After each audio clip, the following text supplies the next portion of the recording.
Good morning, good evening, good afternoon, good night, I suppose, depending on where you are in the world.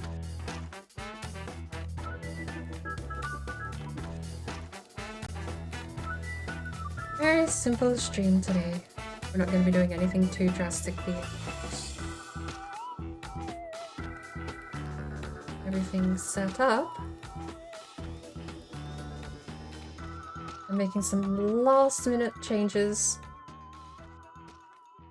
We're getting rid of the old crush depth and we're putting in new crush depth. Fix. Ah. So, scuff thingy button has been upgraded and improved. I do not have backup capture crush depth though, but do have the new and improved crush depth. The old one simply took the screen capture that we have here and shrank it down to what was effectively a 16 by 9, but the pixels are so small it could have been 2 by 3, 1 by 2, you know, those sorts of numbers. It wasn't super good, wasn't super perfect, but it did its job. New and improved is a proper filter.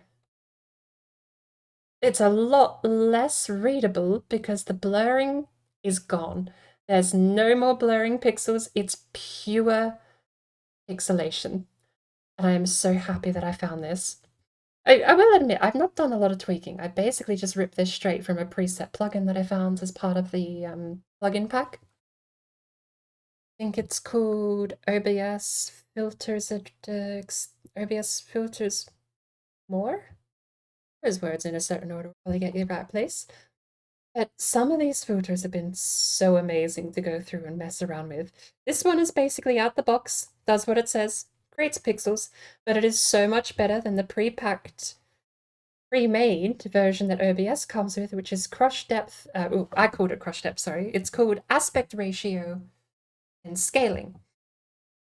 So now it looks more legitimately pixelated, and I can mess with it. So if we go over here, go to filters, we've got new crush depth. I can set the pixelation quantity even lower. So we can go down to a 1-to-1 ratio, I think is basically what I'm seeing. 2 times or half the resolution. And we can go a third, 25% the resolution. And we're at the moment, we're down to at 8, pixelation value of 8. I think it would be a 12.5% resolution scale. We can go to 10, but that's where I think it gets a little too hard to really deal with it. We're sticking with 8, where you can kind of see what's going on. The effect is still cool enough to gawk at. I'm really happy with that. That was the very last thing I got set up as the timer was counting down today. As for what we're going to be doing, first things first. Last stream, I made a bet, and I said, and I put my money where my mouth was, I think I know exactly where that is, and I think I can use my encyclopedic knowledge of the game to go right here immediately without needing to do any looking up in the Wikipedia page or Googling to find out where I need to go. I was wrong 3 times in a row. 3 times in a row. I guessed that it was over here, since there was a gap between this cliff ridge over here and this pillar here. And there's also a couple of mounds here. I thought that has to be it. And I was so certain, absolutely so certain, that that was going to be the spot. I was wrong. Next pick, with another valley between a pillar and a couple of other ridges, was up here. I was also wrong. And the final guess was somewhere north of Black Heights. I think there's a couple of ridges through here, and I was basically just hoping for anything at that point. And I spent almost an hour searching up here north of Black Heights. I was wrong 3 times. So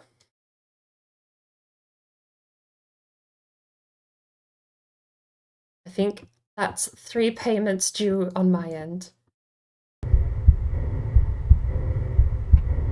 I lost the bet. Hatching commences in 15 seconds. Because you might notice where we are at the moment on the complete opposite side of the map. And if I bring this back up and then we just go look all the way over here, you might notice some similarities. Complete opposite side of the map, might I add. South of Central. Nowhere near where we were looking. So, we're gonna go get our treasure. I've even got... Ooh, lag. I haven't looked behind me in a hot minute. It deloaded assets. Look at that. We're gonna go take Baron over there. In fact, I think Baron has one spare map, and Gargia has one spare map, and Mortolga has one spare map. But we're going to remember, southeast along this pathway is where the treasure map needs to go. Oh lord, I've been standing still for a while, apparently. Game! Uh-oh. I might have to relog immediately. No! Am I still... Okay, my game might hard crash. I knew, like, okay, the game's been idle for like 2 hours. So this should have probably been expected, but I'm hoping it recovers. I've been sat there for 2 hours. I went and made tea, I went and made ramen. I've gone and done a lot of other things that were... Where are we going, by the way? It's here. Sneaky hidden passageway. If I have to relog, I have to relog. That's what it is.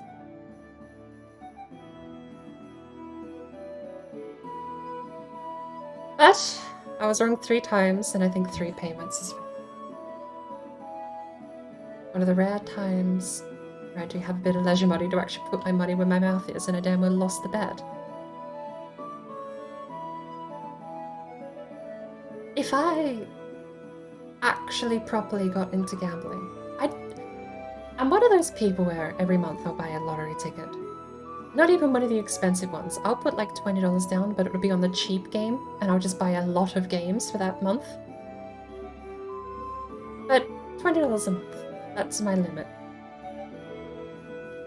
If I properly got into gambling, and I'll admit I have theories about slot machines. I feel like I know how to game them, and slot machines, I am positive. I think I'm up by like a couple $100 net over slot machines globally. But I don't put a lot into them, it's very small winnings for those.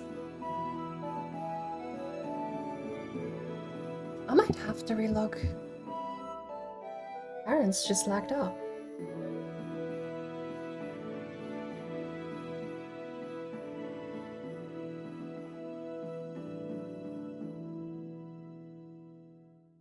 Right. Down here, we've got all these spare treasure maps we're looking for. Southerners. Oh! He doesn't have treasure map 1. He has treasure map 2.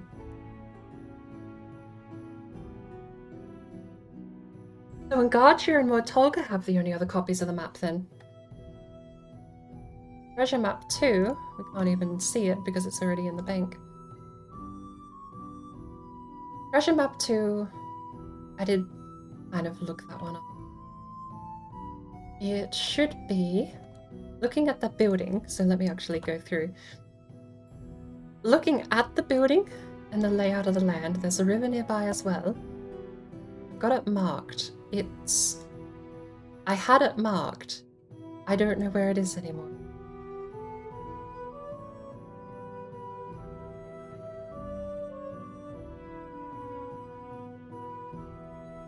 I had it marked. Oh no.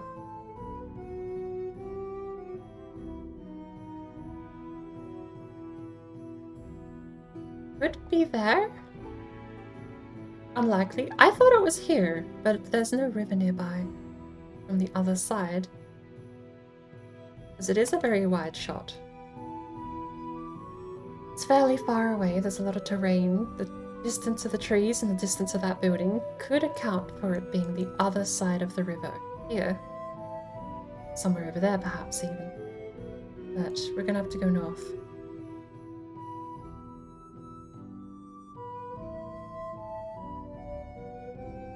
Can't see anything. Oh.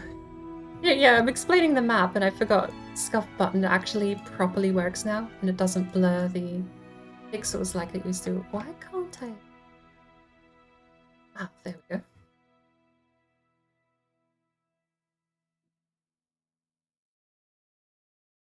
Oh, this is the fixed version.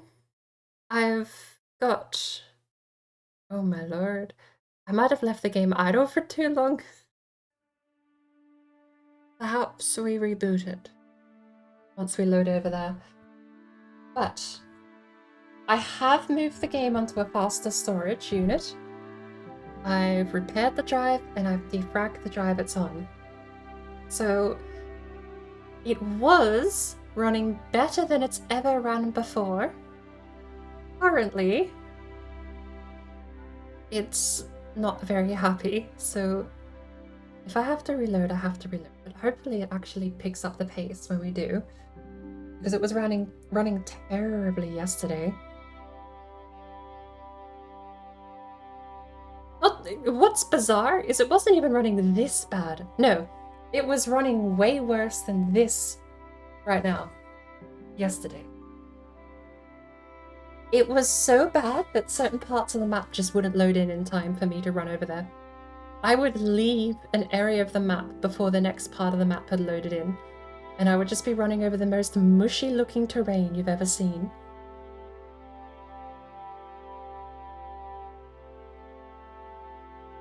Alright, how are we doing, game? Are you happy?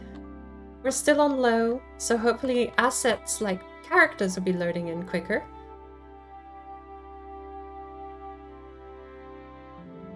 And the plan is today, I want to go hunt some dragons.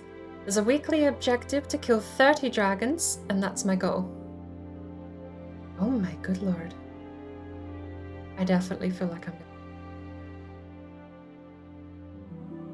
gonna have to go back to the Wayshrine and log, because I actually don't have any frames.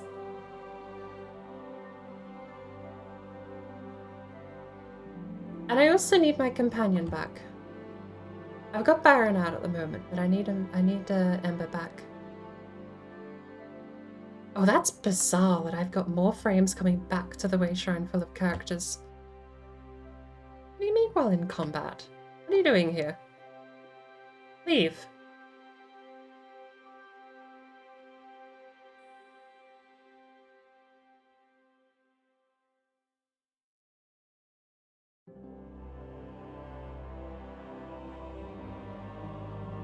Alright, reboot.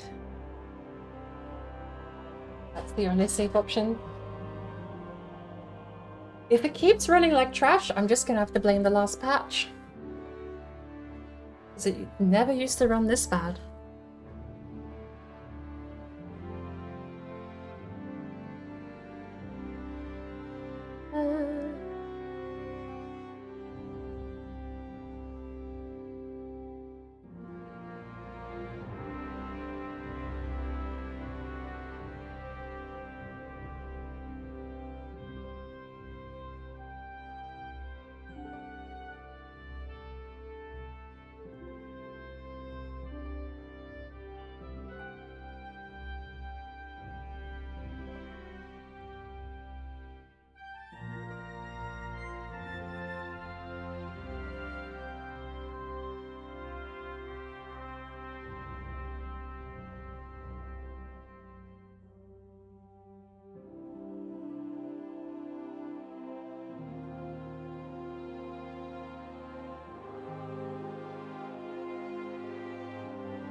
Oh.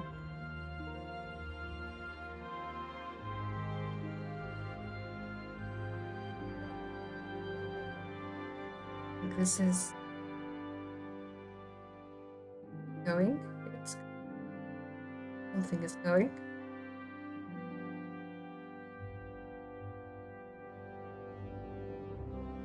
Could we log into KHAJIIT and get that extra map off it?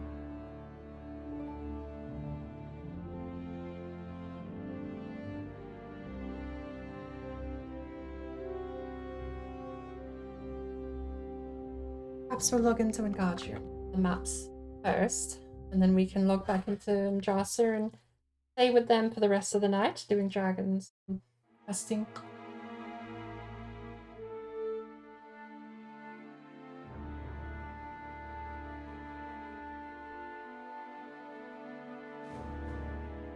Whoop.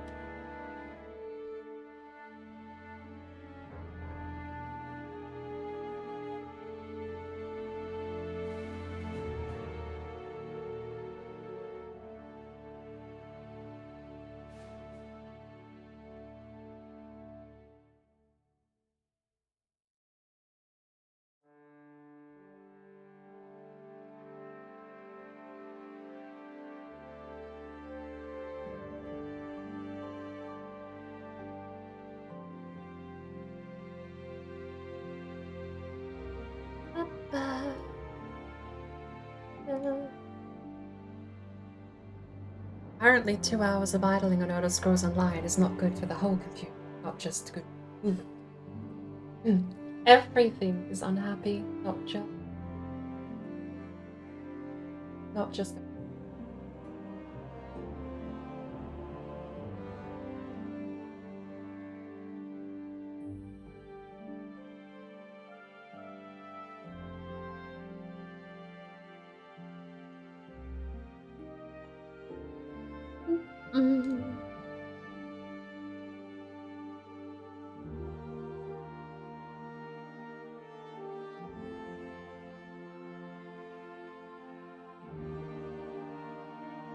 We'll be right back after these few messages.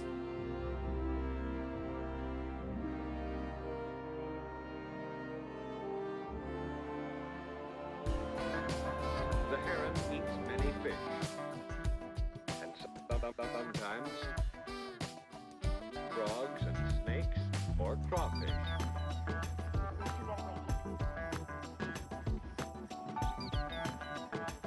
The heron fishes in shallow, reedy waters on lakes or rivers.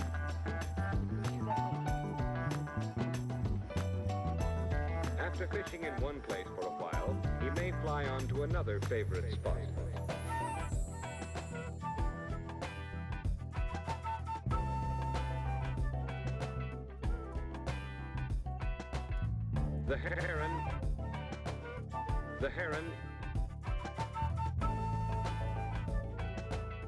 The heron eats many fish.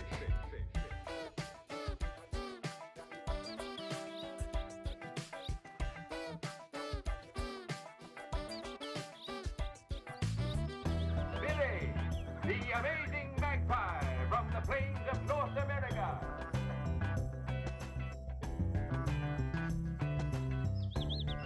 He's a daring acrobat, a mathematical and musical genius. And so, on with the show.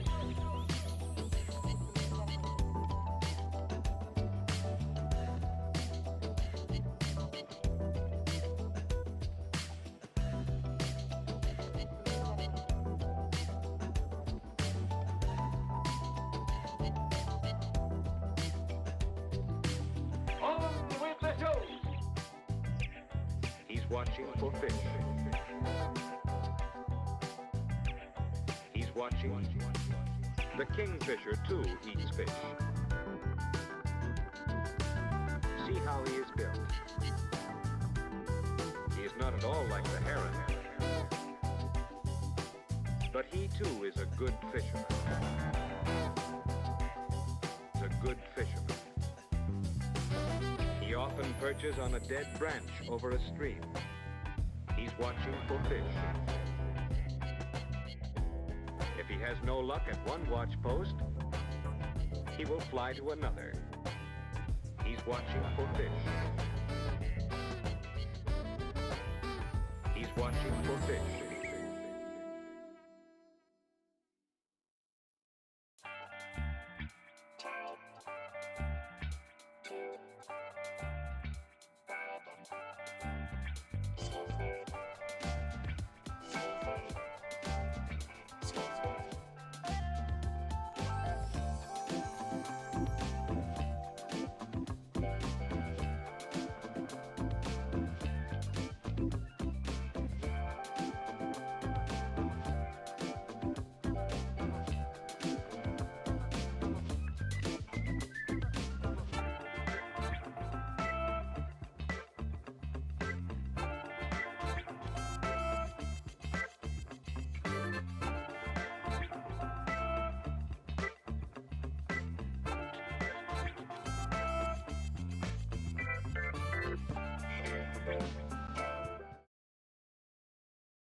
Game isn't capturing audio for some reason. Very cool. Glad I got that in time.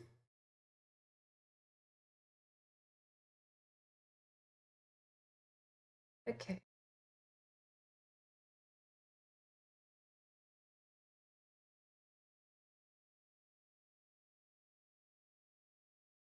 What scrolls online?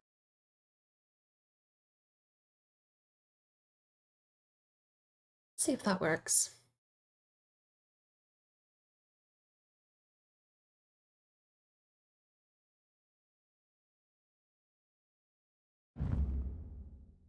Hey, we have sound.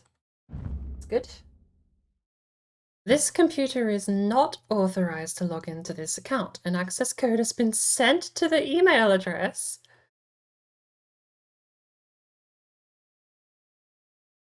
I literally just logged out. I will have you know, Bethesda. Alright. The scuffed filter comes in handy for blurring out text, sensitive text inputs. Yeah, Bandcamp. PayPal. Good old game. All-time high discount on action-packed titles from 505 Games. Anyone here use GOG? I changed the hard drive it's stored on, but apparently it's only just realized that.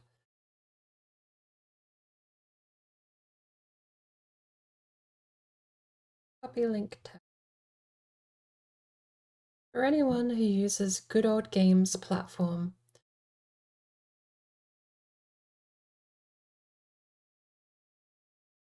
very impromptu. 505 Games do a lot of good software.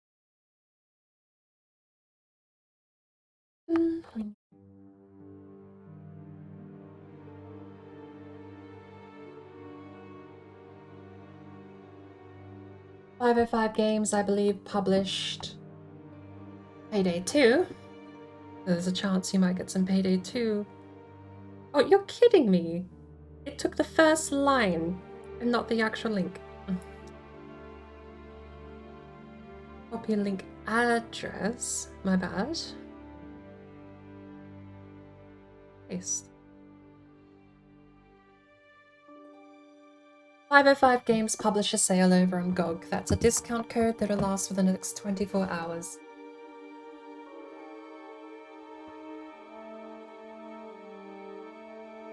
While I'm waiting for Bethesda to email me. Maybe it went to junk. Let me actually check my junk folder. Do you think Elder Scrolls Online gets moved to the junk by default?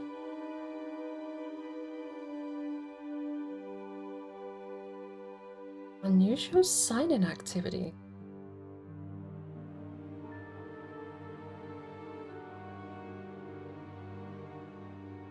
A user from Russia, Moscow, has logged into your account.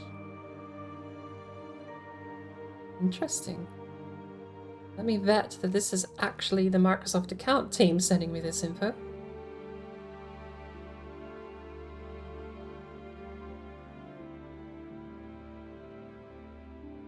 No reply at Microsoft.com. Both too generic and also possibly...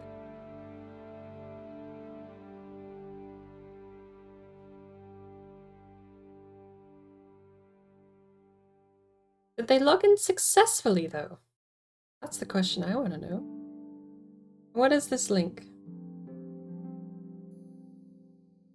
Mail to support at Stramford Live.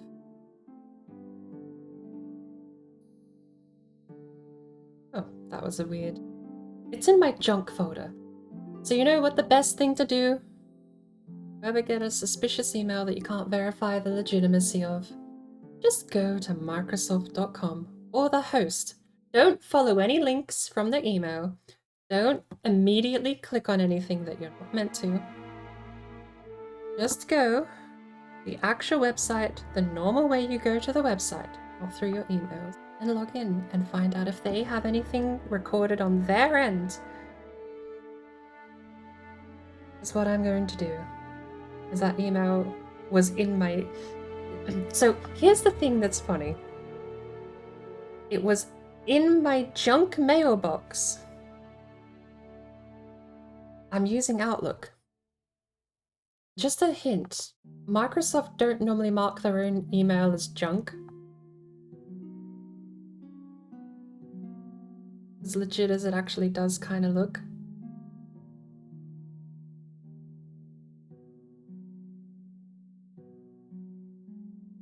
No reply at Microsoft.com is way too generic to be if it's actually them or not. But Microsoft would not put their own account down as spam.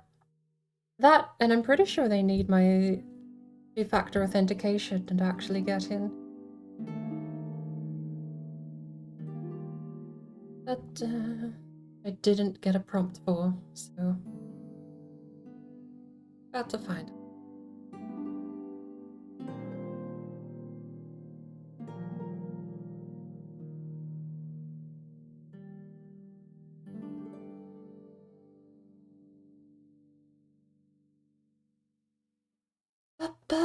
What if the anti-cheat saw the hard drive and is thinking it's a new computer? Very likely, but also it's had 2 days to do this if that's the case, so a little late.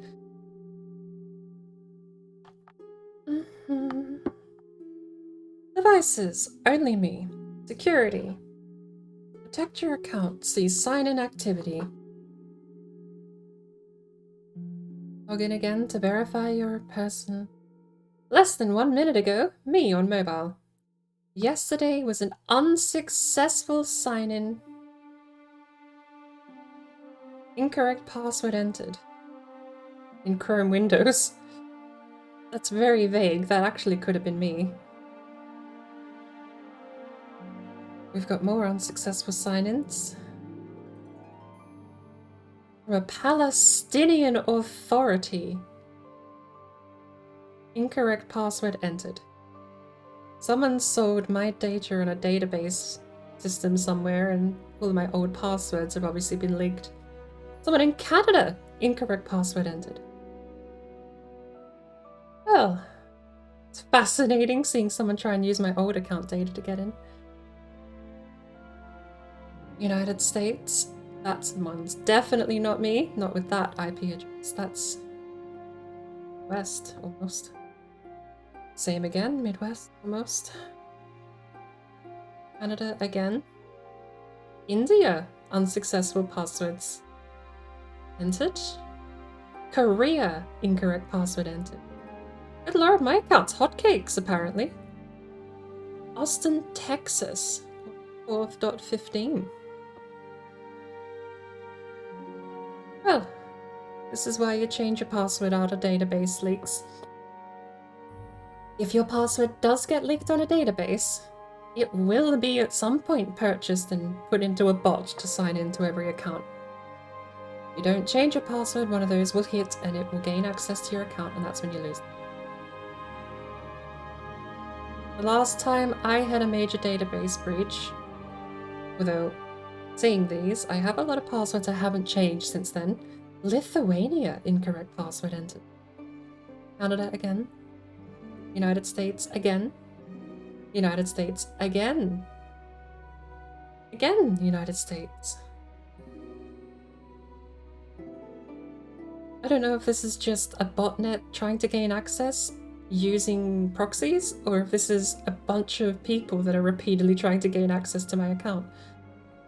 Brazil, Indonesia, Moldova.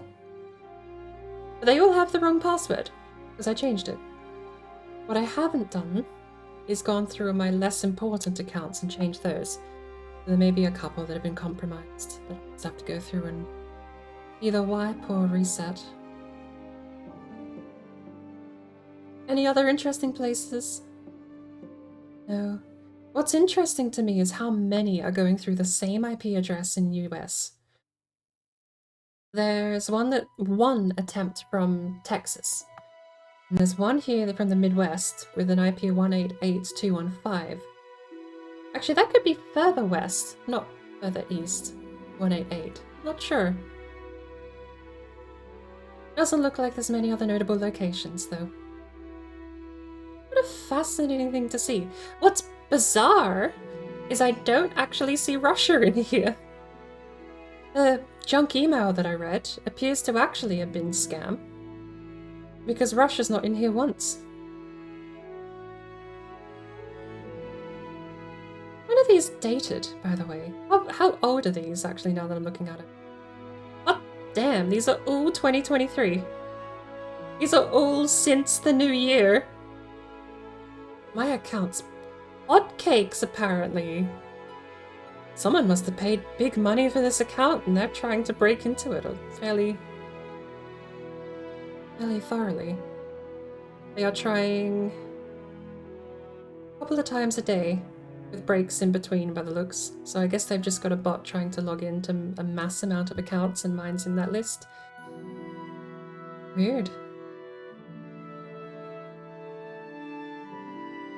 Very weird, because, again, Russia's not part of that list despite being in my emails. What a very curious thing to randomly stumble across.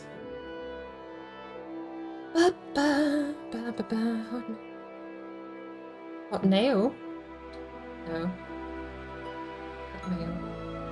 I wonder if hotmail.com is not owned by Microsoft. I saw that URL redirect. I saw where that URL was headed. I still do not have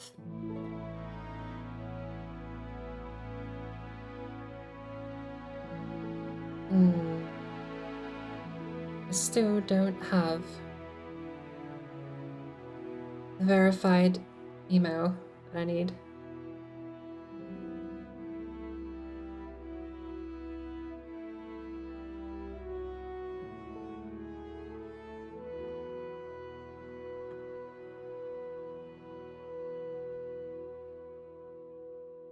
I think my Google account was changed, my Microsoft account was changed. One I haven't changed is actually a Scrolls Online account, so let me fix that real quick.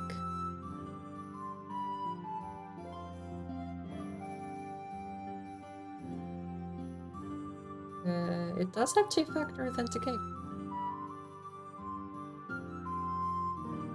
That's got the old password before the breach, so if they are data mining or trying to just mass log into services for accounts they have access to, it's a risk.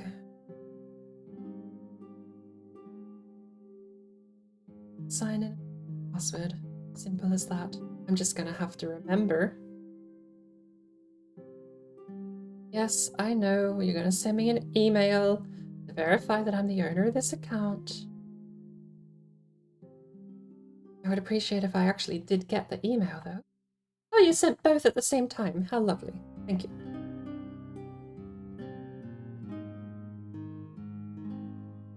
Copy.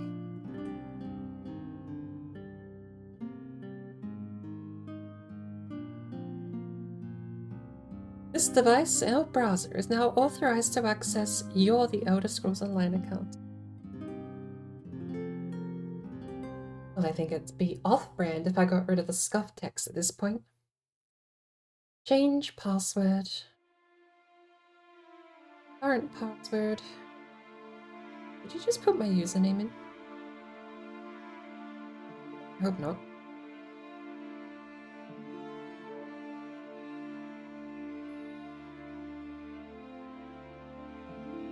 I hate doing this. I hate doing this on phone. I'm actually going to open up Steam browser. Steam got a change. That's a 5K account or something. Messing around. Everything with monetary value tied to it has been... Oh, weirdly except PayPal. Should fix that. What a random thing to stumble into at the start of a stream. Oh yeah, I'm just getting daily attempts to breach into my Microsoft account, and Lord knows what other accounts at the same time.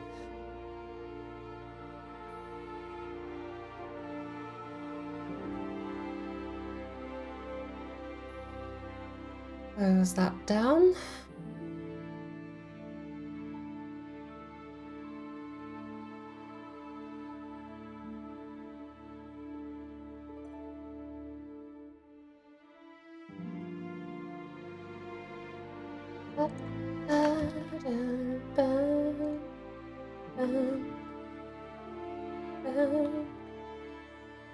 I'm gonna have to get a new verified. I wish they would have two-factor authentication on. I don't know why they.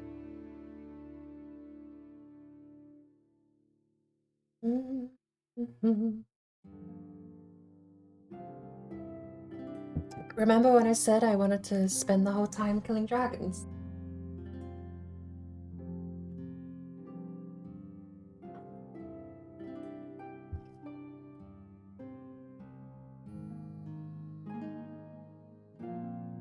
I remember.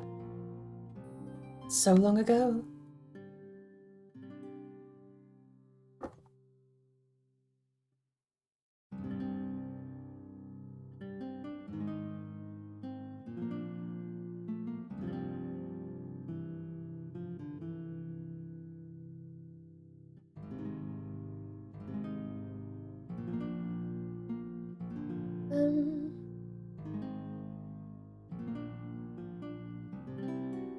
Trying to find a good dice tray on Etsy sucks. I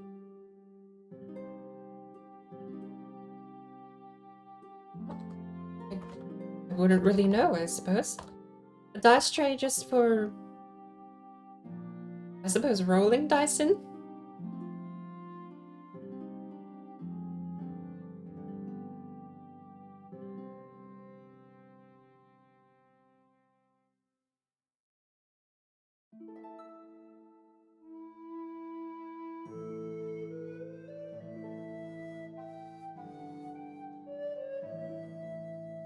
Alright. Tick, tick, tick, tick, tick, tick, tick, tick, tick. You may not reuse old passwords. I haven't in the slightest reused an old password. Must contain at least one character and one number. Alright, where's the number going?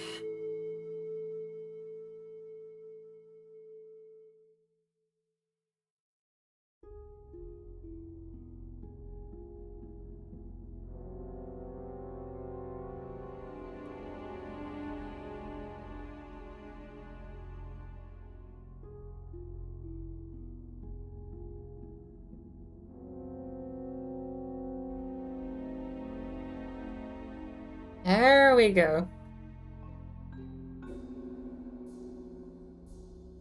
Trying to find the style you'd like as hard. Looking for a combo, dice, vault, and tray. I used to just buy dice packs. They came styled. Remember what I wrote really quick, sorry. Shit.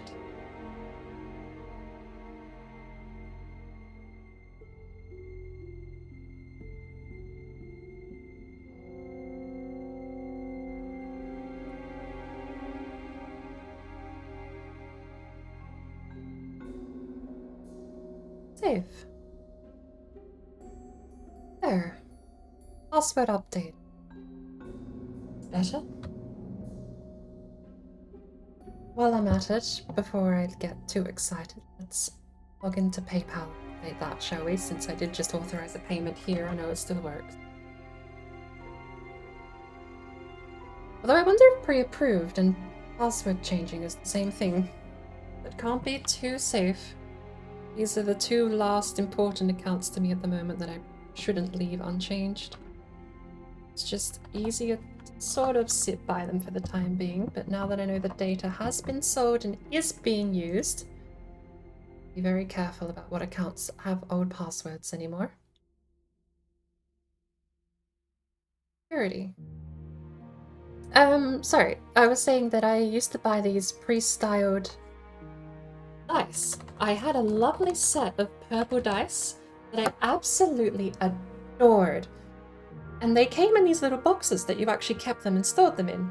They weren't great for throwing around, but it was a good Yahtzee thing Like, you could put a couple of dice in, like, the lid, because it was kind of like its own cup, and use it like a Yahtzee dice thrower, which was neat.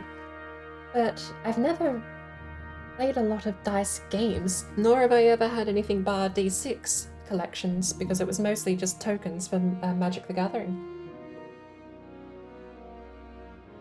You have a dice bag, but a few sets you don't want to put in the bag. I get that. All of mine are still individually packaged somewhere.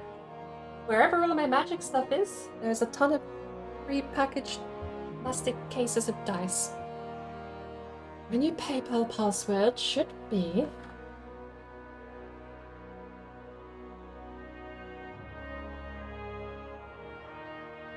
How's that?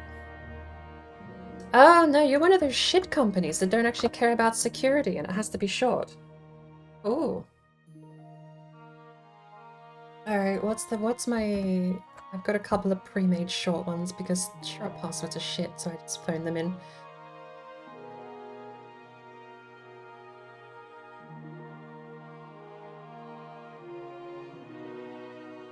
Password?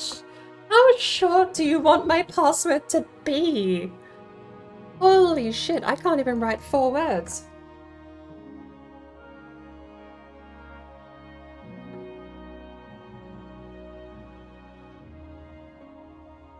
Am I allowed to have spaces even?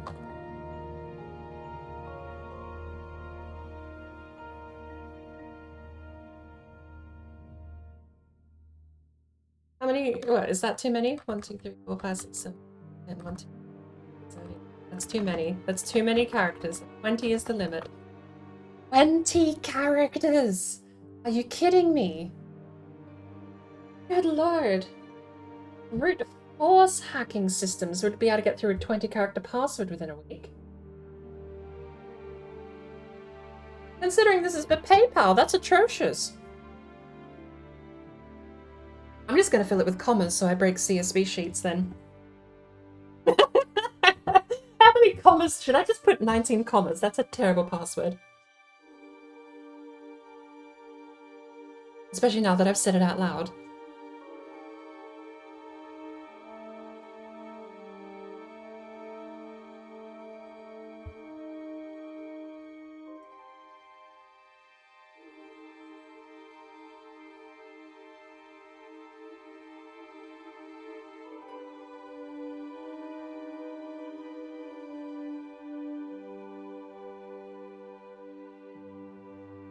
I've got one.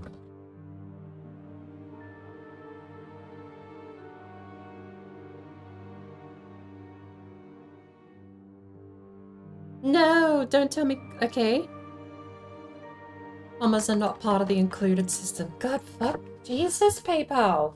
How shit is your password security that you're actively hemorrhaging people's ability to write something secure? You didn't hear my password? Well, joke's on me. Commas are outlawed. Hey, Subaru. I'm doing well. Doing a lot better than I was last week. I should just reiterate, because I did say last stream, but just for anyone that wasn't present, I kind of had a very nasty pattern of eating things and dying. I even spent one day bedridden in absolute pain, until I remembered painkillers existed. Because I was exploding. Literally. I was so bloated I looked pregnant. It was actually really alarming. And the pain on top of that, I was a half a day away from going to see the doctors. And for me, that's saying something. I feel like that's most other people's like, oh yeah, I lost a finger, I'll go see the doctor. You know, like you probably should have already done it long before that point. But if that pain kept up for much longer than what it did, I was planning to either go see a doctor or just go cry at my parents' house. But no, I'm doing much better now. I can eat things. I even have a bowl of noodles by my side here and a cup of tea in front of me. Honestly, I'm really not a fan of PayPal, but it is so integrated into the online economy these days that it's really difficult. I have 2 options. And this is how I look at it. And this is the reason I signed a deal with the devil here with PayPal. I can either give every website my credit card info, and then every website is a risk of my credit card info being leaked. Or I give PayPal my credit card info, and then only PayPal is a risk for my credit card info being leaked. If PayPal gets leaked, I just change the password. If PayPal actually gets my information out in public, I change my credit card, but I suppose you do that for the other one too, but it's way easier to rectify a problem with PayPal than it is to rectify a problem with every website ever. So, yeah, we live with PayPal, but I'm really not a fan of what they're doing lately. They released a terms of service update where they can withdraw $2,500 if you say something they don't like on an account attached to your PayPal. They are now policing things you do and say if it's tied to your PayPal account. Up to $2,500, I think it was. They rolled it back and then silently released it a couple of months later. And as far as I know, everyone's slept on it since they've silently pushed it back out. So it's still there, as to my knowledge. I will admit not to having read the terms of service in a couple of months ago.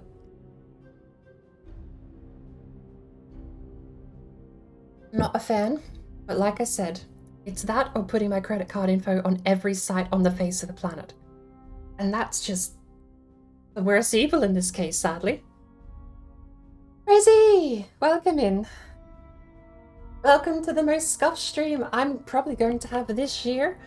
Touch wood. I'm trying to be hopeful. And then keep paying your tithe to the Bird Empire. I'm not allowed to have commas. I may be allowed to have spaces.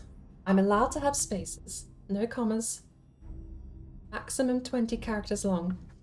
This is going to be the most insecure password I think I've got in my new suite of passwords.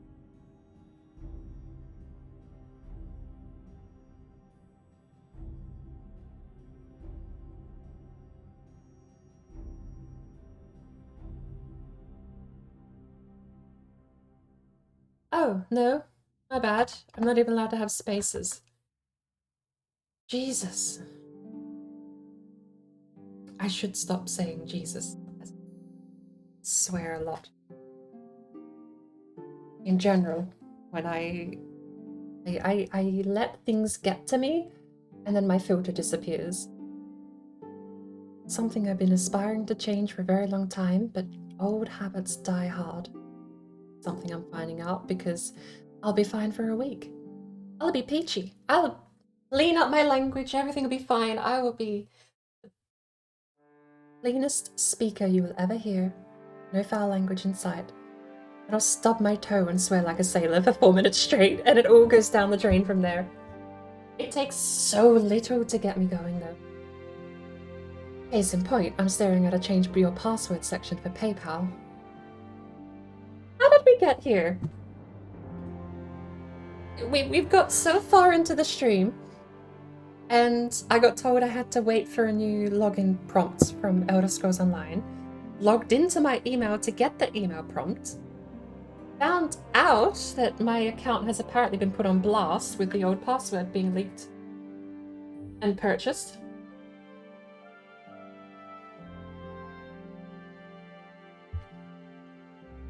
We went on a journey reading through that.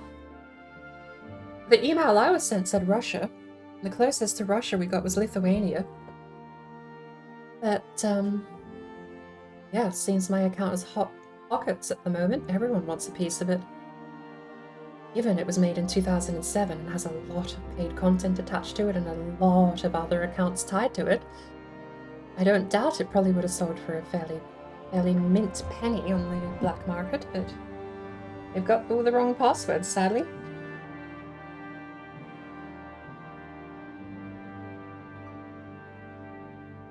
Not to mention, even if they do get the right password, I still have two-factor authentication.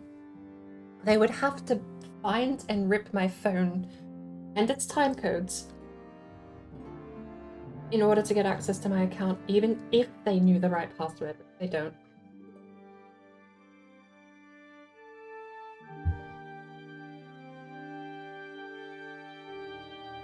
In this nihilistic world, saying Jesus is not a swear.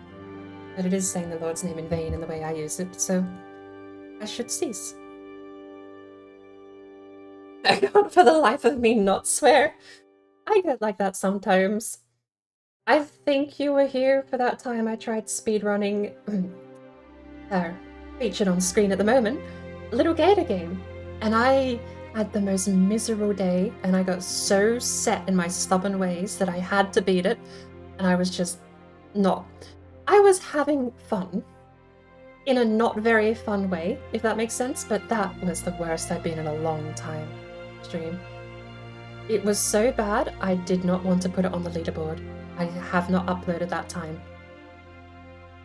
Straight up, did not put it on the leaderboard. I was like, this is such a cute, adorable game. I can't upload a video of me swearing every 5th word to a leaderboard about a game of a cute little gator playing with his friends. That felt like, it felt like I just walked into a church and started swearing at someone's mother. It felt terrible watching that VOD back. I'm gonna have to redo it though. I'm not giving up on the leaderboard. I need a bit more practice, and I need to set aside the mentality and remind myself that speedrunning is always going to come with way more failures than successes. Because holy cow, was that stream painful to watch back. It was almost so bad I didn't want to put it on the VOD archive. It was really bad. I can only hope in at least a somewhat entertaining manner of watching someone just beat their head against the brick wall, because oh my lord, I ran into it was all me. That's why I got so frustrated, is because I knew I could do everything I was trying to do. I'd spent the last 50 hours the week previous doing. And then come the timer, I had the timer up, I hit the go button. Everything went wrong that could have gone wrong. All at my end. Me was the problem. That drove me insane. I'll admit there's a couple of those mechanics that are a little iffy. The jump gliding that you can do with all the bracelets with infinity stamina is very hit or miss because it's a very specific timing. But that timing is something you can do. You shouldn't ever jump from the highest point in the map and hit the ground. That should never happen, no matter how mid your timing is. You should always go from the highest point in the map to the other side of the island with pretty fairly ease. I think even if you drop like a handful of them, you can still glide, and it's perpetual height. Once you get a couple in a row, you don't drop height anymore, so you can get as far as you want until you drop height, kind of thing. And it's the fastest way to travel in the game, and I think it still is going to be the key to my runs for 100%. I'm getting so off topic, but yeah. Screwing that up for 4 hours non-stop drove me insane, and I was... I still clipped out the speedrun. It still sat there. I think we got an hour sub 20. We're up to like an hour 19:54 or something. Such a small victory. But in the end, I didn't care, because my goal... That was my problem, is I started the day saying, I want to beat an hour 20. And the next thought in my brain was, I think I can do that pretty easily. I'll aim for an hour 10. And I didn't hit an hour 20 until 10... I almost swore. 10 hours into the stream it took me. 9 hours and 40 minutes we started the run. And at 10 hours, we were on our way to clocking in the 1 hour 19 minute run that we posted at the end. And it's not going on the leaderboard. I'm gonna have to redo it, because I swear like that's every 5th word. It is so bad. And for a game like Little Gator Game, I cannot bring myself to have that atrocious language attached to such a cute game. I should have a plead button. I should, actually. I made myself the official sensor noise. It's a white, what is it? It's pink static at 5,000 hertz, or white static at 5,000 hertz is the official beep sensor that you get on TV. I have it saved somewhere. I could use that, but I need another keyboard set up for macro keys like that. Maybe it was funny. Mute your mic. I wish I split my mic recording. If I could just mute the mic and have a silent VOD, Honestly, it would have gone up. An By hour the way, 19 would have been do you nice. happen to know what the fine is here in Cyrodiil for Criminal scum. For just future asking? reference, though, because I do have a tendency to frustrate myself under pressure. I have a tendency to crack under pressure like you would not believe, and then get frustrated at myself for cracking under pressure, because I normally don't. When there's no pressure, I'm fine. I can play most games fairly well until you apply pressure, and then I crack. And then I get frustrated with myself because I know I can do better than that. And it all goes downhill from there. It crumbles. It's like a black hole that just implodes and gets worse. Muting Mike may not be a bad idea. I still haven't figured out a password because I only get 20. It's not even 20 words. It's 20 characters. I think most of my passwords are about 12 words, let alone characters. Let's look at one of my longer passwords. 1, 2, 3, 4, 5, 6, 7, 8, 9, 10, 11, 12, 13 words there. 7, 8, 10, 11, 12, 13, 14, 15, 16, 17, 18 words in that password.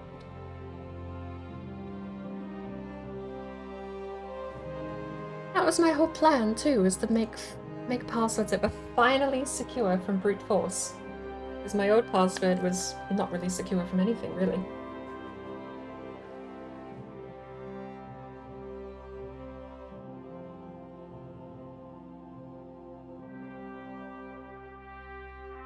I can't have something. I was about to type a stupid password.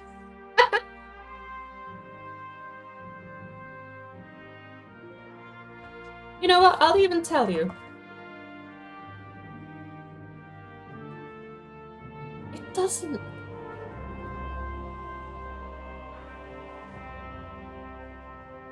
have a space. Why are you complaining?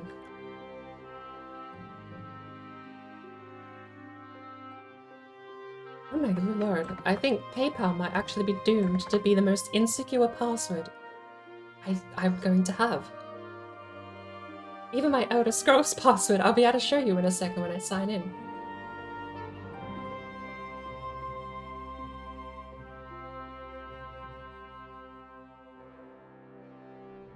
I don't have short, secure passwords.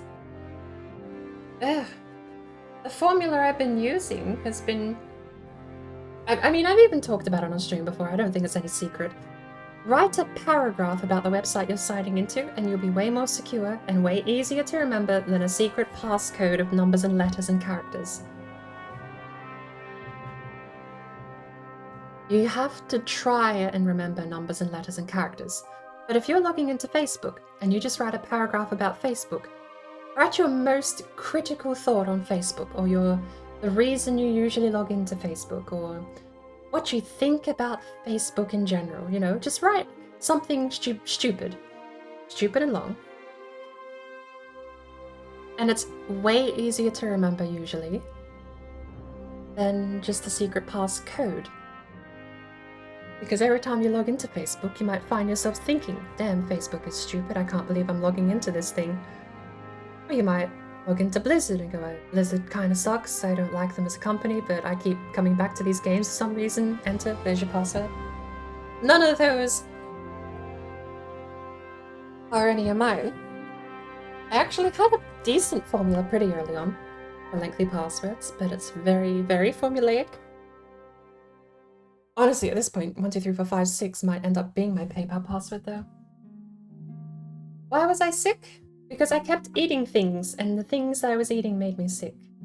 I don't know why, but I know I ate things and then died.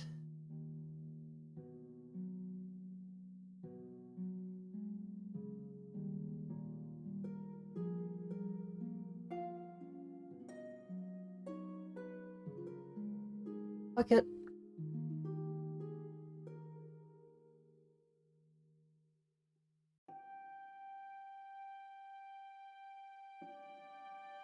Check your entries and try again, like I didn't just literally change this password. You've logged me out for inactivity, that's what happened. I've been logged out for inactivity, so I now have to log back in with my old password. That's terrible. I just set my new password and it logged me out for an activity as I hit enter. So I sat there putting the new password in. Of course it wasn't gonna work.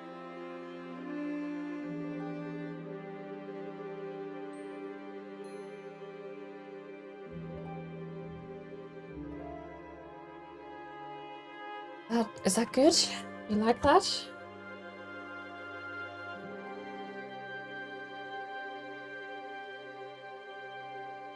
May have remedied middle grounds. Godine? Wait, that's a fish, isn't it? I found out I have like $500,000 in this game and I don't know how. I genuinely have no idea how I've earned $500,000 in the Pokemon. So I just bought 100 Ultra Balls.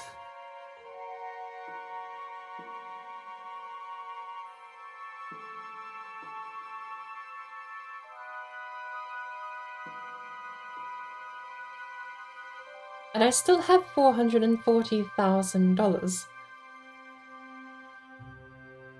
I don't know what to spend it on. I really don't. I didn't realize I'd been collecting so much money. I know Dark Raiden has it in her chat, and then there's a couple of other people I've seen have it around, but I've never thought just being in chat was enough to get you a millionaire status in the game. Maybe it's catching Pokemon does it, but then it wouldn't make sense why I have so much money.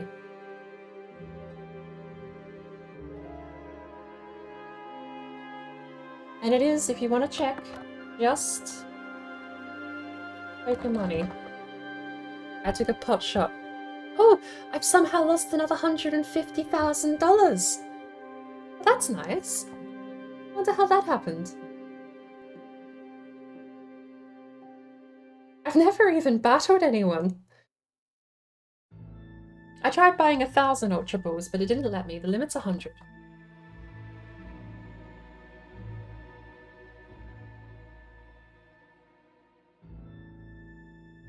Alright. You guys want to see my new password?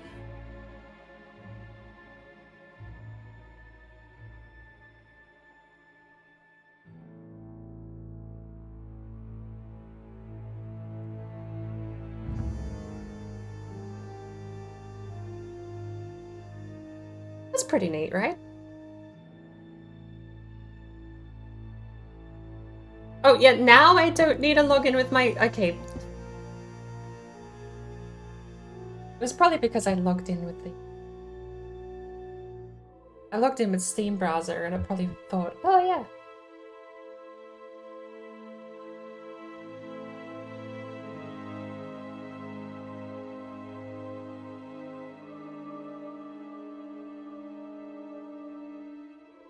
We're good though.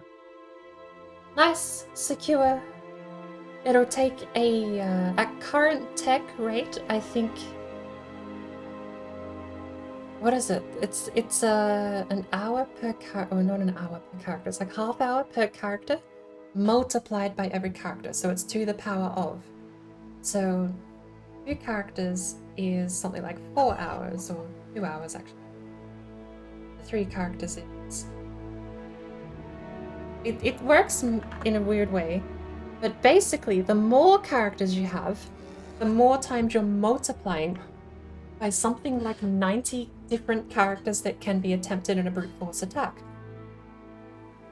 So, super long, mega big, awesome passwords like that are basically impossible to brute force because the AI will be sat there for a couple of months, maybe half a year, trying to just test every single character in the alphabet across the keyboards. And if you use symbols, because what brute force attacks normally do is they do all the letters of the alphabet, then they add numbers. So if the alphabet doesn't hit, that's when they then cycle through numbers. When that doesn't hit, they go through common character symbols, exclamation, ats, full stops, brackets. Common things people always use, hyphens, those sorts of things. The N symbol, leet speak, so you've got your 3s instead of E's and stuff like that. once those symbols miss, that's when the bot is basically sat out and left to dry, because it has every other international keyboard symbol to try. Oh look, I never even thought of adding a hex code symbol before. Like actual... I forget what they are on Linux, but it's like a super key control U or something, I think it is, on Linux to get the input up. And you type in like a special number. On Windows, it's just left Alt and then on numpad to get your symbols. But I wonder how far back on a brute force attack those sorts of symbols would be. Because you have stuff like... Let me bring up this menu real quick. You have stuff like the Greek math... You have halves, quarters. You have Greek math symbols. You do have Unicode emojis in this list as well. That would definitely not be priority for a brute force attack. I can go down here and I can find... that symbol. Now, commas are a personal favorite of mine because commas break CSV files and a lot of databases will store data, or at least they will export and manage data as CSV files. CSV files treat commas as a separator. So if you put commas in your password, it'll treat your password as a separator so that the other half of your password will be someone else's username now. It's just a small... I mean, it's a tiny little thing I do, like mind warfare against some people. If they're actually paying attention and they do have a database scrape like that, it's an easy thing to fix at a glance if you can tell, but you would have to go looking for it, and in database scrapes you normally have to do with hundreds of thousands of accounts, so it's very unlikely. So every account listed in a CSV file after yours, if it has a comma, should just be broken. There's a lot of different things you can use to your advantage for secure accounts. And I have terrible news. The game's kind of running like trash. And I'm currently not able to cast any spells. I didn't even get my staff out that whole time. This isn't very good. Turn Steam overlay off.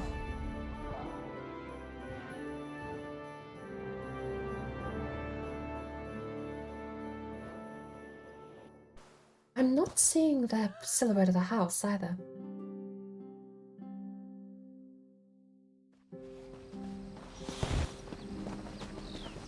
Maybe that's what I'll do. I wonder if Unicode emojis are outlawed in PayPal's password. I might go back and change it back to a PayPal. Change it just to emojis and nothing but.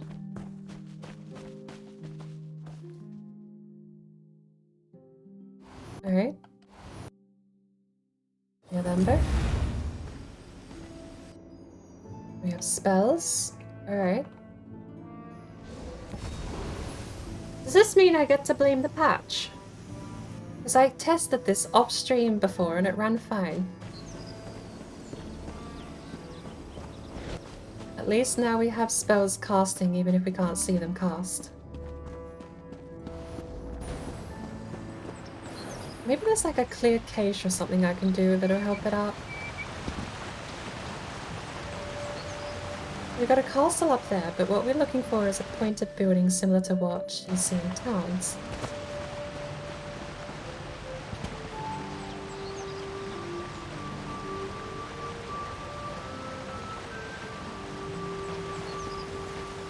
It's going to have to be to the west of here.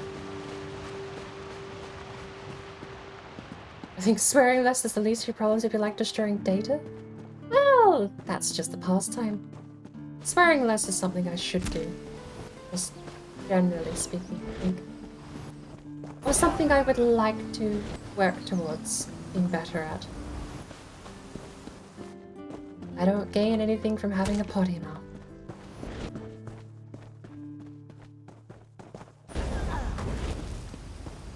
Especially, I mean, it's the mindset that goes with it too.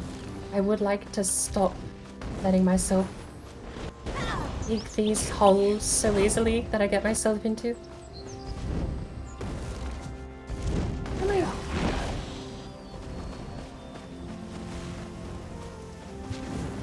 being stopped by something.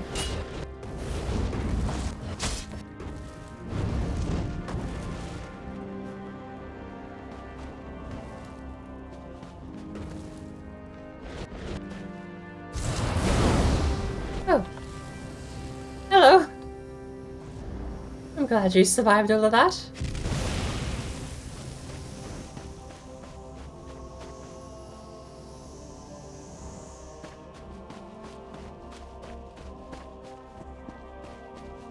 Apparently we don't need to be here. After all, we're gonna have to go along west. Oh, okay.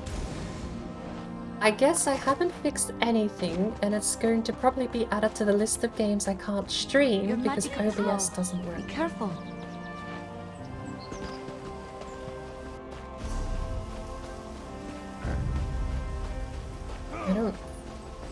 I don't think it's got anything to do with the filters I've been messing around with. Maybe we'll have to stream a different game to find out.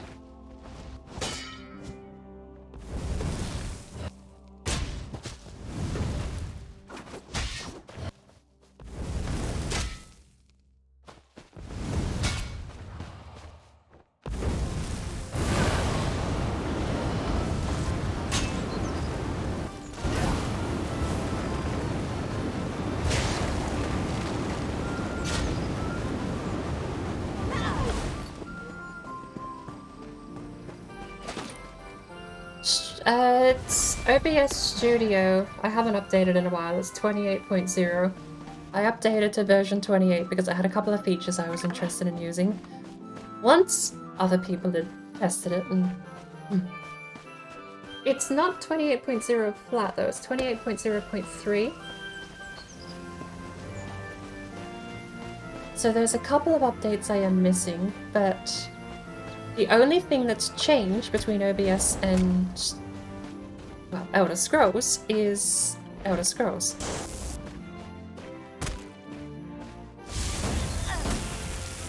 And it's the weird... It's a very... Ooh, dragon. It's a similar effect to what used to happen when I tried streaming Red Dead Redemption, where it was less the game running terribly. And again, I did test it actually. I was playing earlier today and a little bit yesterday. It runs fine until you open OBS. That's the thing that I don't get. Because this is now as bad as it was yesterday.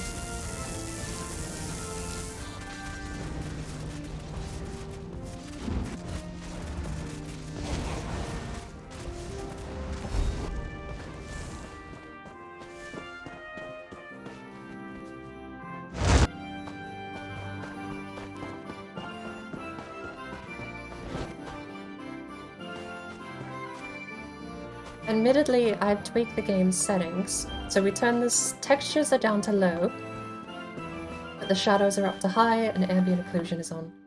Did we turn ambient occlusion off? Because that's the one thing I didn't test backwards since doing it. Let's turn ambient occlusion off and see if that makes any major difference, because that's the one thing I haven't tested in reverse since applying it.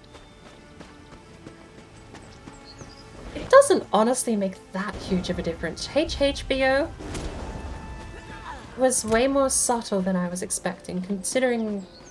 I mean, if we go back in, I'll show you the difference, but we'll leave it up after. Can we stop?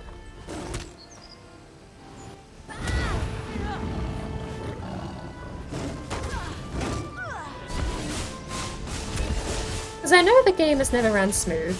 It's one of those where it's pushing my limit to what I would call acceptable, where it does stream okay until you do a certain thing. The No Man's Sky was the same. No Man's Sky ran fine until you got in a spaceship and left atmosphere. Then it ran like trash. And every time you landed or took off in a spaceship, you would just lose so many frames in No Man's Sky. But if you were on a planet, you were mostly fine. If you were in space, you were absolutely peachy for frames.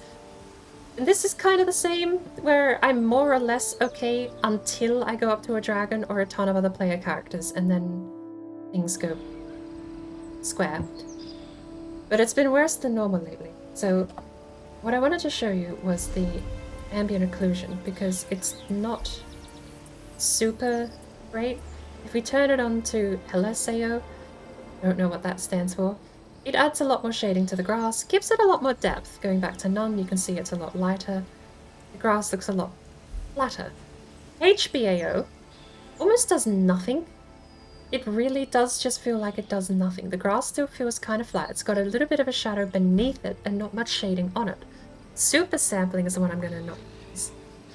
But I think is one of the... No, LSAO looks better than that. It probably doesn't translate that well to 720p either. I could be staring at something closer to demonstrate. But super sampling gives it like this black shadow haze around it. So you can see the haze beneath it. And it sort of creeps up the plant, which I didn't like. Large scale ambient. Oh. I didn't know that. If we go back down to HBAO, you'll see it's very flat, but it has shading beneath it now, very subtle. Go to none. It's a bit more flat, there's no shadows beneath it anymore, it's just connecting to the ground. So large scale ambient occlusion. What's that run off of? Because I do, from a distance, that's the most appealing. You can see it does emphasize the shadow beneath them, but it doesn't creep up on the plants like SSAO does. It does darken the terrain, though. Looks like it darkens the terrain. Gives this illusion of light not getting through as much, I suppose. But I do like that one the most. I was running HBAO, but we're going to go back to none. Screen space global illumination. Haven't tested that, but I normally don't use global illumination anyway. I suppose that's using screen space reflections in some way to get shading instead. Would be an interesting way of going about it. We're just going to set it to none. It looks a little gross and a little 2D and flat, but the grass is still gorgeous.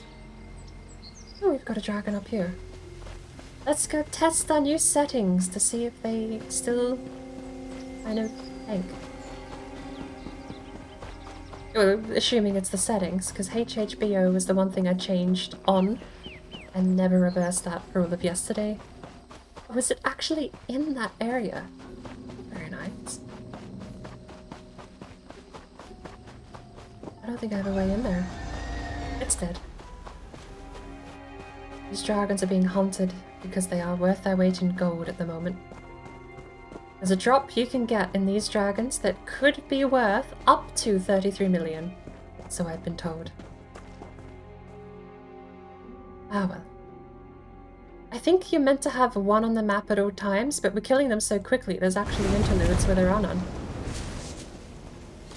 What? Spriggan followed me up.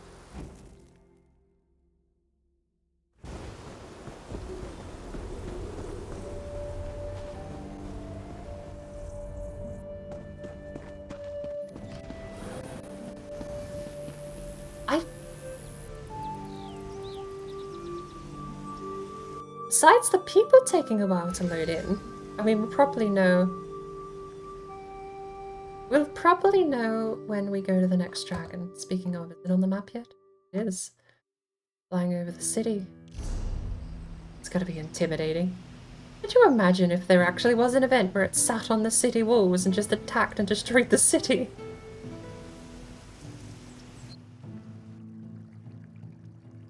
That would be an impressive piece of coding, that, actually. Because there's shops and stalls and utilities in here that are obviously off limits. You need a safe zone for people to socialize. But if you had like a set event where it declared a dragon is about to attack the city, could you imagine how cool that would be? I don't think... Yeah, I can get south and then east, but it's awkward.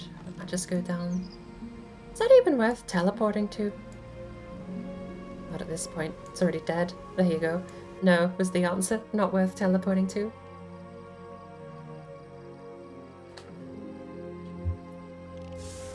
I've got the broadcast window hidden. I do that with games like No Man's Sky and Elder Scrolls Online compulsory. Minecraft used to be.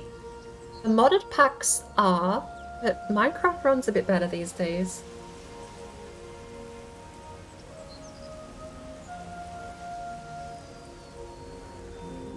And I do normally have OBS under control. I've been figuring out a few of its quirks. What I might do, as much as it's going to pain me, I might turn off a bunch of filters. I mean, they're not applied. Filters that are not being actively applied should not take up resources. I'm going to leave them for now, but if it does keep happening, I'll test that. I'll back up all the filters, I'll screenshot all my settings, and I'm going to get rid of a bunch. Because there were some I was messing around with that I do have still on one of my sources. There's no reason to keep them there, because I'm not using it.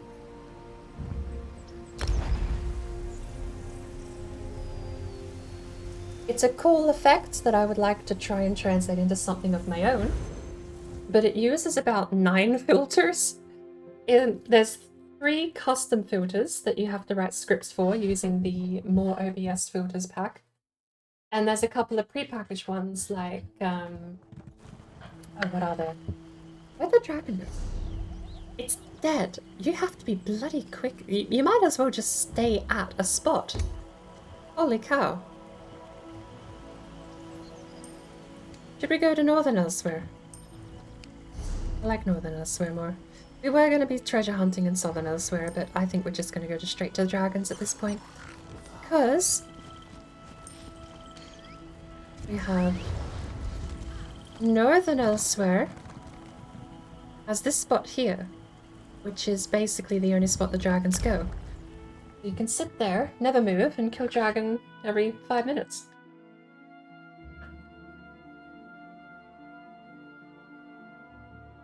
Never have issues with flying off and landing on new planets? Not on my end. No, but OBS won't capture it. OBS craps a bed every time I leave a planet. If I get in a spaceship and take off, you guys will see about 6 frames until I'm in space and the planet is deloaded. I can fly through atmosphere fine, but the transition between outer planet and landing, for some reason, absolutely hemorrhages frames. Only on stream. The game itself will drop maybe 2 or 3 frames. It really doesn't bother the game. It's like a minor stutter for me, but OBS will only capture like 4 frames total between the whole transition between landing or taking off. I don't know why. I mean, I kinda do, it's just CPU overload. It's the best I can figure, but as far as why my end is fine and the stream is not, that's the one mystery I've never been able to figure out. Because there are entire games that I can't stream. Entirely because OBS captures them terribly, but they run fine on my end. Red Dead is a weird case. Red Dead Redemption 2, I can run on Ultra with no super sampling or anything like that, no sub-sampling. It runs on Ultra. Just does. It's super well optimized. Grand Theft Auto 5 was as well. Rockstar have really gone above and beyond when it came to optimizing their games for PC.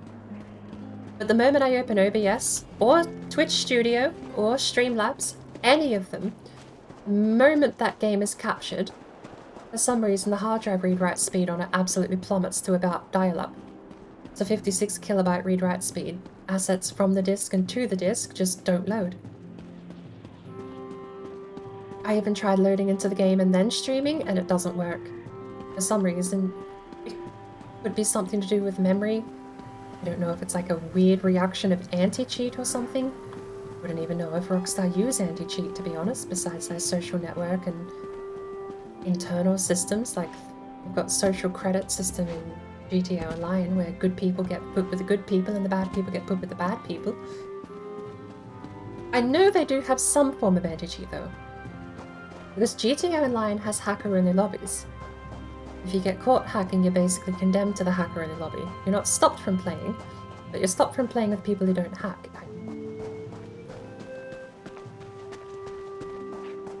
Whether or not Red Dead had the same system, I have no idea. But either way, whatever OBS is doing, anti-cheat hook compatibility or not, it's hemorrhaging frames, that game. Or read-write speed, or memory speed, or something is just not working. Very unhappy.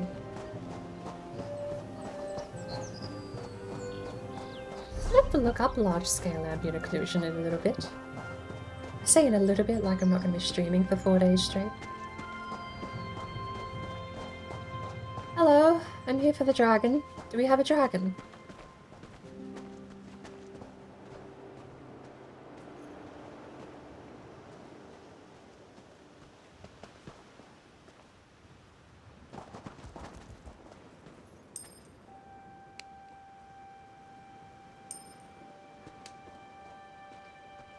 The leg muscles you would need to do that. I wonder if that would pull on your core. It'd probably be hell on your upper legs, though.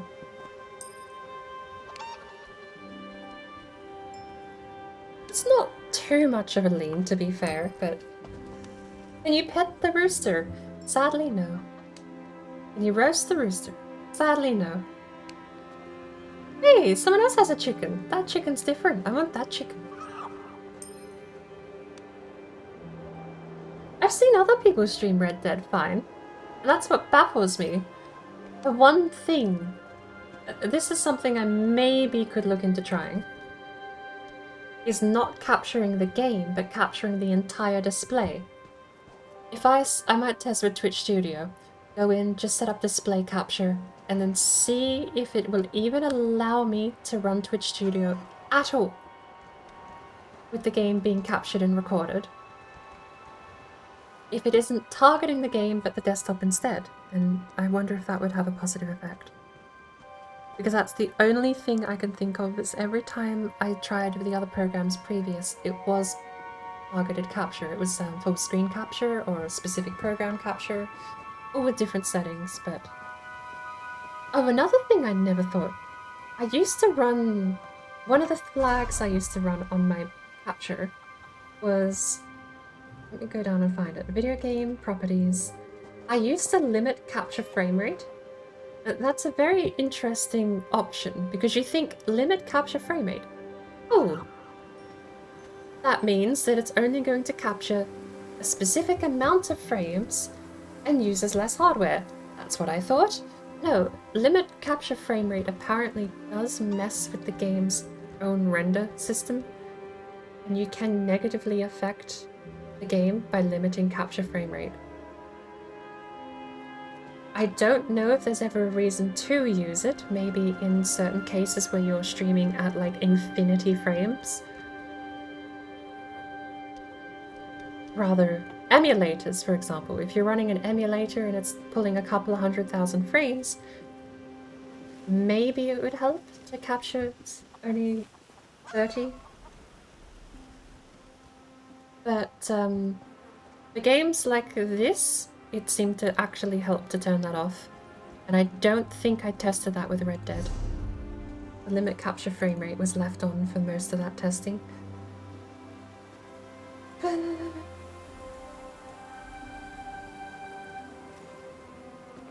don't know many other options though. Allow transparency is usually pretty fun because that usually just makes the game see-through.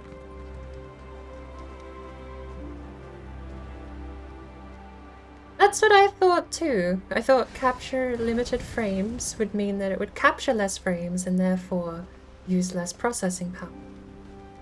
It depends on the game, to be fair. I've only noticed a couple that have had negative impact, but... For the most part, if your computer can handle running the frames anyway, capturing them isn't going to be too much hassle. Dragons north.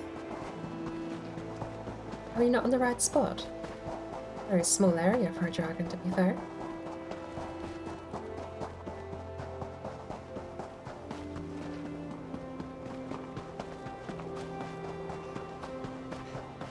Doesn't it come down here? Like it does.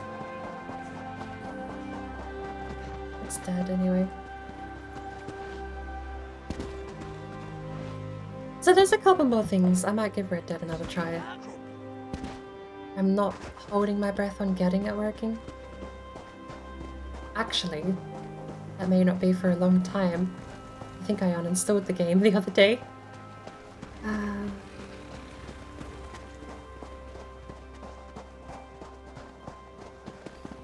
How's the game running now, though?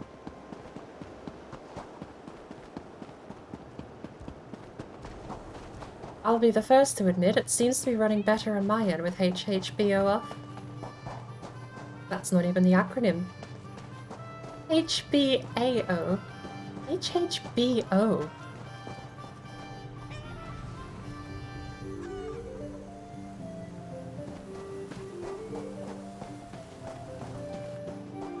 We'll call it high octane body odor.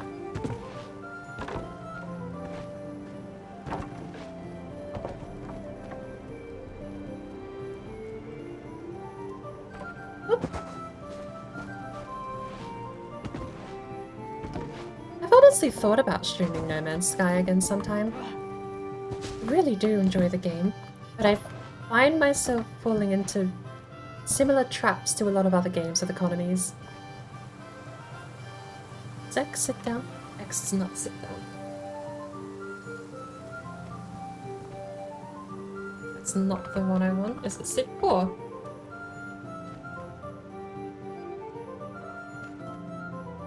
That'll do. Just gotta wait for a new dragon. There's another spot over in NA that's fairly common, which was super far north here. Dragons usually pop in here.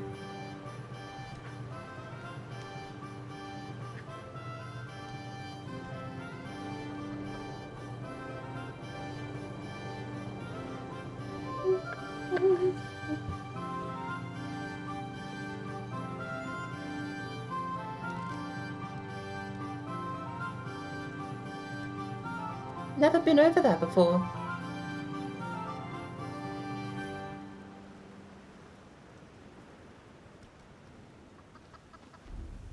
Did we have any other way shrines that we were looking at picking up? There's one here, certain of it.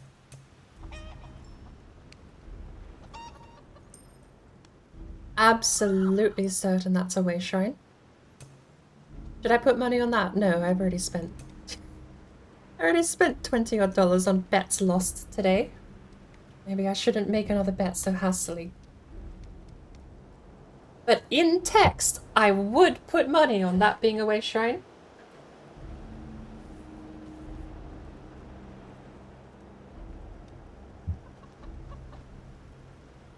Oh, it's only one sub if I'm wrong this time. I can't be wrong more than once this time, because it's one spot.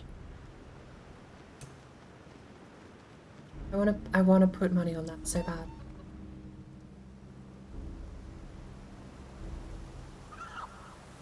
This is my curse. I will say something with so much confidence, so much readiness to actually put money on it. I will... I mean, yesterday I genuinely did put money down. I said I bet a sub that I'm right. I was wrong 3 times in a row. It wasn't even like, oh no, I was wrong. It was just that further up north. No, that was wrong too. I just spent the next hour and a half running around the map, and I was on the wrong side of the map entirely the whole time.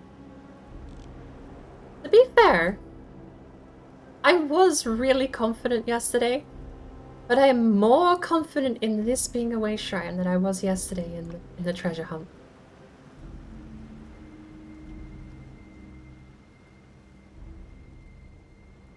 Maybe I'll spice it up. A gift sub to a channel of your choice. I said I shouldn't bet more money. Here I am. Look, why not? I'll take the bet if anyone else takes the bet. A gift sub to a channel of your choice if I'm wrong, and that's not a way shrine over there that I've marked. What would the counter bet be? A gift sub here, I suppose.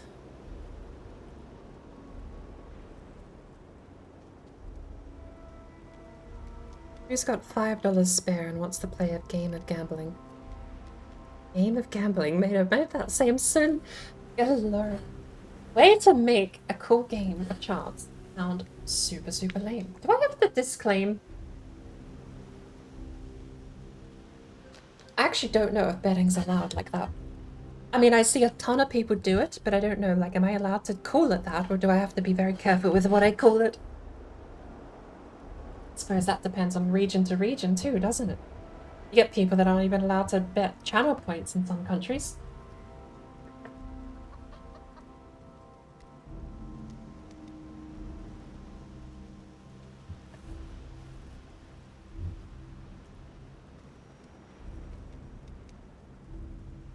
You've been recording Heaven's Vault. You're the first person on this planet that even knows that game exists. I've yet to beat it though, but I absolutely love the translation stuff in that game. For some reason, when you record, the lights start flickering at times. I'd not noticed anything glitchy with it, but I did kind of dip out from the game. I played the demo. Absolutely adored the demo. But the main game is a lot slower to start up and it has a lot more things happening. I kind of just wanted to go back into the mystery and the unknown, because that was the part of the demo I absolutely loved. It was not knowing what was going on, wanting to know more. Saw some fingerless gauntlets. Can I even wear them? Oh, I can. What are they replacing? Memento. Oh, I'm wearing an outfit, dummy. I have 2 shards. What do they look like? They are in fact fingerless. Did not lie, look at that.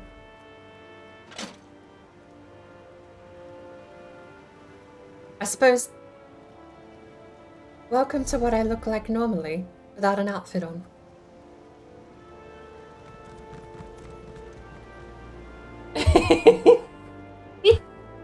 Well, hey. A bet's a bet. The channel of your choice is still the channel of your choice, even if it is here. My mod icons and timestamps are gone too. Good. Now I can see how late I am to talking to people. It is an open standing offer. There is a spot I have marked on the map. I am willing to bet that it is a waystone, a teleportation shrine, whatever you want to call them. Right there.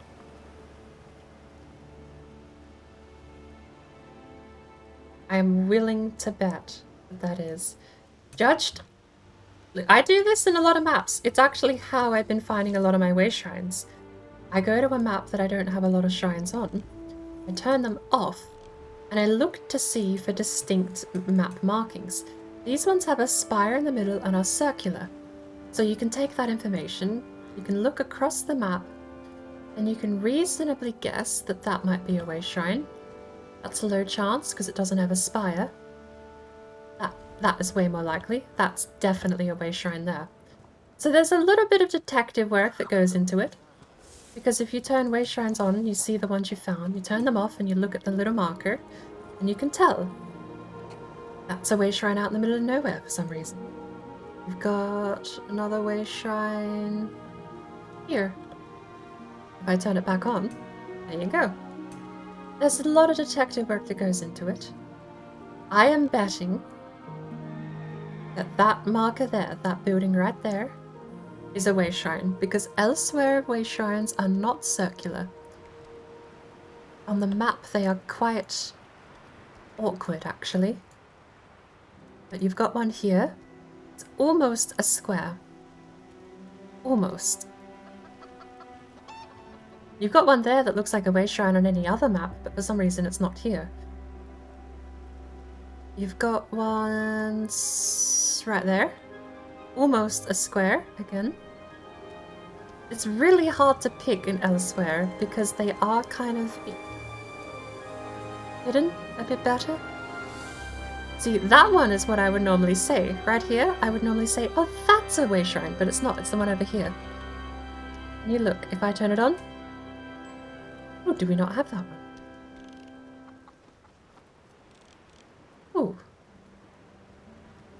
Ooh. Is that actually a way shrine?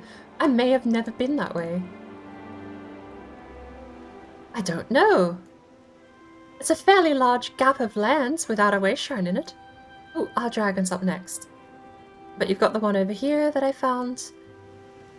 I don't remember if I marked one between these two. But you've got the one above the stitches. And that one. That's the one the bet's on. Over there. Been recording Heaven's Vault. For some reason when I record the lights start flickering. If the channel you want to... Oh, good lord. Let's reread. That is on. After this dragon goes down, we'll head over. I actually want to go find out if that one over on the other side of the map is. Don't walk away. Come over here. Oh, you. Come here.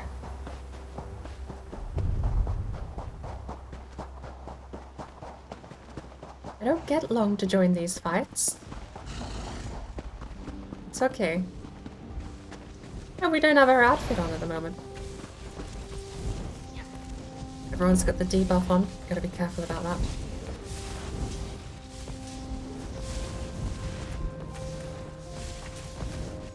The sound isn't loading, but hear me out. The game is running fine with HVAO off, right? He's looking at me. I don't like the fact he's looking at me.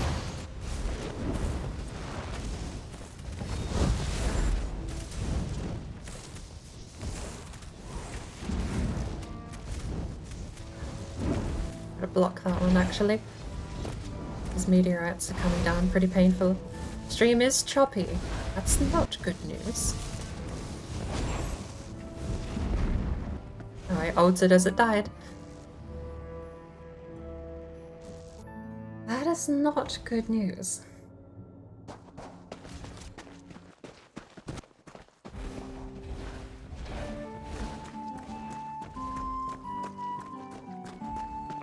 The sound still isn't loading in for the combat. The dragon had none of the sound effects load. And stream is choppy? I don't like that. Maybe I will have to get rid of all of those filters applied. What else have I added? Because I know I did a lot of stuff messing around in OBS in my week where I was not up for streaming.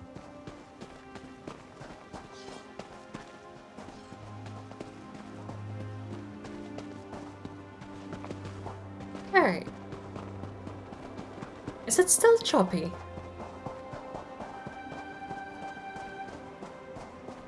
If so... I don't really know how to fix that.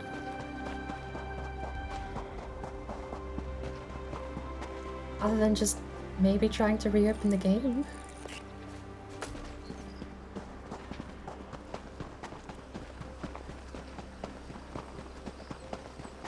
What else did I change? Because I did mess around with a ton of stuff in OBS.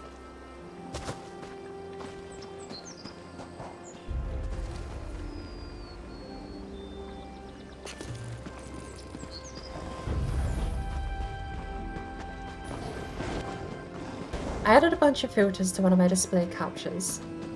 None of that should be active. Most of it should unload. There's a couple of browser things that got added. Oh, the big one! The big one! Actually. No, I'm not going to show you the big thing I added. Because the big thing I added... Hey, I was right, this one is the way shrine. This is not the one the bet was on for though, so we still have to travel up north. But the big thing I added is set not to deload. I might set it to deload. Oh, you know what? Look. I made a just chatting screen. There you go. That's the secret. Stream title. Whoops. Hang on.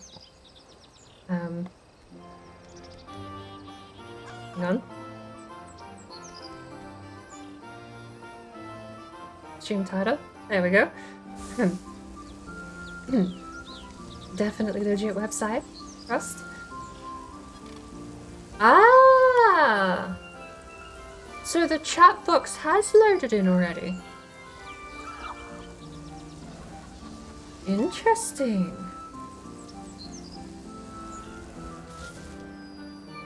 How's the live timer doing? Hasn't started, so I need to work on the live timer. The amount of tabs. Isn't it cool? Okay, so that's set to unload. That's the background. Activity feed, I'm going to shut down and refresh when it becomes active. The mod source. It's all fake. All of it is fake. I can lift the illusion by turning the background PNG off, and there you have. That's all that's on the screen. 3 browser elements with a background PNG, and it's all set to look very lovely as if I'm actually on my moderator section. The title is there and everything, but the title's a lie too. That's just a text file. Hence why it wasn't accurate before. The live timer is meant to start counting the moment I open OBS, so it should be off by a few minutes usually. Half hour at worst. We've also got the fake chat overlay. The fake chat overlay really should go. Fake chat overlay can go. I need to... Fake chat. We've got actual chat overlay now, look at that. I'm very happy with how it works, because it shows me everything. It's as if it's... well, it is literally mine. Look, it's even got... wait! I just realized. I can click interact and I can type. It's a real chat box. It's not fake at all, that one. Well, I mean, it is fake in the sense that it's just a pop-out chat box. I have clicked pop-out chat window. But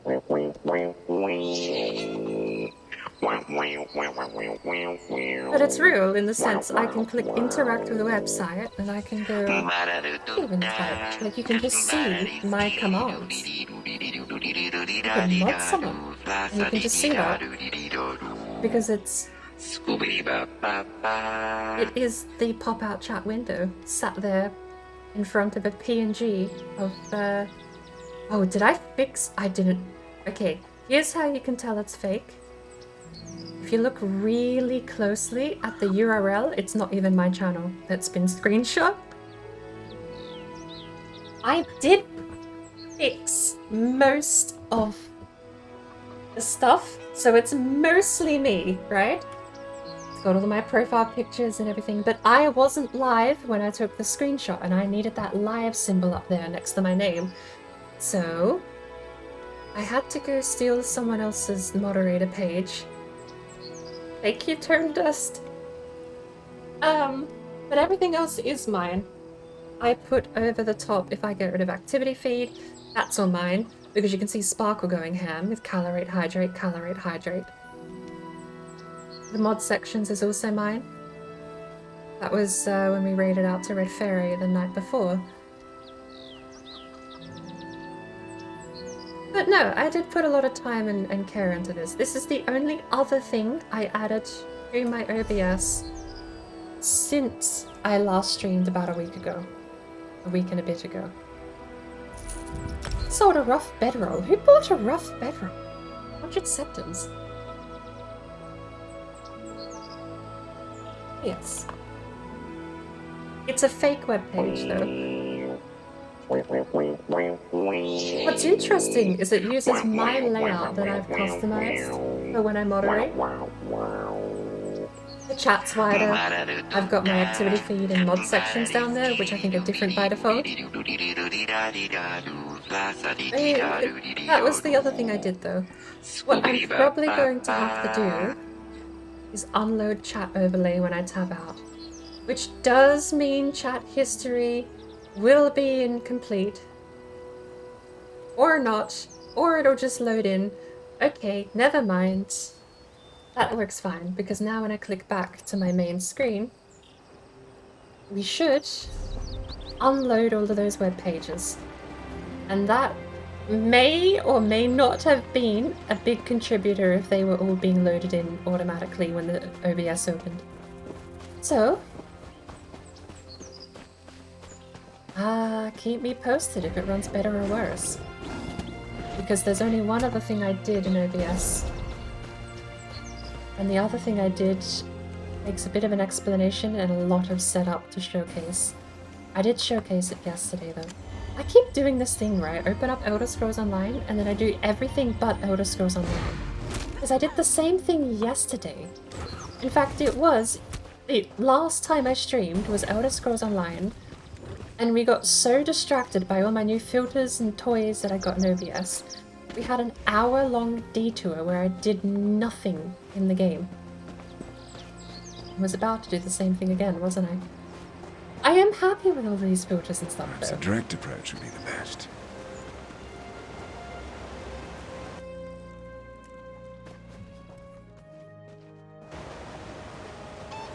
It's a bridge. I think a direct approach is the only way to get across. I wish you luck.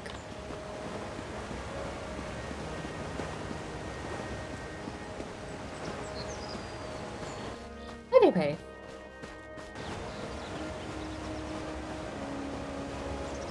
I believe we had a sub bet for whether or not this location here is going to be a way shrine. If anyone else wants in.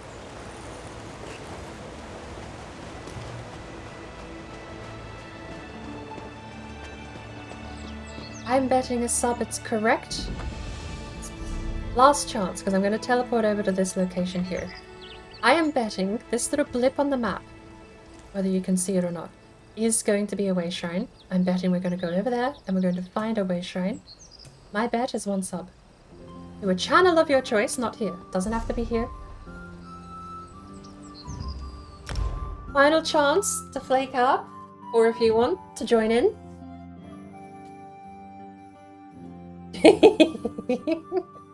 Right after meeting a map, we're going to go back to Scuff Thingy Button. Well, there you go. You can see it over there. You can't see it over there on the minimap. As, well, Scuff Thingy Button is a beautiful filter now. Isn't it so much better now? I do just want, oh. Like, it doesn't filter nicely. It's very crude in pixelation, but it's so beautiful though. You an enemy? Who are you? No good can come of that place. Why are you so tall? I'm actually very tall for a KHAJIIT, and he is almost twice my height.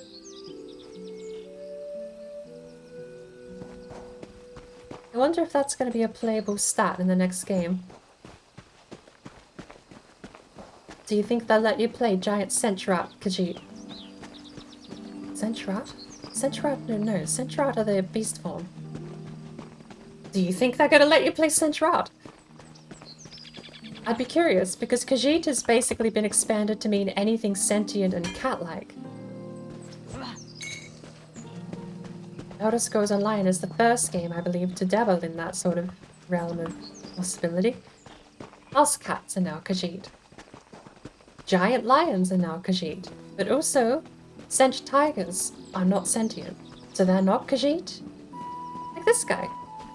Oh no, that's a Centrat, and he's not tame, apparently, but there's one over in Rimmen. There's a Centrat that's in Rimmen that's tame. I have bad news. I have very bad news. But I just noticed what popped up on the map.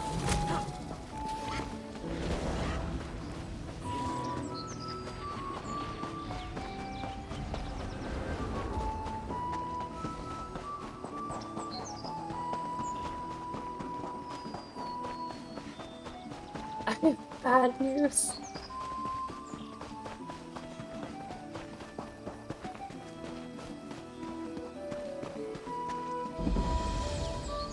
I think it's a way shrine.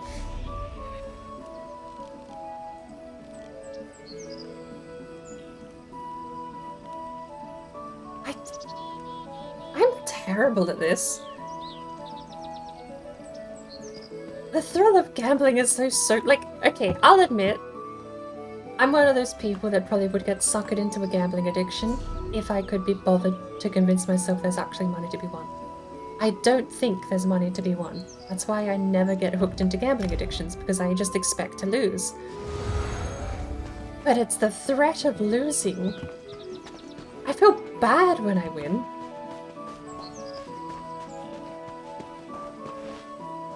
I don't know what's wrong with my brain. Like, this is how weird. I'm trying to wrestle with my own brain here at the moment. I won a bet. I bet a sub that was going to be Way Shrine and I won, right? I still want to pay out. Like that, yeah, like I still want to pay out. That's the part I don't get about my brain. Why is my brain like this? You don't have to, Subaru, no. I should probably vet that everyone is actually of gambling age before I invite people to do stuff like that. So no, I'm not gonna hold anyone to that. Just a bit of fun, like, oh... I should actually... You know what I could do? I could add a channel points thing called Lost a Bet. So that if you're not allowed to spend or can't spend money, you can just lose a bet with channel points. I can make that super expensive too. I see KHAJIIT portal. Through a stone, nonetheless. It came with a ton of stones, but nothing much of value. I'm not gonna hold anyone to no gambling. If I'm gonna do something like that, I would probably actually have to be very careful with who I invite and who's playing and what the rules are. Like I said, I still feel like I want to pay out. That's the thing that I don't get about my brain at the moment. Where's this Dragonland one? I don't remember where the dragon spot is. The down south.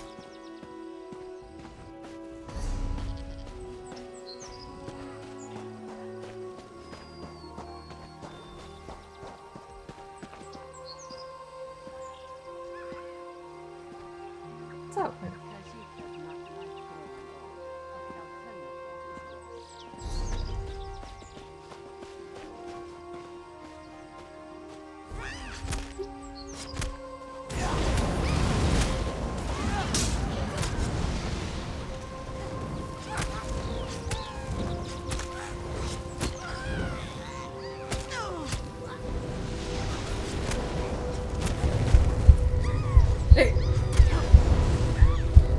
Hatching commences in 15 seconds. Thank you for the gift sub, Subaru.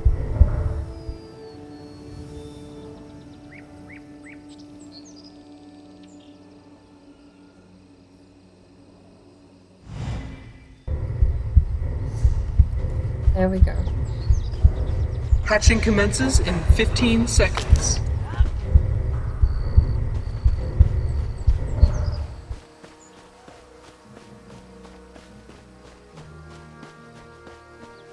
Mind. Oh, honestly, what I need to do, here's my life goal.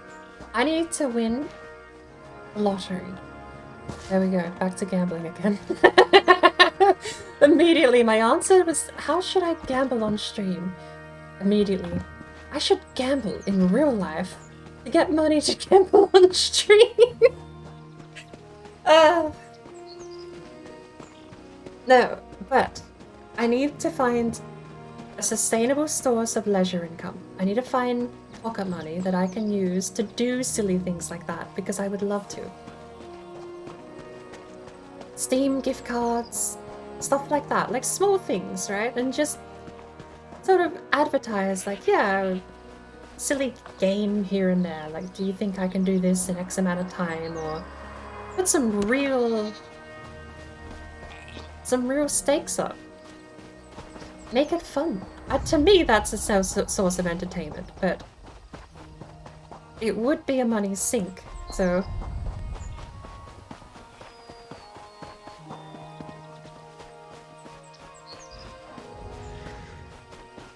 Don't die! Okay, he's at 80, 85, 83, 81, 79, 67. I'm gonna throw this down. I'm gonna walk back out and put this down. And we're gonna throw a 3. I'm gonna do 1 attack. Ult. Attack. I don't have ult. Apparently I've not had ult this whole time. And he's down. So, is the stream still stuttery? Because it is running infinitely better on my end, just doesn't have audio. It's very curious. Still dies in combat.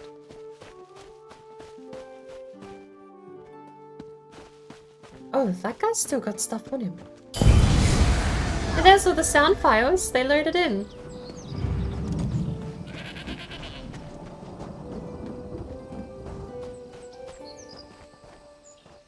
Baron.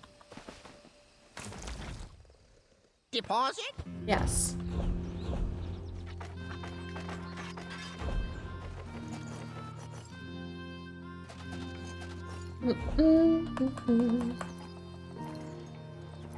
I'm gonna need those amulets back though. Dialogue Braze Ring.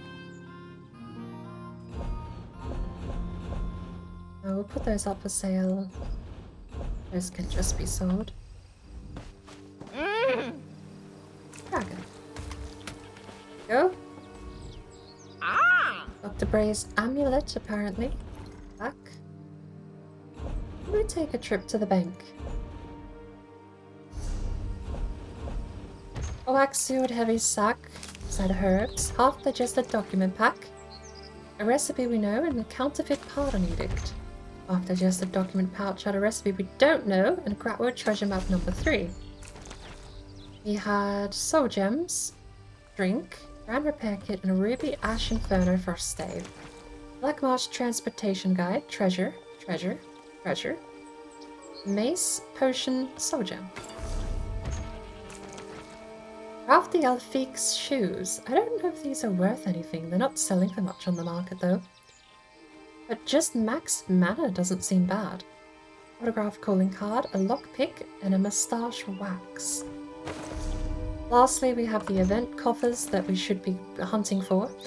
New Moon Priest shields. Praxis, which we don't know.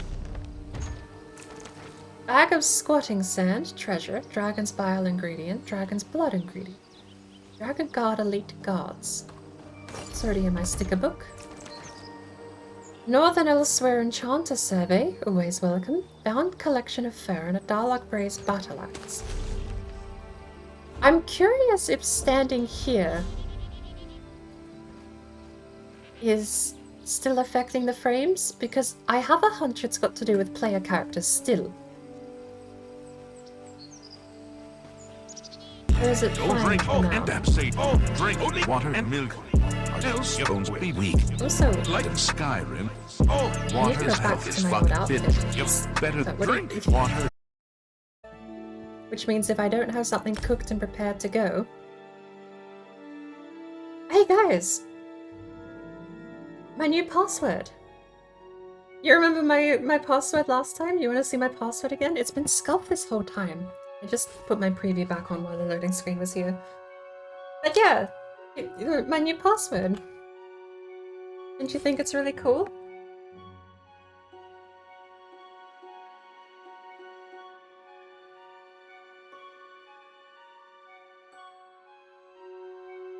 I think my new password is really cool.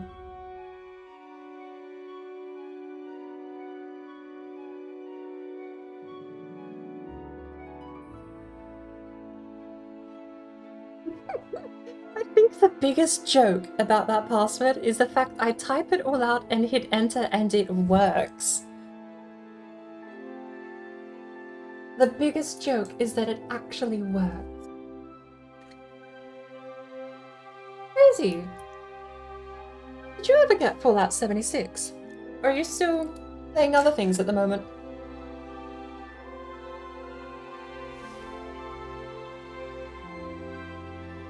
Ah, I proper disconnected apparently.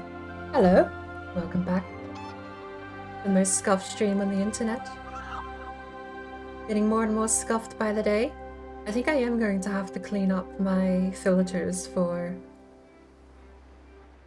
that other source element in OBS are probably gonna have to go. I get the feeling it could be the plugins themselves, but I get the feeling having them linked to a element. Loses our music. The left window, hello, you're over on the left, has filters. All of these filters do stuff. Like color correction and a mask blend feature that I've got. Color correction is a subtraction of purple or green, I forget. It's peach and green, there you go. I have different colors though. But I think it's all of these that are messing up the stream. Color correction is a switch of 90 hue right. Then we've got the two mystery shaders there that I'm not going to turn on. You've got the rotate one, blur, sharpen, and phase is just a slight zoom in and out. Very slight. I can make it go quicker to demonstrate. It's at 0.4, but if I set it to 8, you can see the phase in and out. I think it's these that might be loaded in even though they're disabled. They might be affecting the stream even though they're all turned on. So I'm gonna have to screenshot all of these settings. Would do it now.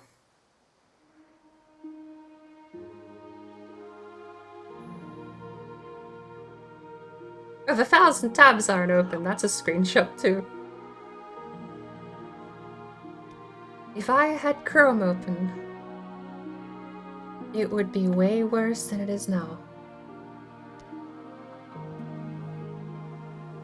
Although, Chrome by itself and OBS do get along fine. I've run both programs side by side. Chrome, OBS, and a video game, on the other hand,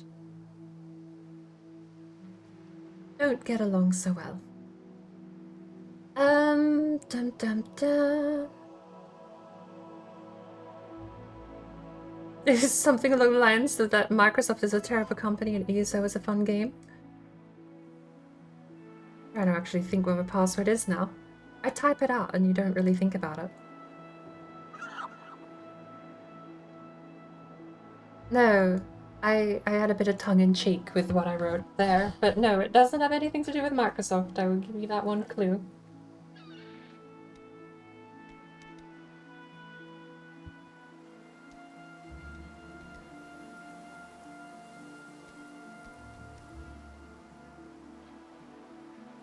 What do you think? If I just turn them off? Maybe that'll help?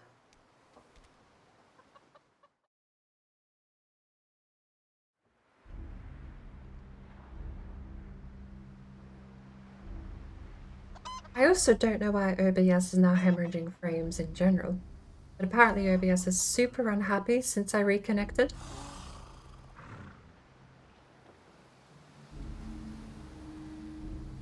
Alright. Quick segue. Since we got disconnected, I'm going to log into Engadget and we're going to get the Elsewhere Map 1 back off of our other characters.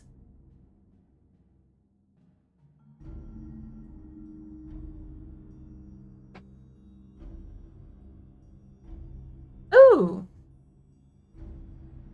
Do you know what we did the other day, actually? That was a bit of a milestone in Engadget's life. We got her to Woodworking Extraction 3. So she's as good as Mjasa when it comes to mulching items on the woodworking bench now. Why did you call your character Mjasa?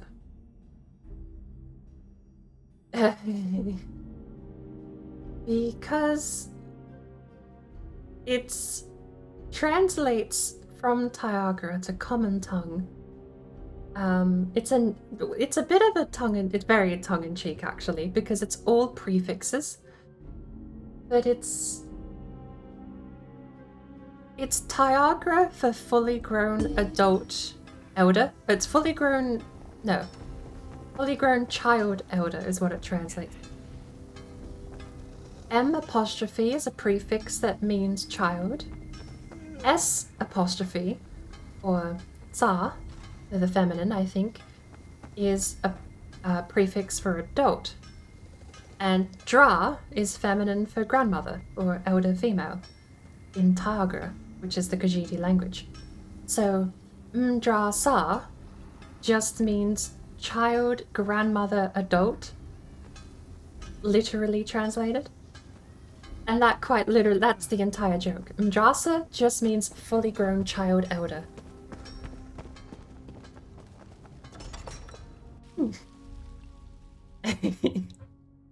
And Gajia is even better though. If you think fully grown child elder is a great name for a KHAJIIT, Gajia is Old Elvish, it's Aliad. Angar is cold. Aegea is wisdom. So the name in its full pronunciation actually has an extra A. That's the full name. I simply abbreviated it so that it was one less A in the center.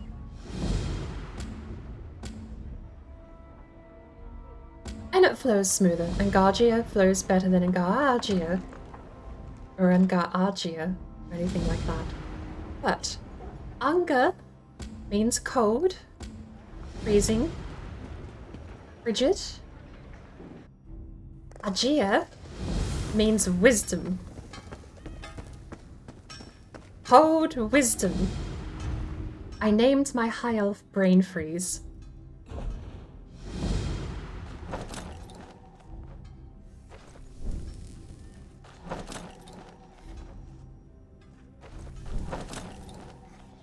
I'm the most proud, though, of the one that is the least funny, because I have an Argonian, actually, that I've yet to play, that's stuck over in Vardenfell as the starting questline, and I want to play through that seriously as like a questing-only character. Not questing only, but it will be questing majority of the way, because I'm going to be playing as a character in the world as opposed to an MMO. Their name is Lukiel Halalu Biko. And simply translated, Halalu is the house of Halalu, and Lukiel? Biko is friend. Halalu Biko is hyphenated, so Halalu Biko is quite literally Halalu friend. Friend of House Halalu. Ally to House Halalu even. Gel Argonian language is a lot harder to translate because it's very literal. You rarely get Gel phrases that will be names. They're way more like descriptions of someone. Lukiel, from memory, was not Argonian born. Like Argonian, it's a descriptor for Argonians that don't follow the Argonian way.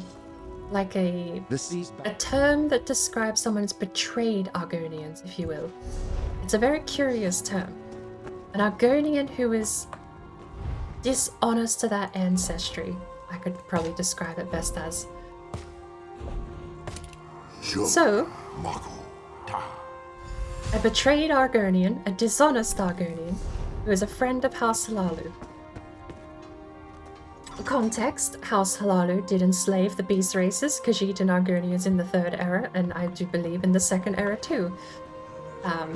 Also context, the Ebonheart Pact teams up the Dunmer and the Argonians, and the Admiri Dominion teams up the Altmer and the KHAJIIT. They can't catch a break even if it's not explicitly said. I think it's very much on the nose. All inferred, of course, because the game doesn't touch that topic with a 10-foot pole. But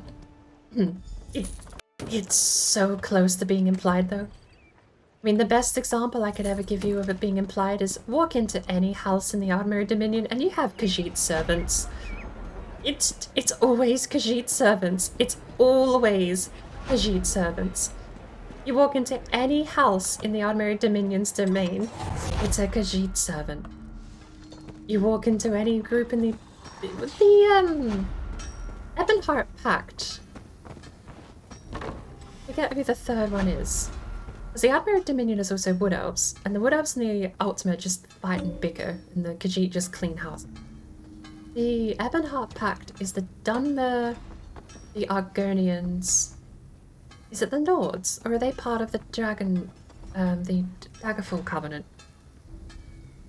Because I think the Daggerfall Covenant is the Orcs. Isn't the Daggerfall Covenant Orcs, Nords, and Bretons? Or Orcs Ebonheart Pact? Yeah, that wouldn't make sense, because they're up in Orcrest. Orsinium, rather. I think that's how the factions split. Oh yeah. The name I'm most proud of is the one without the punchline, because it is just describing their role in society. I thought of translating from the gel. The gel literally translates to, as I explained before, it's no friend of the Argonian, but friend to House Lalu. So the way I was going to roll with that was something along the lines of needs no chains, hyphenated, like you normally see with Argonian common tongue names, is they hyphenate and describe themselves. So needs no chains was a pretty good one. Needs no binds was also thought of, something along those lines. Basically, the common tongue name for Lukilalu Biko is going to be bought her freedom with a different kind of slavery. It was a weird... I think it's a great motivator for a character, and that's why I want to treat them as a proper story character, but it's a weird thing to sort of traverse. Because you've got... Oh. You've got the notion that is quite redundant, where a slave bought their freedom by going into permanent servitude. But willingly this time. It was without the... Hence the name, needs no chains. They'll work for you if you just, I suppose, pay them? I don't know. The sentiment behind all of that is a little muddy for me, because I don't actually know much about the Dunmer's slavery practices and what the... I mean, I know a little bit, right? You've got that Mimi mission in Morrowind where the KHAJIIT has a stomach full of moon sugar and just actually gets murdered to get the moon sugar out. Morrowind was very brutal about a lot of its world building. Very brutal about its world building. But that's my reference point. And then going into Elder Scrolls Online, where the KHAJIIT are all cleaning house and the Argonians are... It's very... seemingly apparent, like someone in the world design team is really paying attention, but not allowed to make any quests or stories about it. They touch on it though. I really don't know what the design philosophy for Elder Scrolls Online is though. It's an enigma of a thing, because half the time I'm convinced they don't care about the lore. And I suppose as long as the bigwigs writing the stories are involved, yeah, they don't seem to care about the lore. They wrote an Oblivion invasion into the Second Era, not to mention Mane Marco, for Lord's sake. Like, they don't care. But people in the background are doing amazing work. They're adding things to the lore that aren't contradictory. Do I not have treasure maps? Okay. The whole reason I logged into Engagia is now moot. Shall we check Mortolga? Actually, Mortolga is the only other character whose name doesn't have a punchline. Mortolga the Swollen is... wow, she's so short. Or more accurately, the Ultima is so tall. Mortolga the Swollen is just that. I don't know much about Orcish, nor do I know the phonetics of the Orcish language. So I picked a name, ends in Olga, fairly common. Mortolga, Be swollen. There's no punchline, it's just her name, her stature. I thought, like, it was neat. I think Mortolga is some of my better character design, but it really is just orc want big weapon, orc go smash, orc punch thing.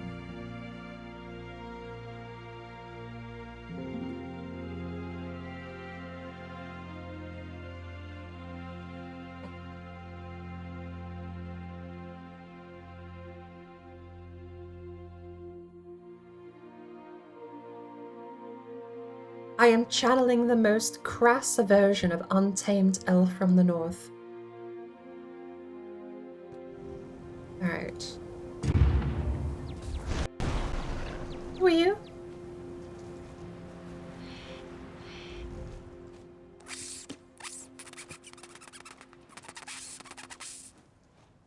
You have about 4 seconds to say something before I throw fists.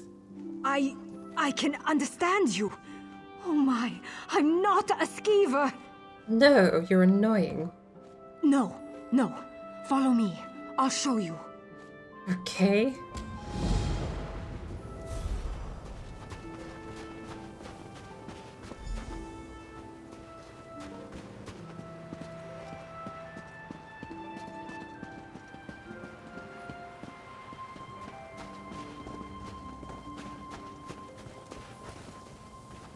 Finest merchandise around.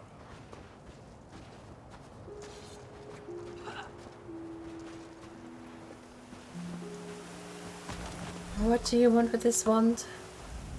Oh, thank Kine. You have it. This doesn't explain anything. My friends and I were out hunting in the woods when a mad mage ran up and began throwing spells at us. I think he only nicked me. He dropped that wand in the snow as he left. So you think this wand turned you into a skeever? I don't know how spells work. I tried picking up the wand, but it wouldn't let me. I think it does the spell, or undoes it. Look, my friends are Falta, Brend, and Runzenwild. They're skeevers now. Please find them and use the wand to fix them. How the hell am I going to identify 3 specific skeevers that are previously humans, assumedly? Or do they all look like humans like you? No? No elaboration? Okay, bye.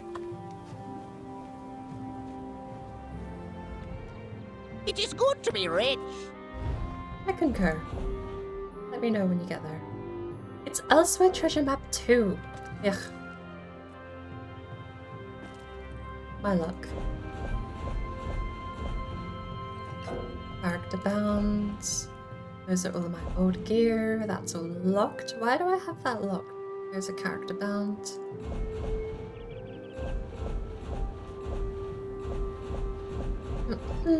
Looks like we're actually good. I thought I had way more of those treasure maps than I apparently did.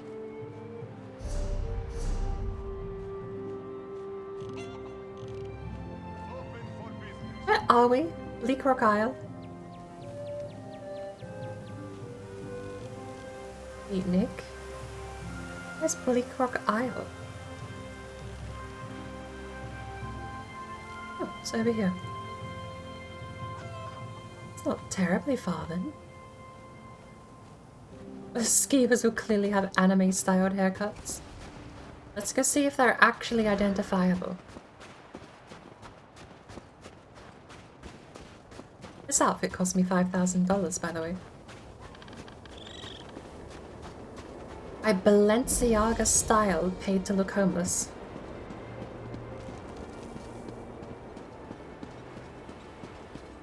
A full vagrant TM experience. And I found out in the process, just because it was the only raggedy looking clothing that I could find, in the process of equipping them all and buying the outfit, I got an achievement because apparently putting all of the prisoner clothes on as a costume is an achievement. Something I never would have even realized if I hadn't done it by pure accident.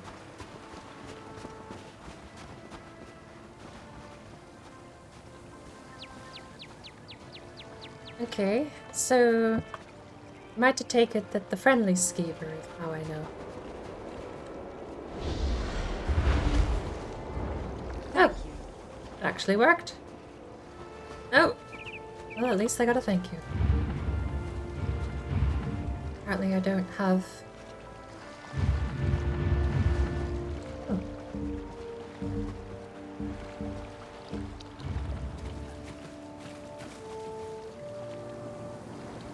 Apparently I don't have Ember on either of my companions. Of my companions?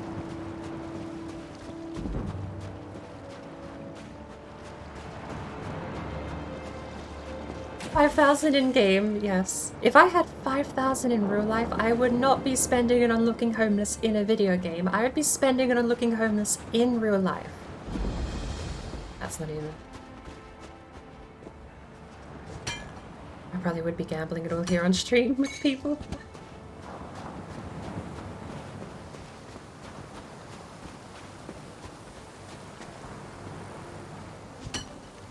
Gambling makes it sound so dirty. I would hold competitions to see who was right or wrong about certain random topics of the day. That sounds way more official then, doesn't it? That's probably how I'm gonna have to phrase it if I do these things. 5,000 septims in game this suit cost me. The eye patch was not included, that's just what I came with in Character Creator. Oh. No, I'm not here there. Where's this other marker gone? South of us, apparently.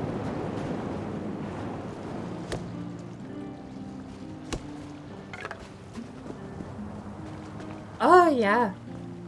The newer Elder Scrolls game is basically just spam chat, don't listen to anything they say, and then go to the map marker on your compass.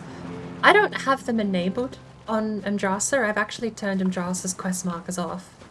But the other characters, because I'm not questing so much on them, I do have them enabled just to make things a little easier. But yeah, I absolutely agree. I think it's absolutely pitiful that you... Red Dead 2 is actually another great example of this. Red Dead Redemption 2 has a mission where you can... Well, you can at any point turn your map markers off, right? Red Dead Redemption 2 has an option to turn map markers in HUD off. And you can play like the super authentic, actual real life cowboy experience. But then if you ever do a single quest in the game, they don't tell you things.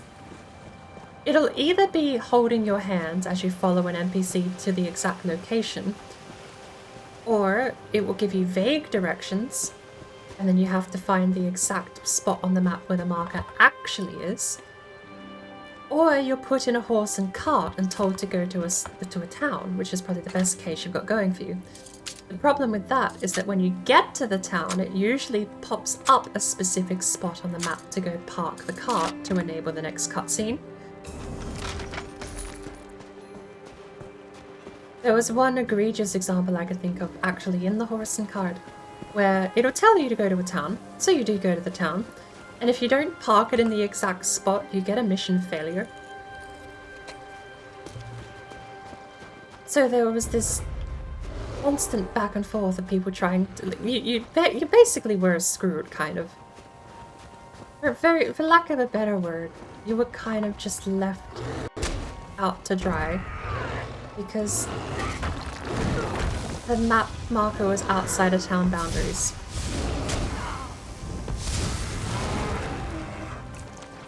You had to park the cart outside of town and then walk into town to trigger the cutscene. But if you just drove the cart in... Thank you. You would eventually be failed for, I don't know, some timeout thing. They would tell you, oh, it took too long, or someone got bored or something.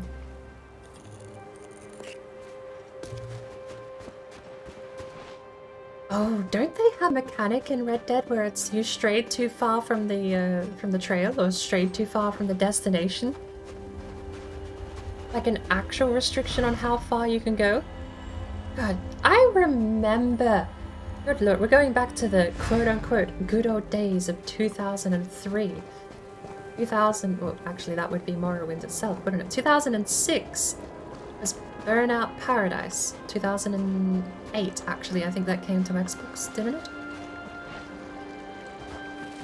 I think it was announced 06, and I don't remember if it was DLC released 08. It was around that time, either way. Point being, Burnout Paradise had a sales pitch, an actual unique selling point entirely based around the fact that you had to find your own way. You could drive the entire wrong direction and you wouldn't get a game over or a fail, but you still had to win the race. It was a brilliant idea. For the first time ever, it was a racing game where you could quote-unquote cheat and take shortcuts. You could route your own pathways. You could go on the tram tracks above the city and drive across the entire city itself if you thought it would get you there faster. Practically, it wasn't that great because you ended up only driving the same routes anyway. It still ended up functionally the same, but less interesting. Instead of handcrafted... I mean, you think about Need for Speed Most Wanted 05. There were handcrafted races that took you through all of the sites. It was a tour of the town when they're handcrafted. Underground did the same thing. Even Carbon a little bit, although Carbon was a bit more formulaic, I think. What Burnout Paradise missed out on was by letting you drive the entire city. If you wanted to win, you only ended up driving the same route to each destination anyway.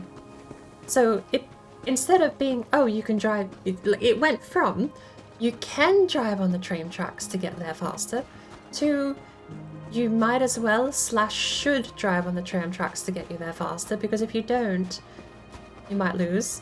And then you'll have to do the race again anyway.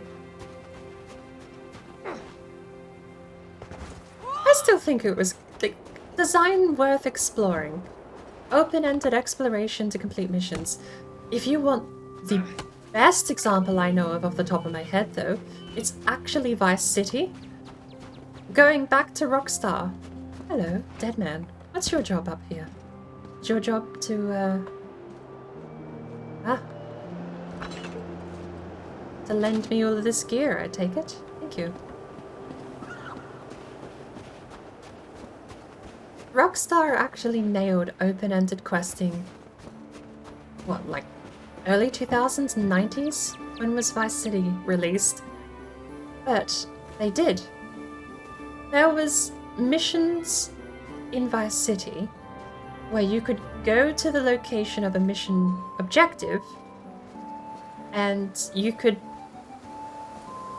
Okay, there's a couple of examples because scripting back then was a lot different too, but the one example I am thinking of was basically there was a mission where you would have to take out a guy, but in the cutscene he would get in a car and drive away. So in the cutscene, you would find the guy, he would go, "Oh no, you're gonna get me!" And he'd run to a car, get in the car and drive away, and then you'd be given back control, and you'd be able to go and get him. If you walked up to the car and put C4 charges on it before talking to him, though, then you could just detonate the C4 charges and beat the mission immediately. That's a small thing, right? It does take a bit of thinking outside the box to come up with something like that, but it'll let you do it. Modern Rockstar would look at someone doing that and fail them for the idea of even threatening the public randomly, despite making crime boss style games. You're a cowboy and a criminal and you rob banks, but you put C4 in a guy's car, so mission failed. You scared the public.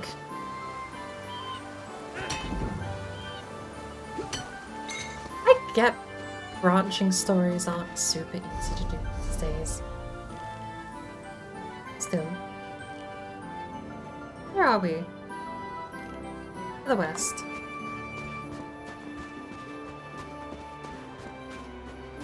With the amount of specific story plot points in modern Rockstar games, I understand you have to have failure points along the way.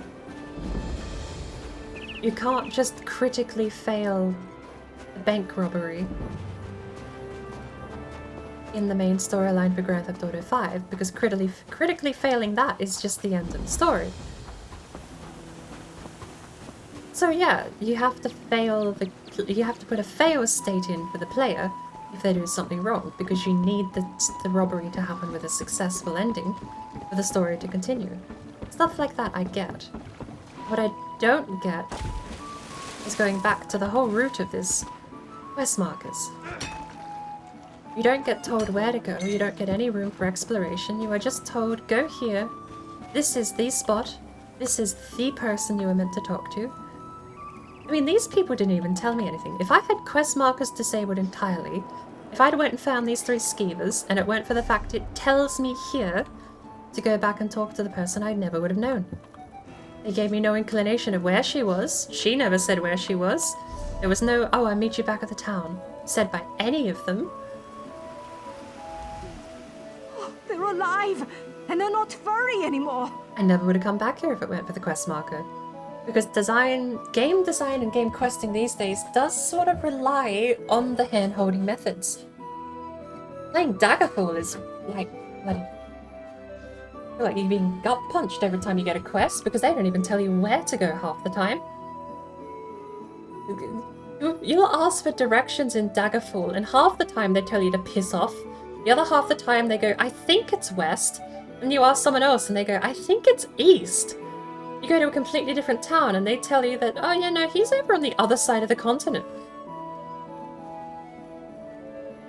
There's a lot of less... I don't know what we'd have done, living out the rest of our lives as cheese-eating rodents. If I ever find that mage, I'm going to show him what it means to be vermin.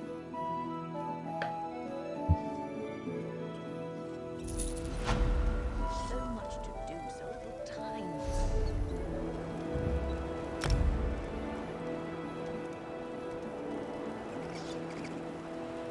Also because I'm a very laissez-faire person when it comes to questing in game. I do enjoy taking my time and exploring through regions and areas. Finding my own story and not just rushing from point A to point B to do someone else's. So when games like Daggerfall actually give me the ability to genuinely explore and have to mingle, almost literally have to mingle. You have to go in and talk to tavern owners to get directions, and if they don't know or dislike you, you're kind of screwed. You just have to then go walking about town, hoping desperately one of the random people walking by will give you some information, or that you stumble across the place you're looking for.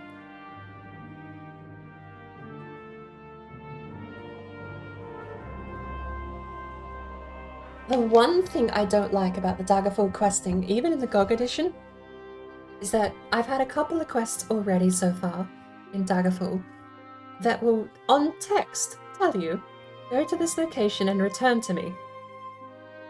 The quest log will say, go to this location specifically, and then return to me, but it won't say where return or me is.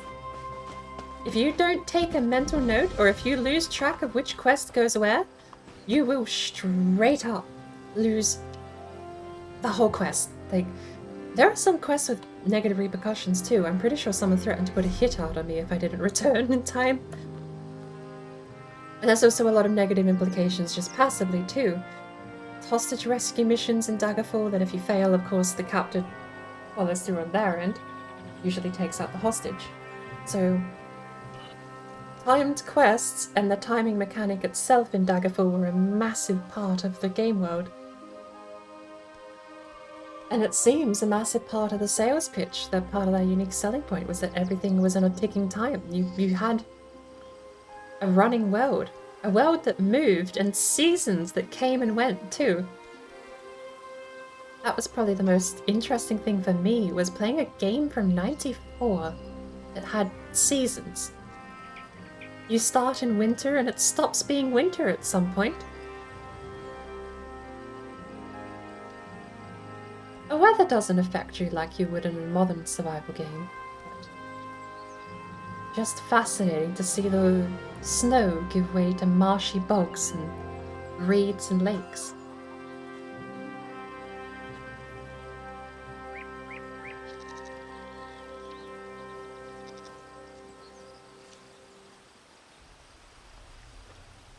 What I should eat something too. What do we have? X-Stam? Meh. X-Magica. X-Health.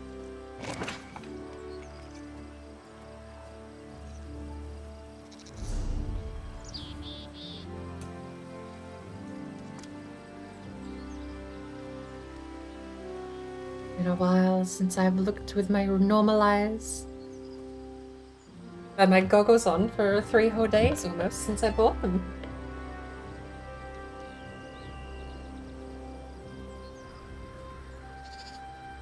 I wonder what they'll look like on an Argonian.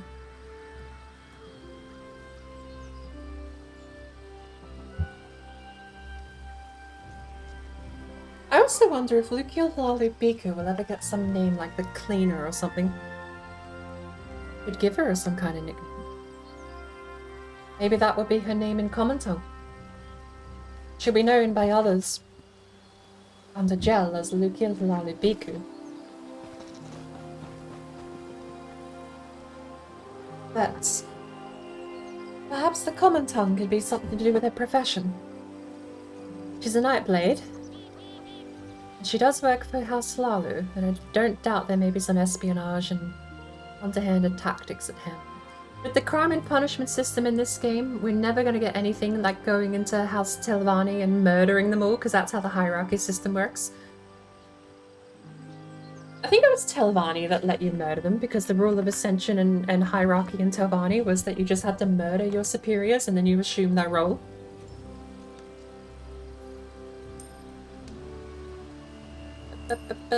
House Telvanni.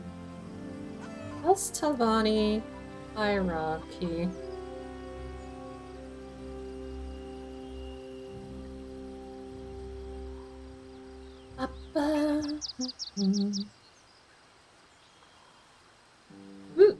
They're hostile to the Lord, the Temple, and other great houses. They have no allies.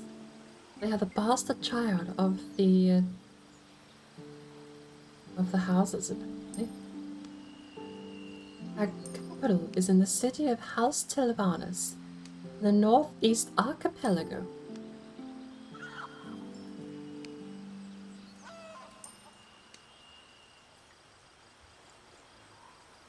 Telvanni are the only known people with the power to raise life from ash and are considered masters of enchanting in Morrowind. Patron saint of House Telvanni is Saint Boris.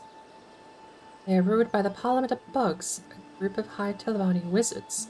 Pretty sure it's Telvanni, because the other one you need levitate to get around their houses with, right? It's the House of Wizards, where you can't... There's no staircases in the entire building. You need levitate. And you're allowed to murder them all with no repercussions, because that's how the hierarchy works.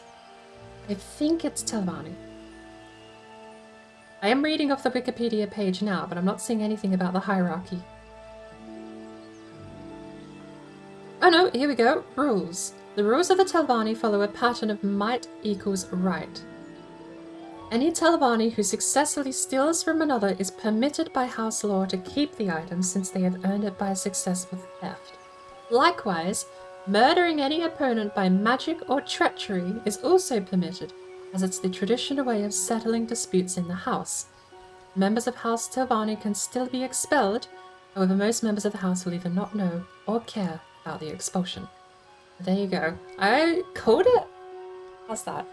Can't remember spots on the map. We're 50-50 for things on the map, but we actually managed to pull that one up. My encyclopedia knowledge is not at risk of being wrong too many times. A weird old lore, I suppose.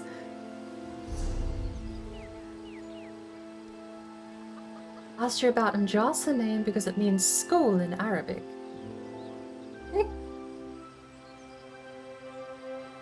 Interesting.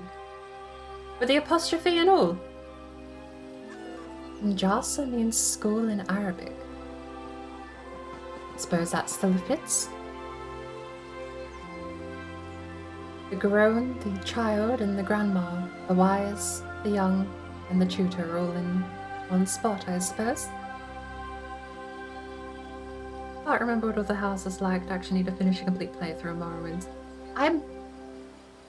On paper, I am saying out loud right now, I plan to play through the entirety of Morrowind after beating Daggerfall. Here's the catch. I haven't played Daggerfall since November.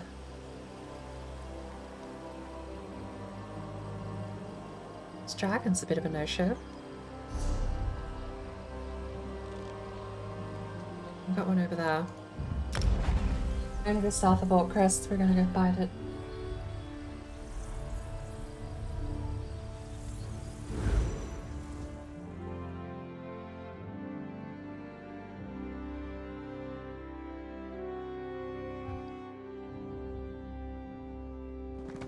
I need my 30 dragons.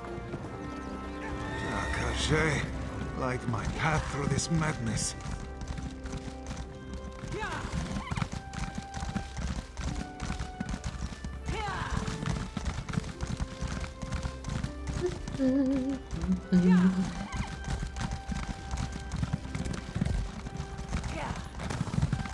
I will still never get over the fact that this mount is in the game and functioning, but for some reason doesn't load in when you mount it. The fight has started and we're going to be too slow at this rate.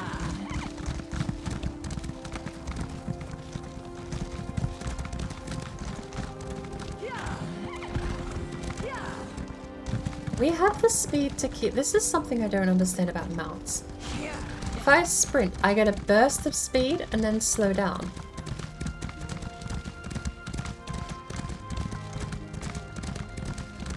If I let go though, I go slower, but then when I sprint it's burst of speed again before slowing down.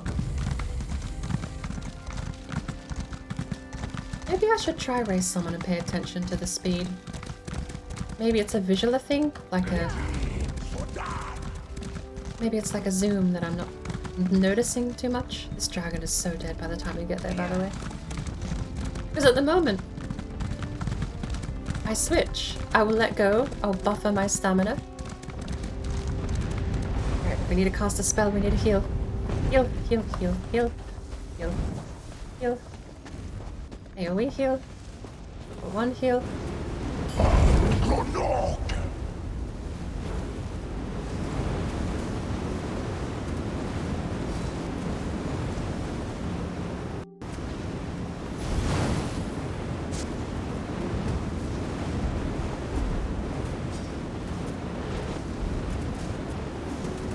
Yeah, this is running pretty miserably.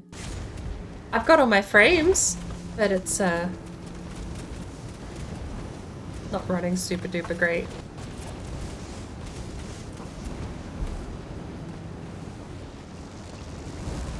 It's running well. I'm not dropping frames, but nothing's loading. And as far as the stream goes, I get the feeling that you guys don't see anything when I fight. Which isn't ideal either. But none of the character silhouettes are loading in. It's very sad. What I could do... Ooh, got the game down to its very, very bare bones. Shadows back down to low. It hurts because it ruins the shadow distance. Which with load textures I was hoping to mask a bit of the visual... The visual loss of clarity I was hoping to mask with a bit more shadows, but...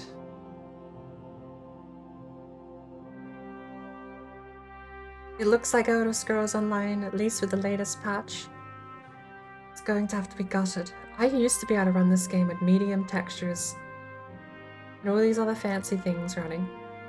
It didn't run the best, but it ran. Maybe it was all in my browser if it is running better, because it could have just been pure CPU overload. Browsers in OBS don't run on hardware encoding, they don't run on GPU for some reason. All CPU based. We got the shadows. Everything is bare bones minimum now. I really need to get rid of crap. I have so much junk on me.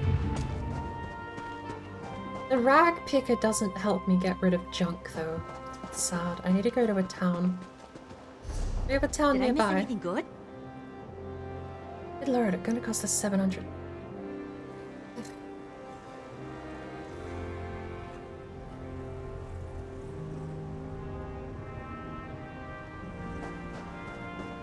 we have another dragon yet?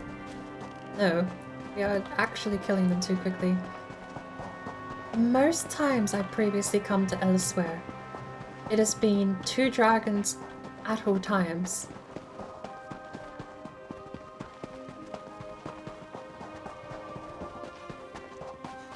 Weird. You know, here's the rice area where he jumps on that thing, I think. No, no, I might have just gassed it myself into that one too. I think he does do that though.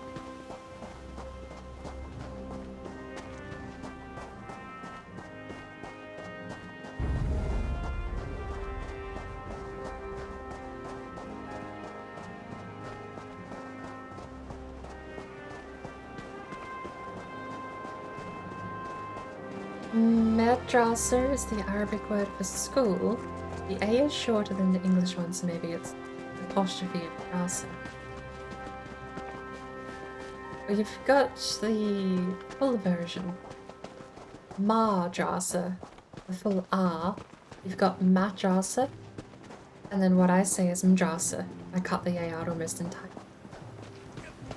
It's more of an than a ma. But madrasa. You could go madrasa. Suppose that would work.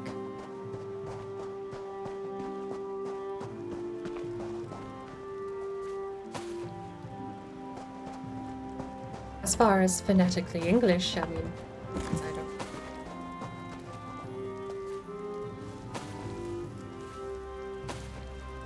Oh, that's mine. I can take this too.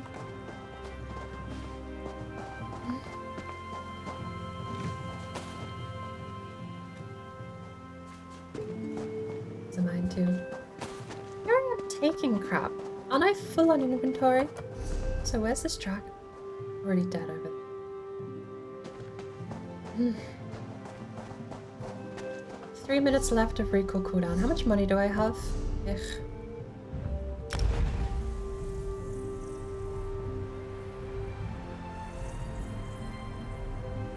Not the first day like you do, it's closer to Arabic. Like the madrasa? Or the ma.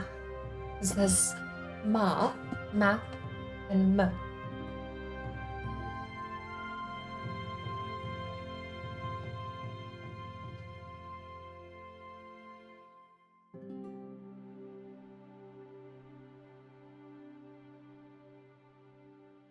Despite listening. Okay, is that bird trivia? I should even say, I don't know. Okay, when I edit videos, I log into my BordBrain YouTube account to upload them to my BordBrain YouTube stream. BordBrain archive is the BordBrain email. The BordBrain account, yeah, I've got a stream archive account. It puts the VODs on there. The VODs go on the stream account. Yeah, okay, good, we got that. The game just isn't loading. I don't know what's going on game at the moment. Maybe we relog after turning the settings down or something, I don't know. But, okay, so when I edit, I log into a different YouTube account than the one I use to watch your videos on.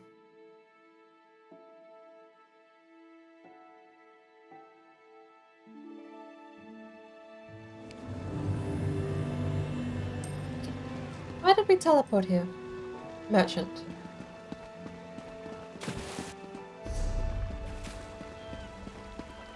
When I'm logged into my different YouTube account, I usually put on 24-hour streams of Arabic. I don't know if it's like religious singing, but it is. Oh, there was one that was a lullaby, actually. By Frey, I could really go for a decent joggerbrew right about now. My guild may pay well, but what's it worth if I can't even buy my favorite drink? Again? I don't think that was even English.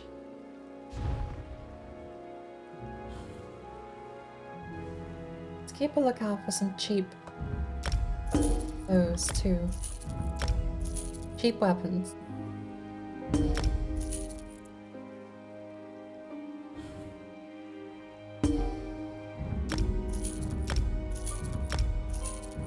My StreamVod archive channel has, I think, maybe 7 videos in its entire history, but it has a very interesting recommended section. I got Twitter to do the same, actually.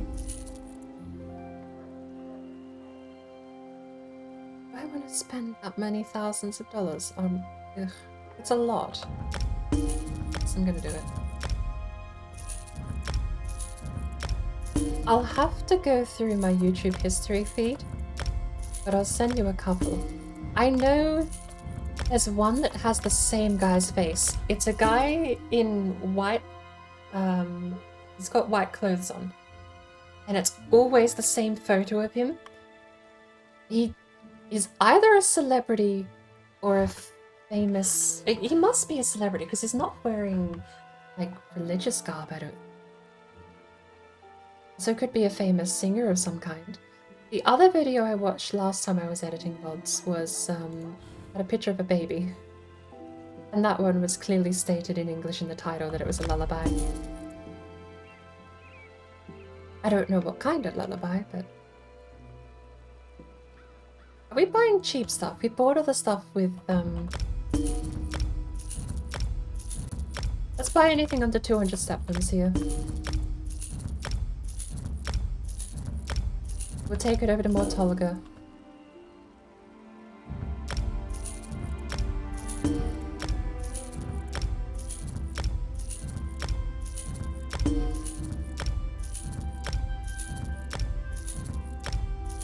This whole thing started on a complete whim too. It was not my original intent, but I ended up, when I created the StreamVod archive account for YouTube, I ended up being recommended one of them completely randomly on a blank account. This was a brand new account, fresh out the box, signing in from my IP address they had on my geolocation data, and they gave me that as one of the recommendeds. And I took that and ran with it, and now that's all YouTube recommends me.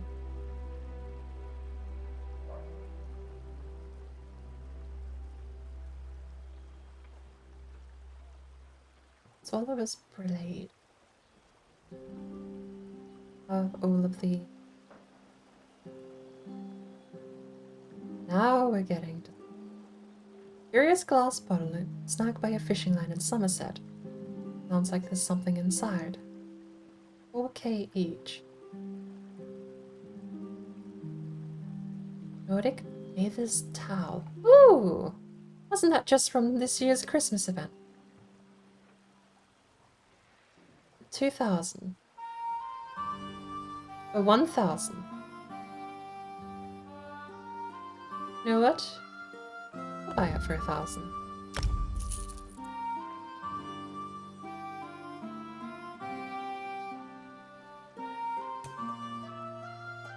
Anything here I don't have? And cheap.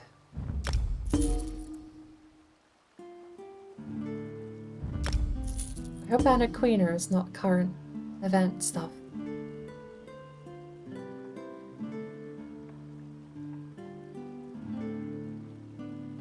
Axes? We've surely bought some axes. Blackridge stuff I'm just lazy on, but we'll buy one.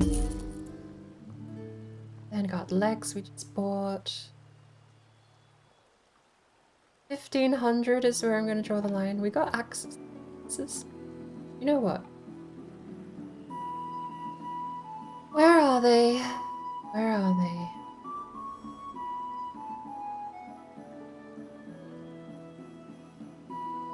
I got maces. Where's the other one we don't have? Axes. What?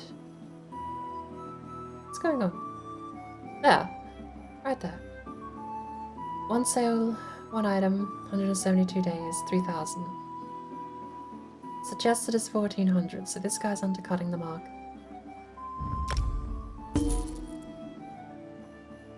then we'll buy maces too.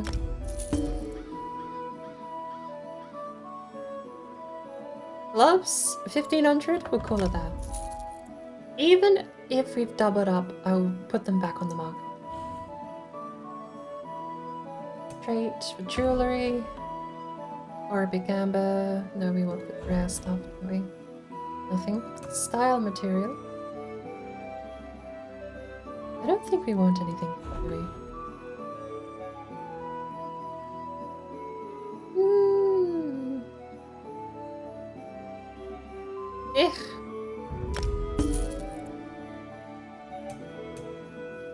Any cheap furnishing material?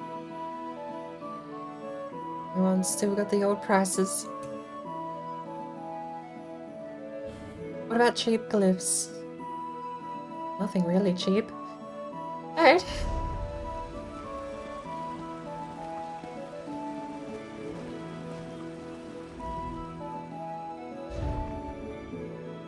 Nothing cheap here.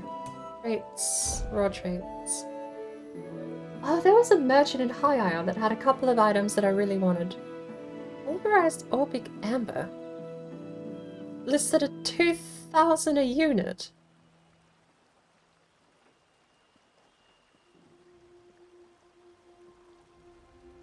No, I'm good.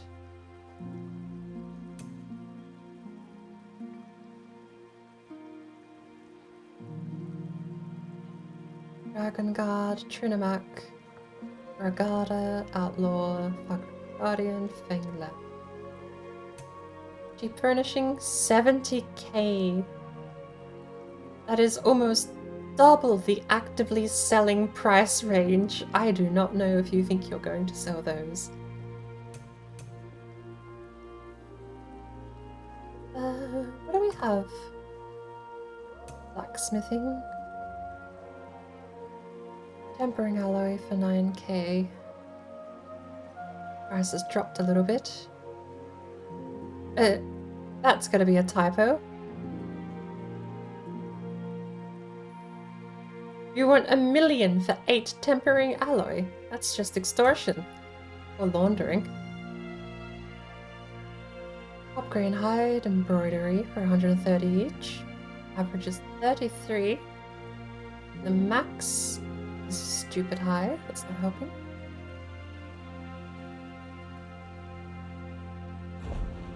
No raw materials. No raw materials. No raw materials. Chromium grains are 22. I need them at 20. The turnip profit, I need them at 20.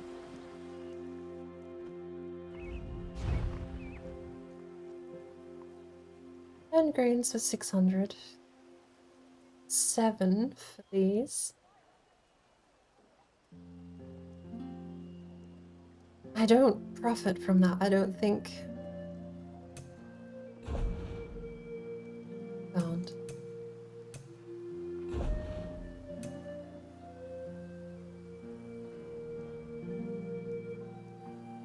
Hey! I have 468 raw material. I'm selling stacks of 200 for that much, though.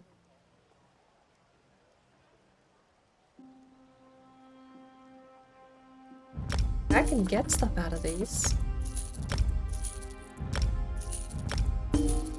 It's a little bit of money, but I can turn that into profit. 10,000 for rubidite. That's very upper market pricing. Or a calicum ore. 75, which is below average, but it is average.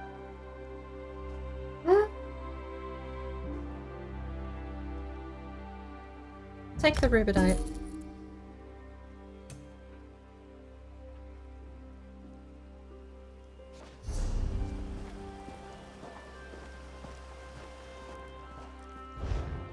When you get to be my age, there isn't much opportunity to meet new people. That's why I decided to take this job. Now I see new faces every day. Right, what do you have? Orbic Amber for 12k, Dawn Prisms for 12,000. Selling for 10. There I paid 12. No. Not that time.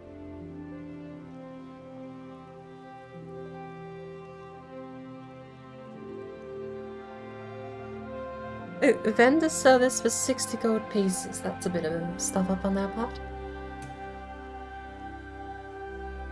Dragon's Bile go fairly cheap.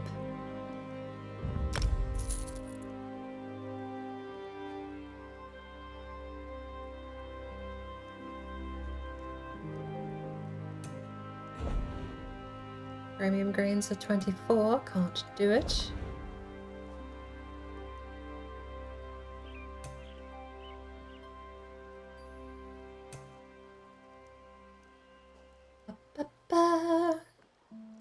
Very cheap furnishing. Hardwood for 2,000. That is not cheap.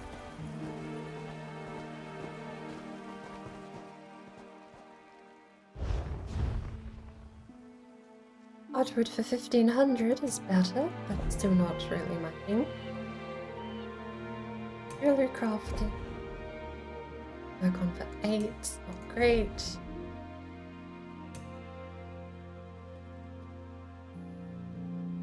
Rubido hide for 200 each. If that's not a typo.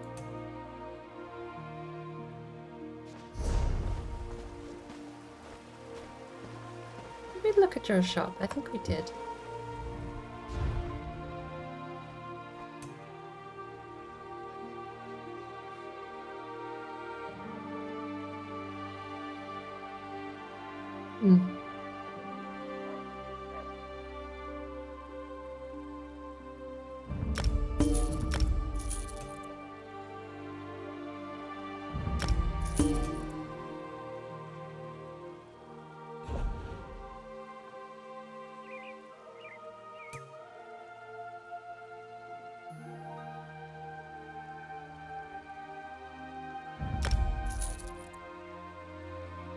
There's a slaughter stone. Intrinsic trait. Not worth that much to me though.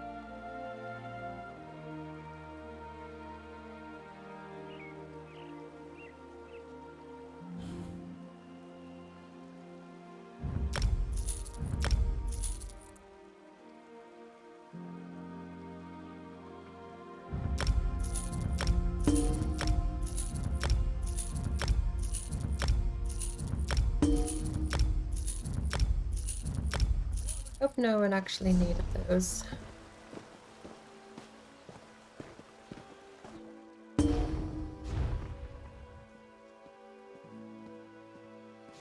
Yeah, I'm not spending 100. Does not look old for someone her age. Look at that beautiful sky. Retiring to Rimmen wasn't easy. I do think it is just my quality settings that are making her not load properly. This little shop. As you can Lucky see, me. she's got details and wrinkles. The nose crease is the giveaway, because normally the nose crease doesn't load at all on my setting.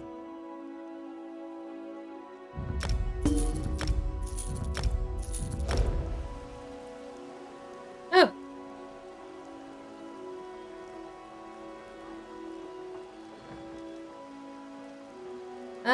Did I disconnect? Disconnected again. Oh well. That's enough shopping, let's go sell.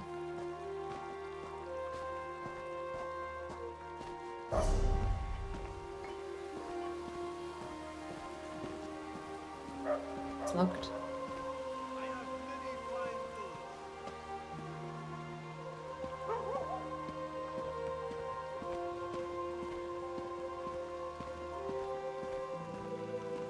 We go this way.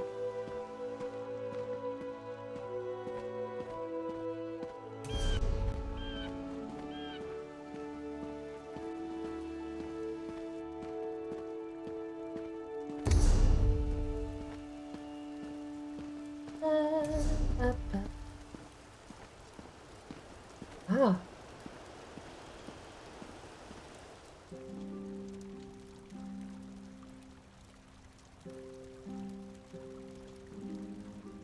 Curious. Aim is expected and unable. Okay. How bad did I disconnect? Am I back?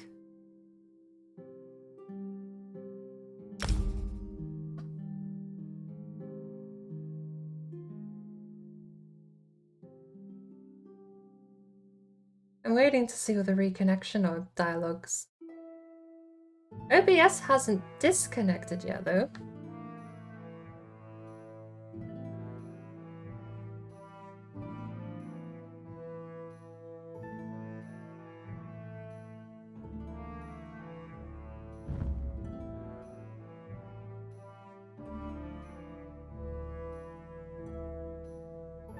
Weird.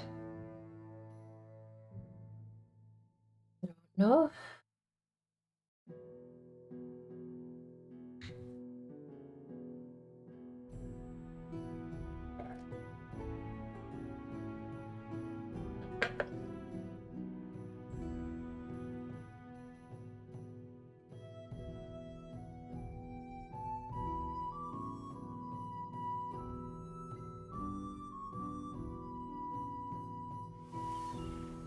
I don't know. We spent a fair bit of money.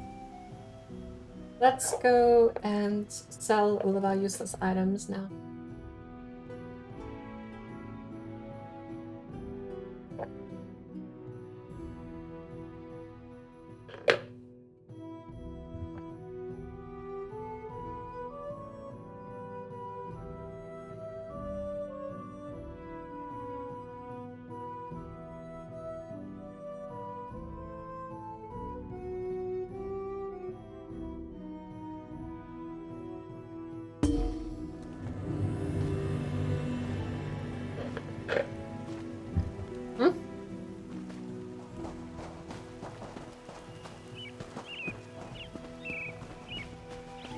We're running off this way. Do we have 89 items still?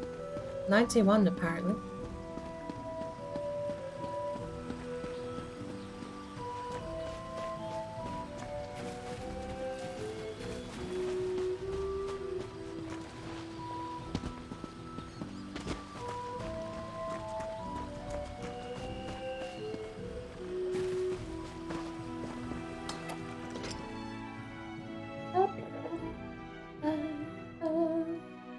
I should play Kingdom Come again. That was another game that kind of didn't run super well, but it ran okay.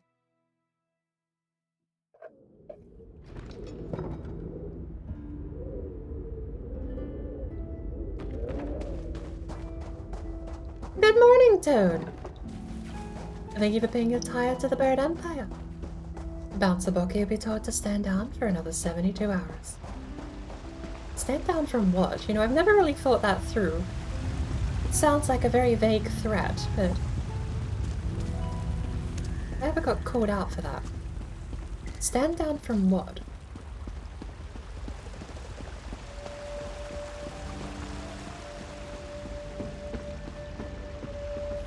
Hello. To be young again, to have all the wisdom of her age with the limber hands of a younger KHAJIIT. The Zini would be the greatest thief Rimmon has ever known. Would you like some really boring items instead?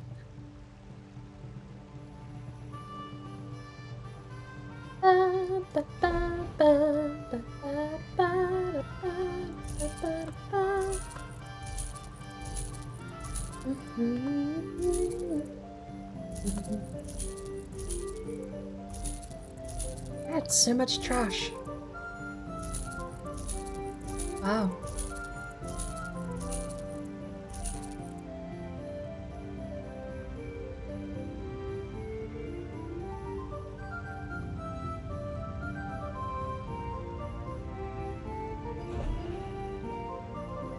Trash, trash.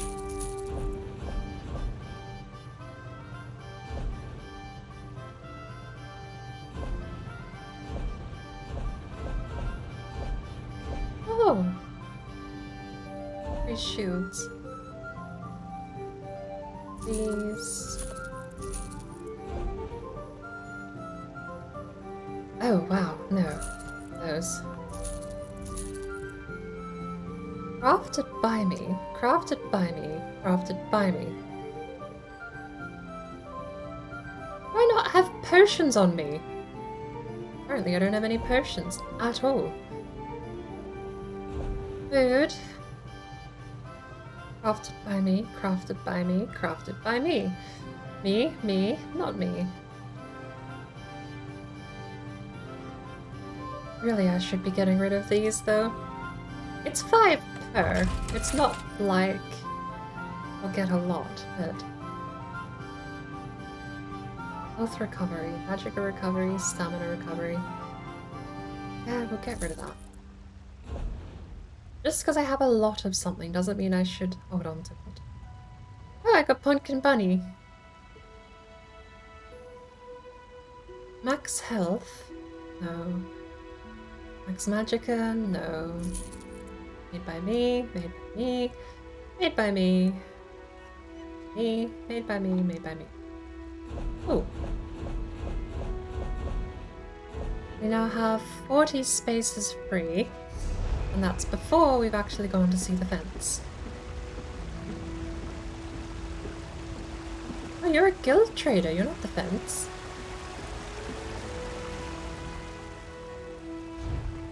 Gonna lurk and catch you in a few hours if you're still on? No worries. I don't think I will be on in a few hours still, but...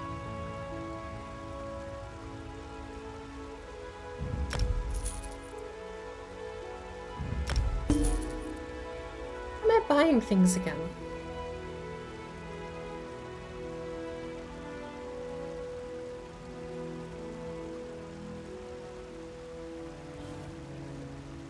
But to be fair, I do need training intricate stuff.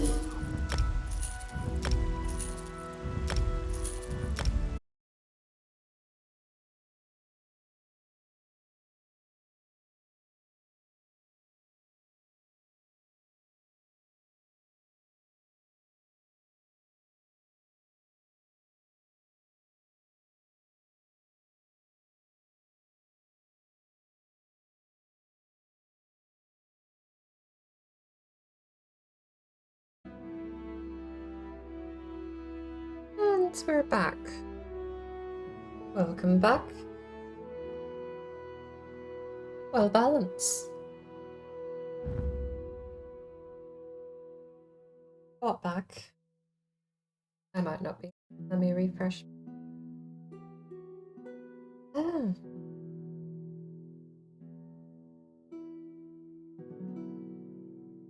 I don't think it's my internet. Internet is my internet. This?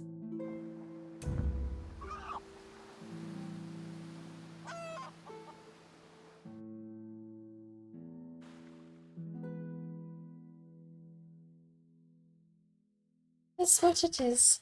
I don't plan to be going super long today anyway, because I do want to get a little bit of sleep before I have to do things.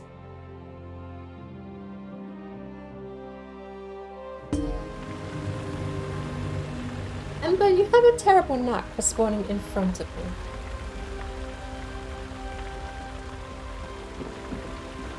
Hello. Where were we? I was buying all of your cheap, intricate gear.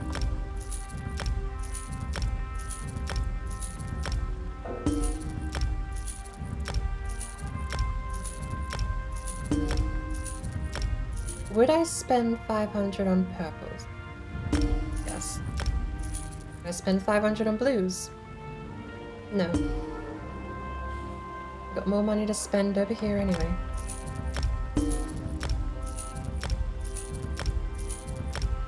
This super cheap armor is really great to mulch down to. The people that don't use it or don't disenchant it, it really is a brilliant deal to be able to snag stuff for under 200 septims that gives me a ton of XP. And we're going to have to go find Mortolga in a second and get her to put a couple of levels down. Technically, it's under 200, we take it. Mortolga isn't even next in line. Mortolga only gets the woodworking.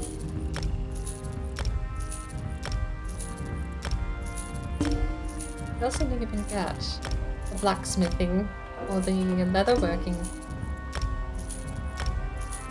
Ngaji is done with woodworking. We need level 32 on Motolga. But we still need level 32 on Ngaji at first. My good lord, how many items are there? Is this the entire shop? Bloody hell. I guess I'm buying the entire shop. It's all under 500.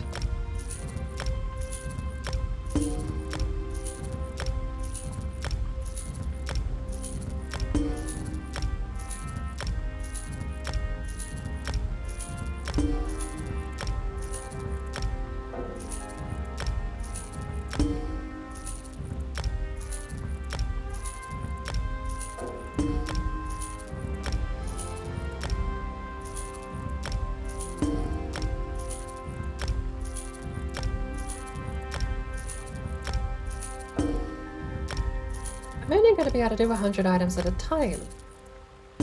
But I'm lagged out again. Maybe it is my net. But that wouldn't change the fact that OBS apparently... Well, no!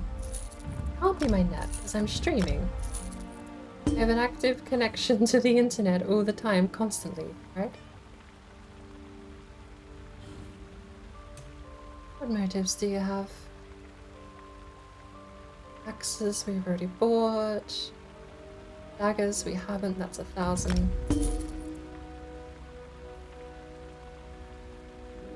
Don't drink and say drink only water and milk. That cost society is 17.90. Like Skyrim. Water is health is fucking bitch. You better drink water, drink water, drink water, drink water, bitch.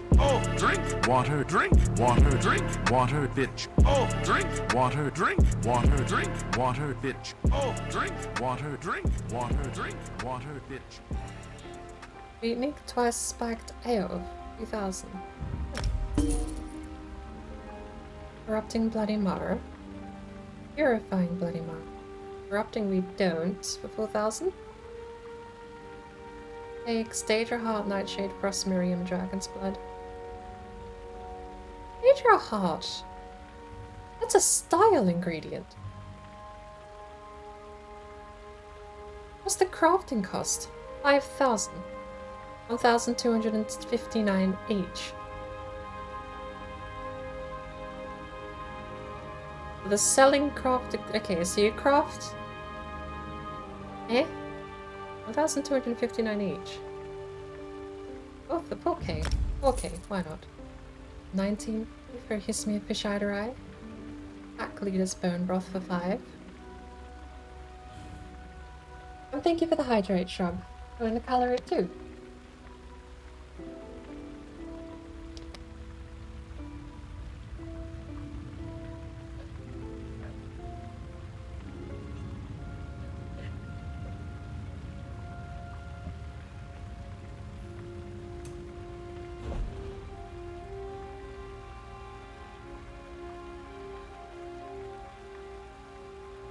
No, I draw the line at over 50, I think. It's the upper limit. I don't want to be going around spending too much. That is so far over the mark, it's not even funny. Like, I thought spending 4K on a stack last time was harsh. That's so far over the mark.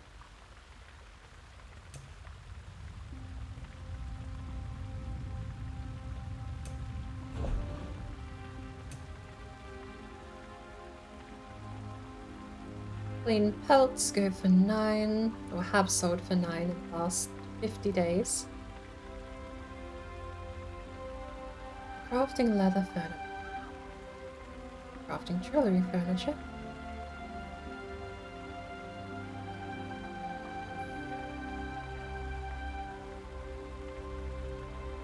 Apparently that's cheap. Make a pelt too. Glyphs! What do you have? Too expensive. Thank you for your time.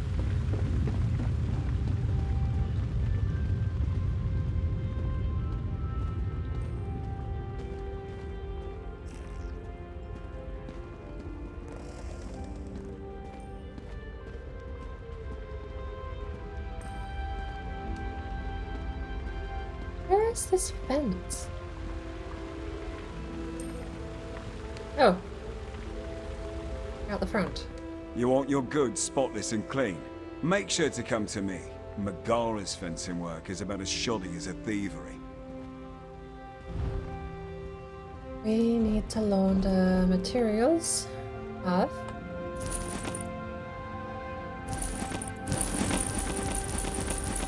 All of that. Furnishings, miscellaneous. What do we have? Launder that. Lockpicks will launder those. Else can be sold. Consumables will launder the counterfeit pardon edict. Sell that. We don't need to trade or sell any of the materials that we stole. The armor and weapons are fine. Right. Oh. We are down to 131. We were carrying almost 80 items that we didn't need to.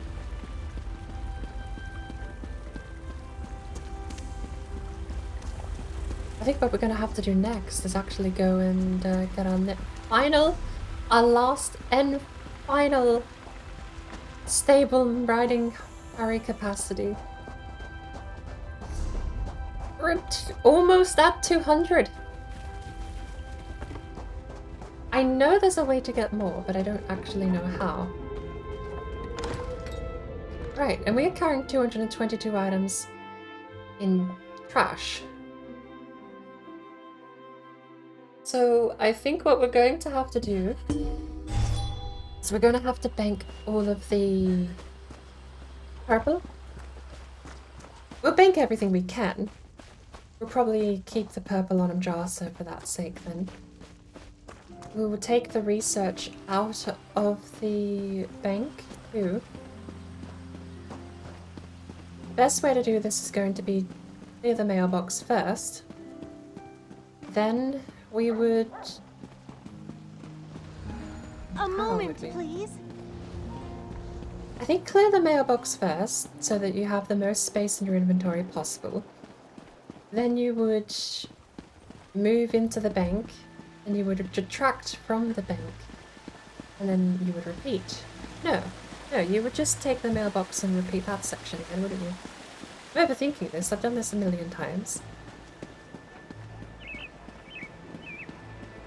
Sure. Then we're gonna motor the purples down from Jocelyn. No, he should have brought more mead. We've got... where is it? Isn't this the blacksmith? Yes. No? Where's all the workbenches? I'm apparently in the wrong spot here. Black merchant, home goods decorator. I am in the wrong spot. It's over there.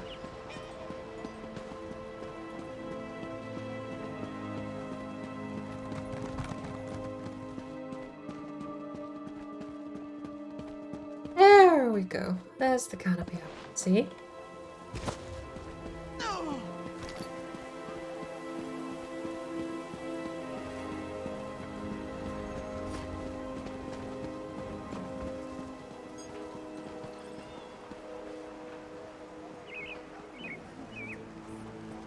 Blacksmith will be here any second.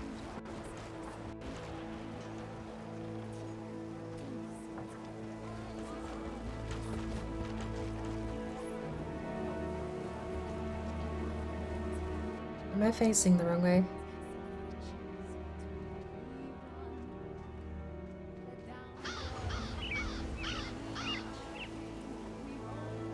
I'm facing the wrong way. There's the cook. But there's no chef. Always annoyed me. So where's the blacksmith? There he is.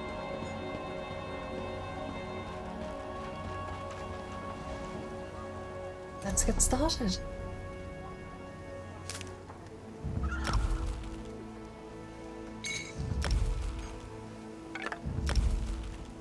This all started with me buying a bunch of raw wood. So hopefully we can turn that into a couple of rare items. What does wood use for its rare upscaling thing? Tenpin, isn't it? Rosen? Tenpin?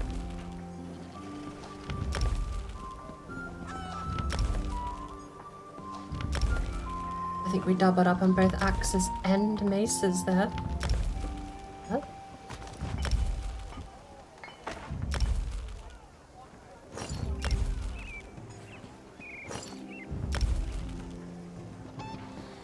Right.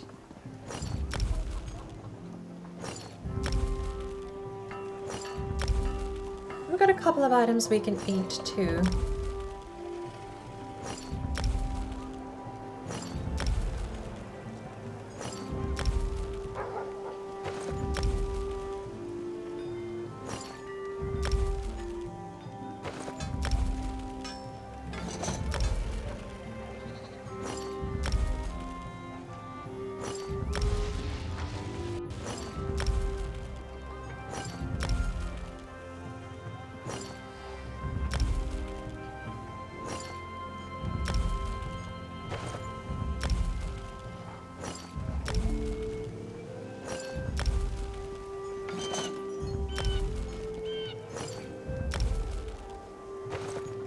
How many more we can fit?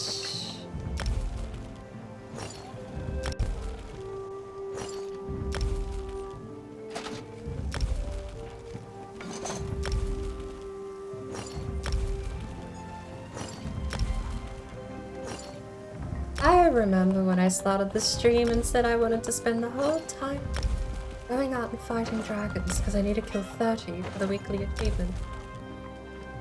The weekly endeavor is kill 30 dragons. Immediately. To be fair, okay, we did need to do this. Our inventory was kind of clogged.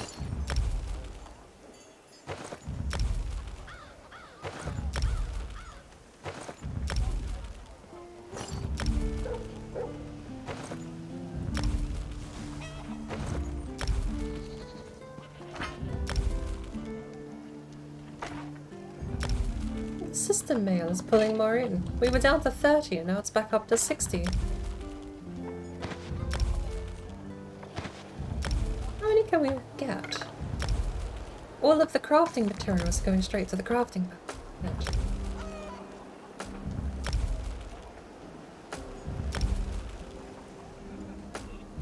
As far as all of the runes, I'm not going to be picky with what colour gets scrapped by who. They can all be scrapped by Engargia. You should still be over at the High Isle crafting bench. Hey, inventory is full. Where are you, Baron? What? Deposit? Yes.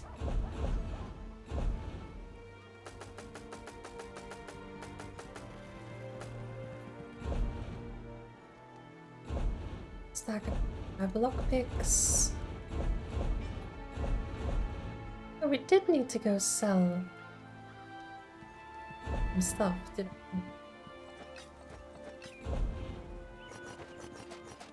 we? Look at all of this intricate stuff though. This is gonna be so good. Well, we need to level 32 and I don't want to overdo it.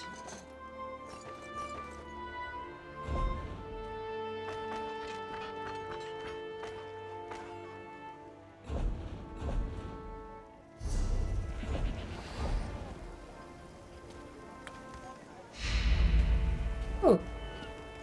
Added to costumes. Wait, I can just wear this?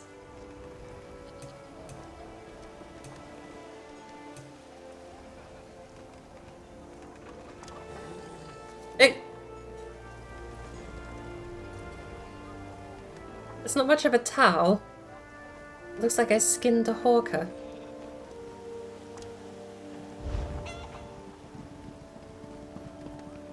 Digested. Document pouch twice in a row.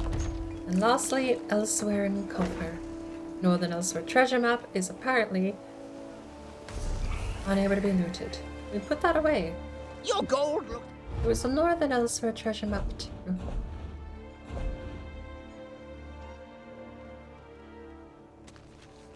can put that away. So... Oh. I have 125 spaces free. We still need to eat recipes here. And style motives.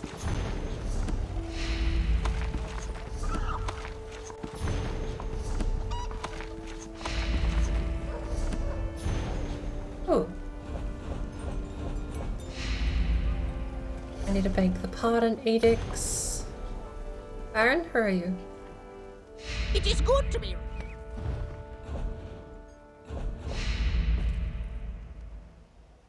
Those need to go to a guild store as well.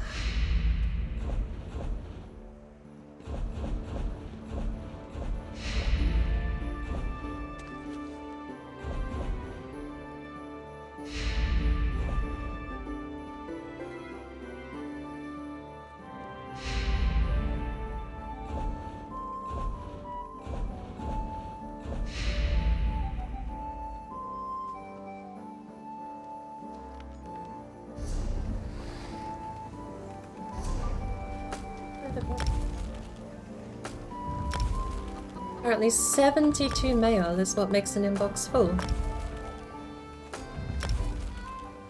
Good to know. Bought some cheap stones, even though we didn't need them. See, these shopping habits aren't limited to just in-game pretend money. I think the reason I'm never going to be rich is because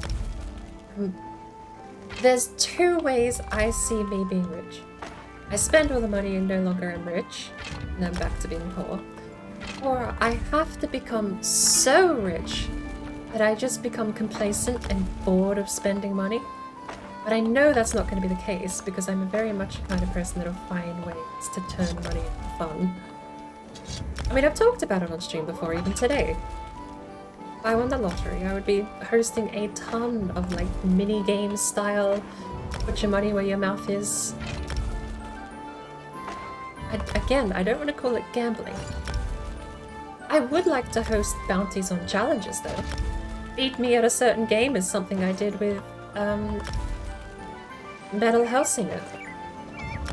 If you beat my score of 7 million, what did I post? 7,380,000 I think it was in my first run. And it took one restart. I got killed by the second big guy with the sword for an arm. Killed me. So I did one restart and took the penalty point hit for that. The rule says you're allowed two, but you do take penalty point hits for doing it.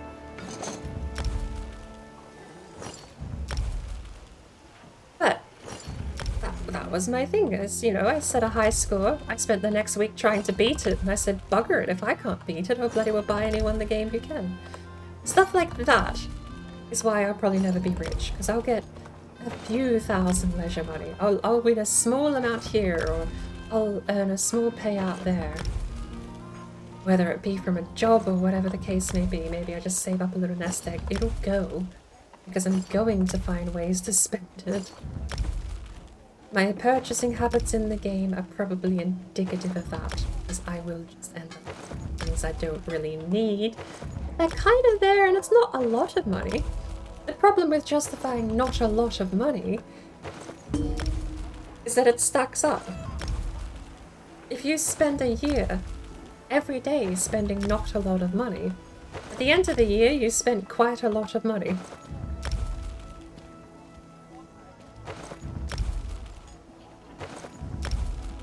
I do wish the mail system was a little smoother. If you go on a shopping spree like I've done, or you are out on a bit of a binge looking for a certain item, it becomes a bit tedious going through the whole lot. But price I pay. Inventory is full. Aaron? Aaron? Aaron? Ah!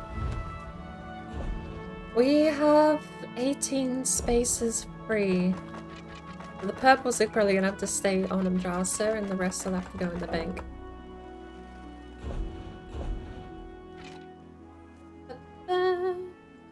What's research? Oh, the research stuff absolutely has to go on a transit.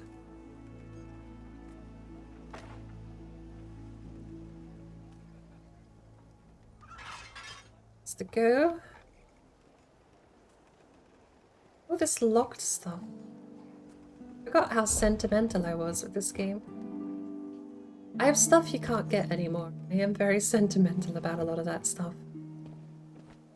The idea of ever throwing it out is alien.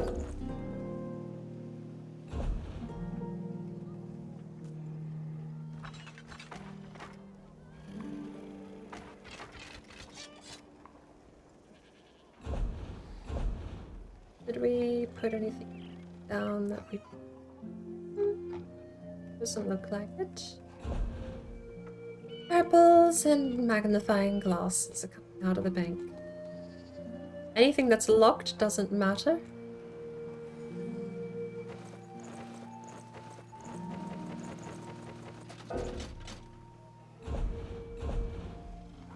And we have some messing around with 18 spare space.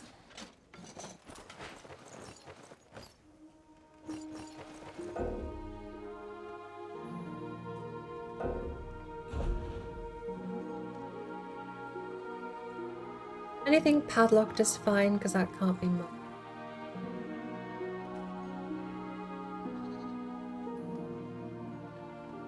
Why do we have these? Ah! Villagers. And there's weird unique armor like this. Rialar's scaled vest. This Argonian armor is rewarded for finding and returning mining supplies. I think it's got flavored text for the outfit.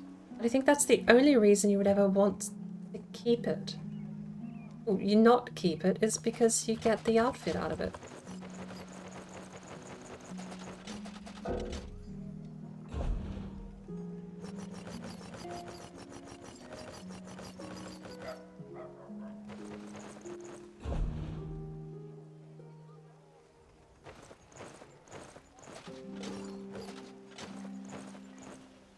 And the jewelry. Of course, there's nothing here. I'm probably gonna take all the blues out though.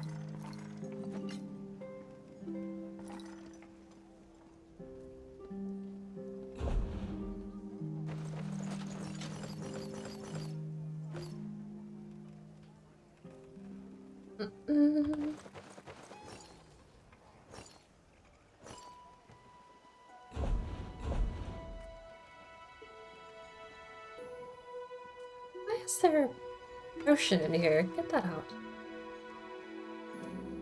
Why are there so many potions in here? Get these out.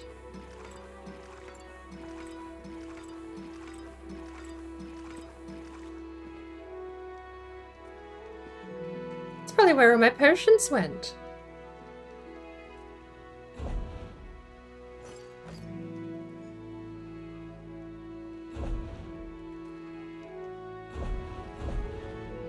Okay.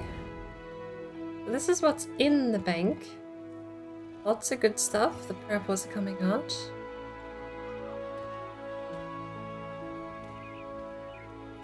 Oh.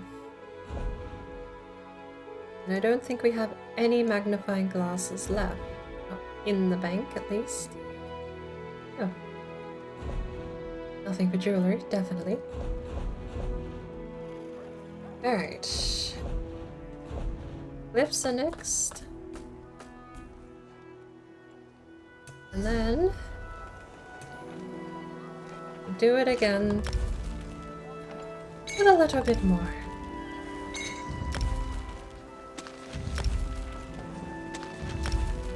Need the recipes at least.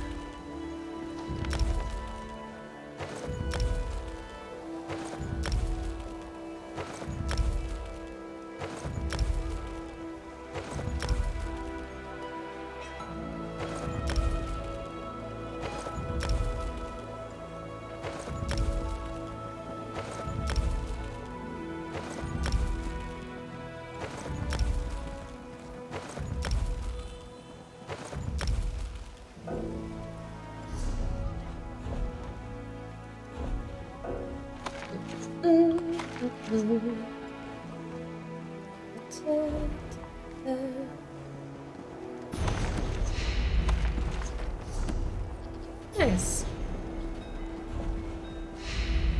7 crown experience scrolls. Why do I have those? It's 3 in the bank. They can go in the bank.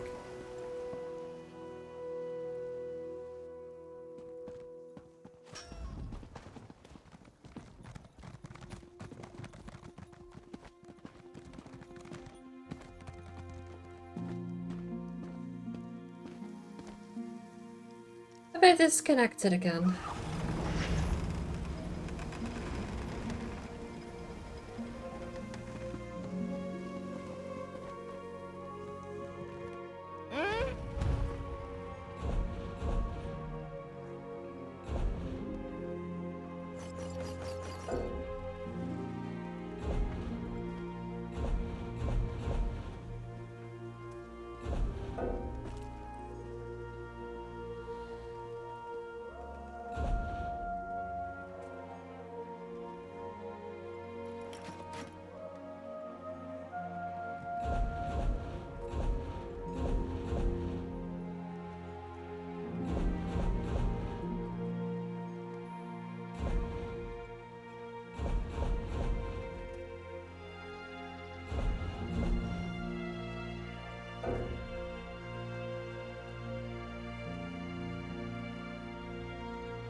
Stuff where there's a split. Like, treasure maps I can't.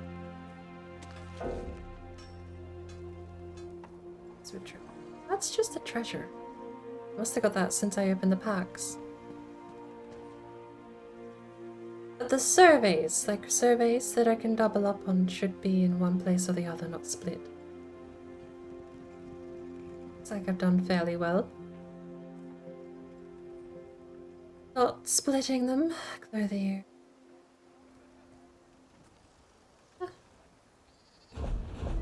Sadly.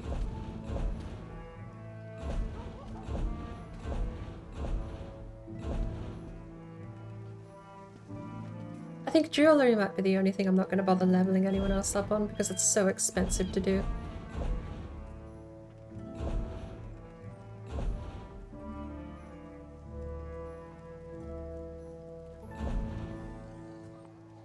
I suppose makes these pointless.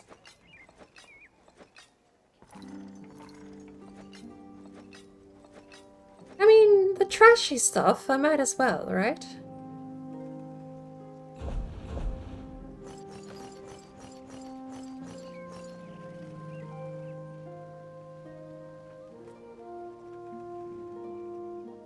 One spare spot.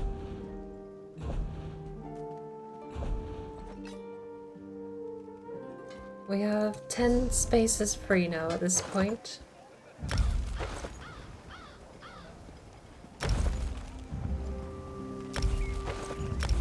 We're gonna have too much to mulch down anyway. Might as well leave all of this. I might as well leave all of this. Take it up on the person who's doing the current mulching. Trust me on it. No. Fear not. We have 3 spaces free.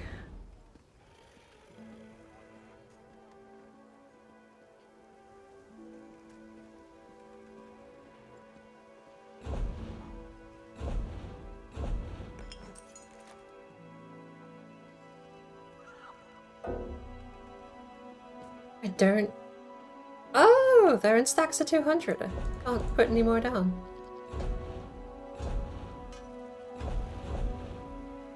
Yeah, 200 high. Okay, why do I have fingerless gauntlets? Because they're different colored. Right.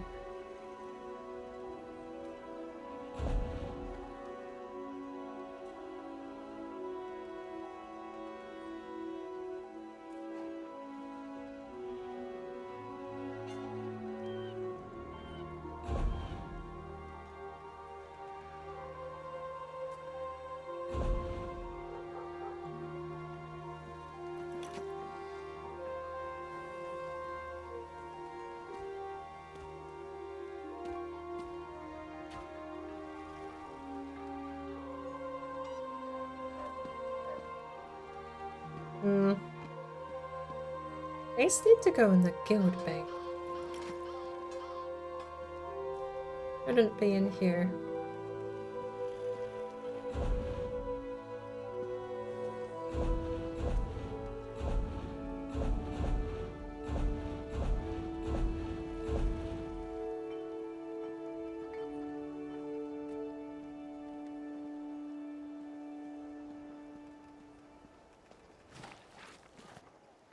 Took up an extra spot.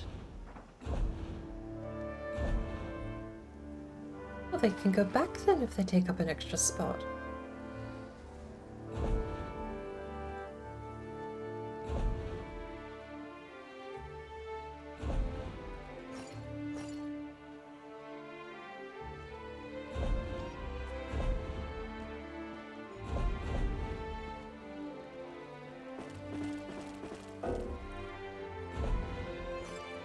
I think we're just going to be playing a lot of Tetris here.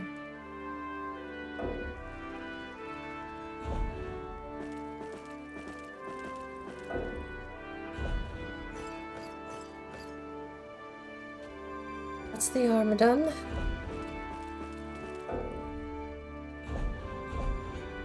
The weapon's done.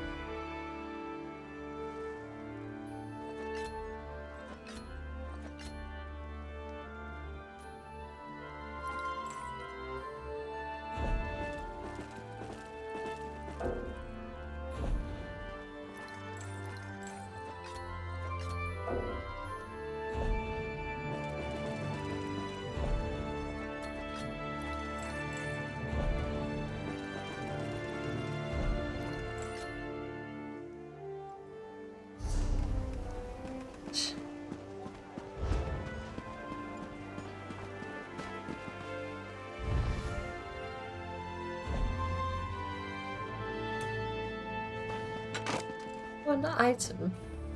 No, I'm not doing that. We'll just bank it and leave it for later if it's got that few. Counting table we're not going to worry about. Jewelry crafting. The woodworking station. Basically nothing. That's alchemy. Where do we have the clothier station? Went there first. That has nothing then. Right. Well, we should be able to get in both KHAJIIT and Mortolga pretty well sorted. With the furniture juggle, I'm pretty sure I've got almost all of the intricate items sent over to the bank. The rest are still in my inbox. And we're going to switch over to KHAJIIT and take the rest out directly to KHAJIIT's inventory. Deposit what we don't need and don't use. She's already done woodworking, so all of the woodworking stuff is going to be left for Mortolga. But my goal here, we spent quite a bit of money. My goal here is to get these characters actually set with the crafting skill to have the decon trait. I want the tier 3 decon trait for everything that's applicable.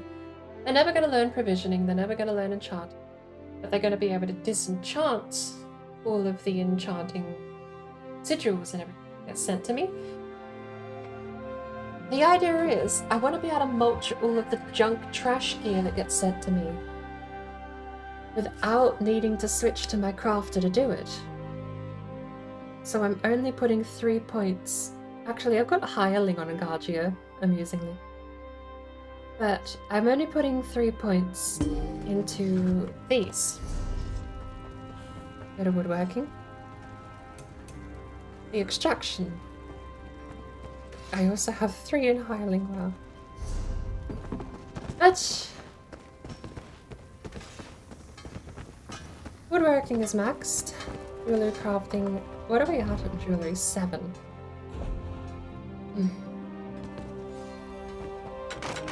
Okay.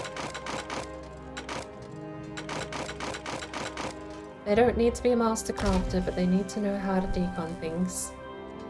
Jewelry is going to be the slowest, and I don't think I'm ever going to worry about it. Jewelry will probably be left to the master crafter to do with. What are we up to here? 29? We'll put 20 items through.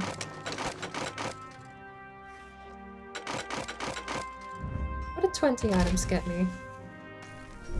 31, 32, almost 33. How much do we need?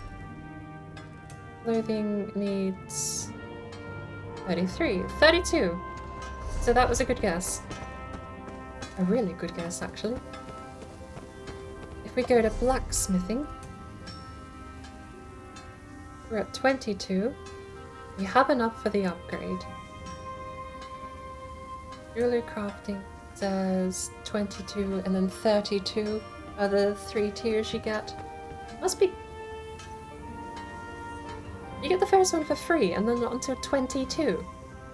Oh, that's painful. The clothing should be done, to my understanding. We just need the point. Blacksmithing is 10 away, so...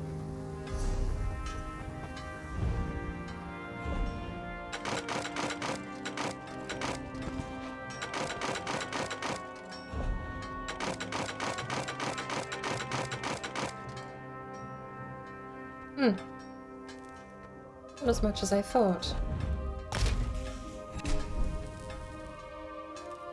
Gets us to 26 though.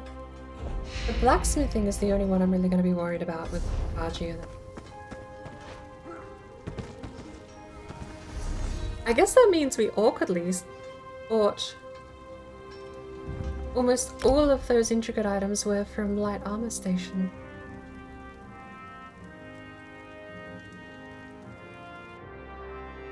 Mortolgar is in the middle of Eastern Skyrim, so we're gonna have to figure out how to get the crafting station over there.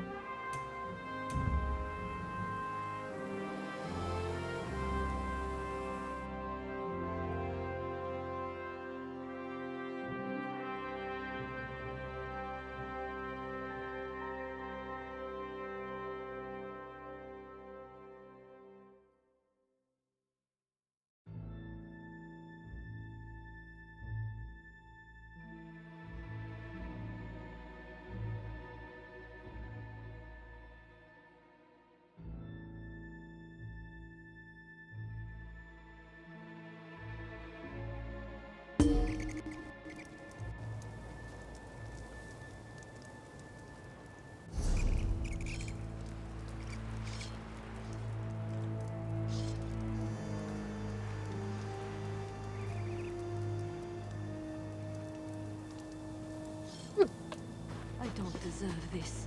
I must be cursed.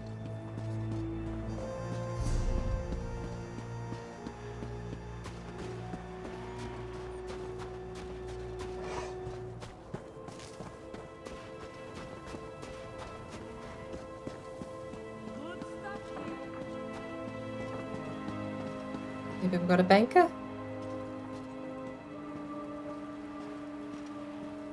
Oh, is that an outfitting station?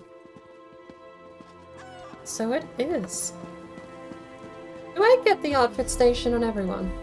No, it's per character. Ouch. Kind of painful.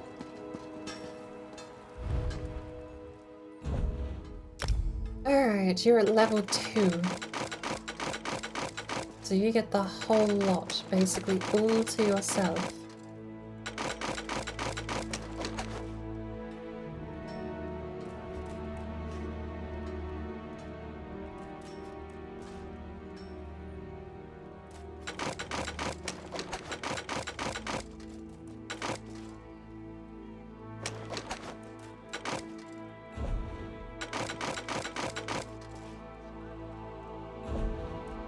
Two items, almost all of them with intricate. How many points do we get? 1, 2, 3, 4, 5, 6, 7, 8, 9, 10, 11. 11. Not bad haul. Books here too. Clothing station. Oh, what I should be doing, since Mortolga is going to be dealing with a lot of deconning. Pretty sure we're actually done with Ngajir except for blacksmithing too. So as far as the leveling goes, Mortolga's the last one left to get the decon trait.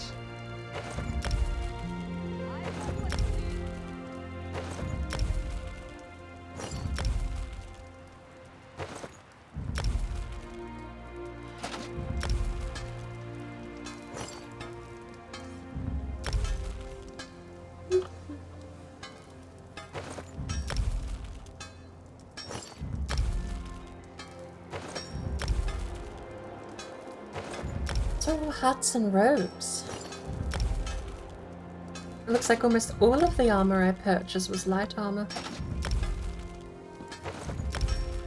Hat. Hat. The paulets are light. Hat. Gloves are light. Gloves are medium. Gloves are light. Great. Abby, how are you doing? How's your afternoon?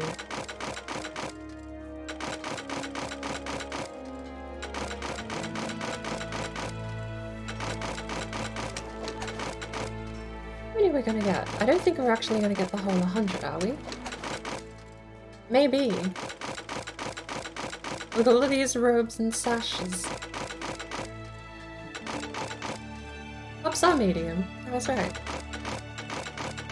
Boots are medium.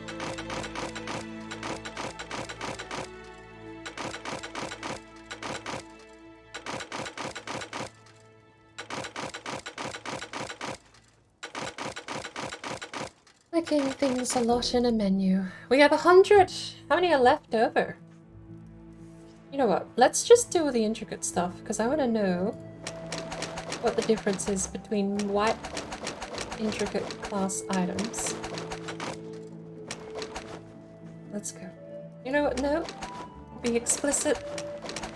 Intricate only versus non-intricate. Let's find out.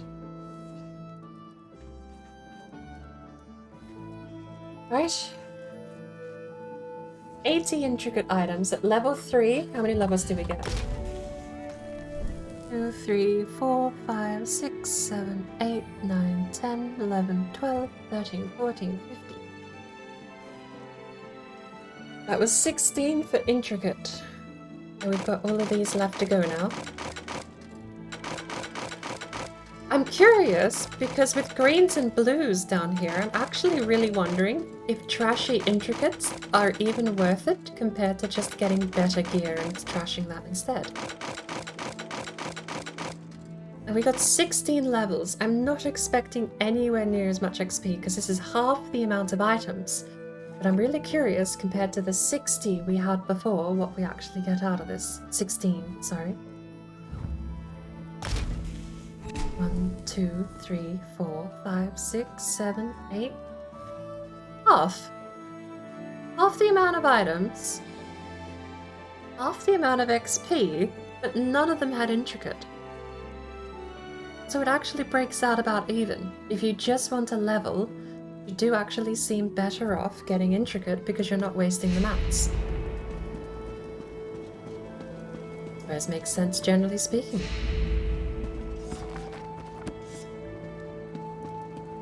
And blacksmithing next. I think we don't have anything for blacksmithing, do we? 2 pieces of armor that we pulled out of the bank, and that's it. Probably going to leave them then, because we need Ngajir to get. Oh, we didn't level up enchanting for Ngajir while we were over there. Here we have bird.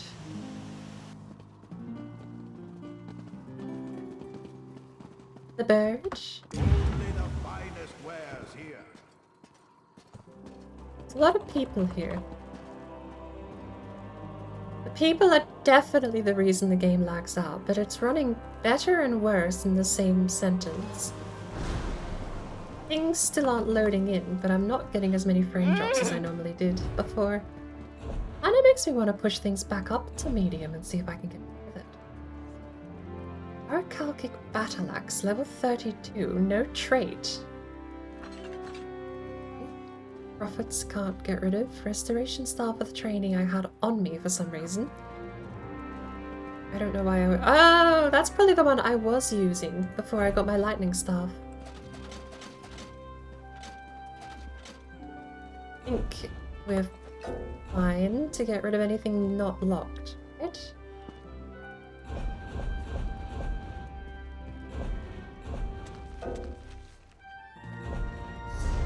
Oh.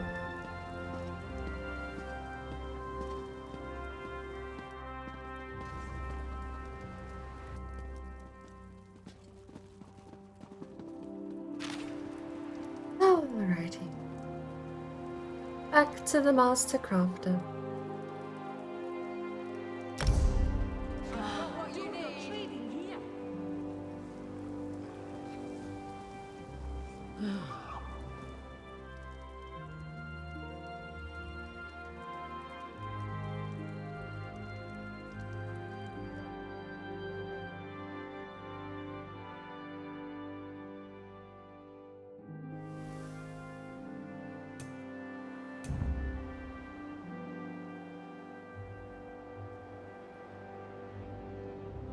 Anyone that doesn't know, Bambi and I don't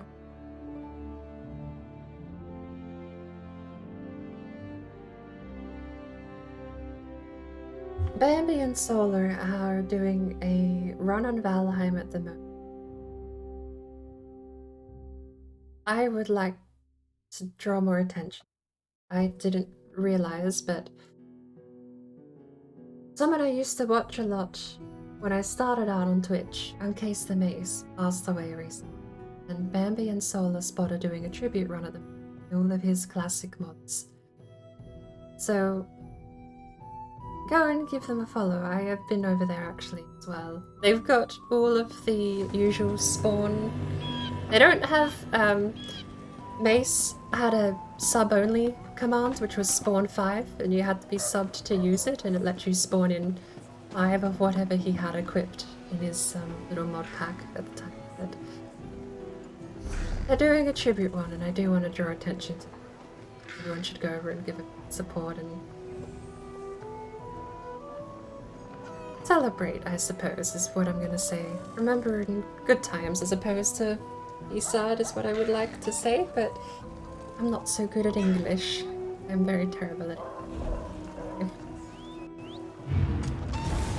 It's my bird. Your gold looks better.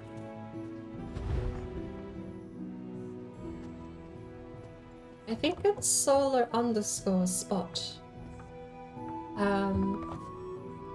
But the partner in crime for the other half of the stream. I think I got that right. Solar_spot is the other half of the stream.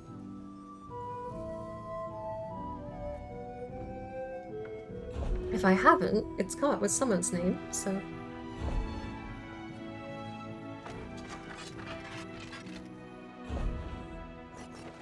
I haven't got that right.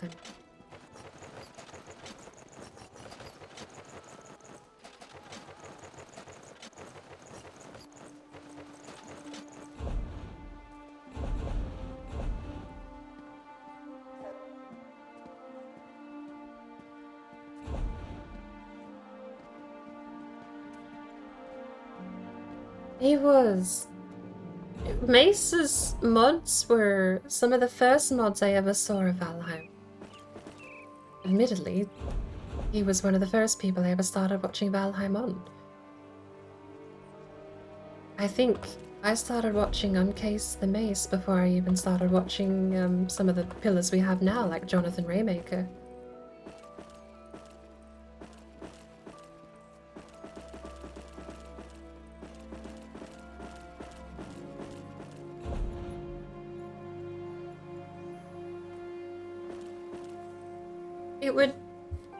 mean a lot to me if everyone could go over and join in.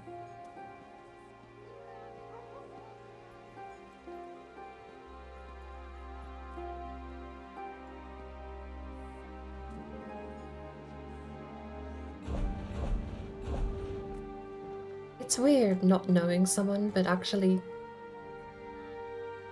Like, you don't talk to family for a couple of months, but you know them. It's different on the internet. You don't know people, but you do know them. You talk to them.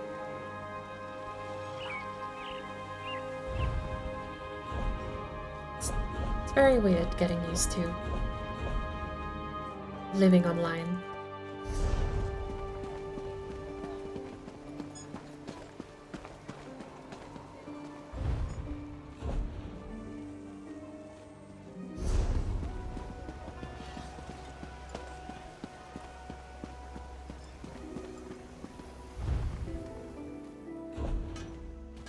It's like all of our research is up to date though. Oh, no, of course we don't have any woodworking research. We're done. We are absolutely 100% complete on woodworking. Now, what's the stuff we have to smash down into mulch then? Jewelry crafting was one, right? No, not. We do have a lot of items though.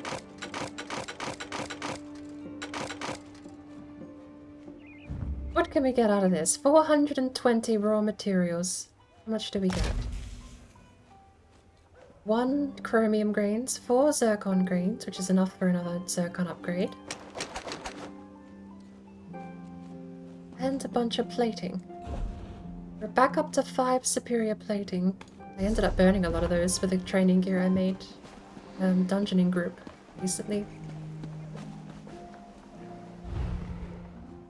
Taken this playthrough all the way down to the Queen. I have not played any of Mistlands yet. No. I have been in the not Mistlands biome, where there's no fog and no trees. The pre-explored stuff. So if you were on there before the update, they modded the terrain so that it's all mountainous now. But there's none of the actual generation. It's just a wonky terrain. I've seen that. And to that end, I've seen all of the bugs and everything too.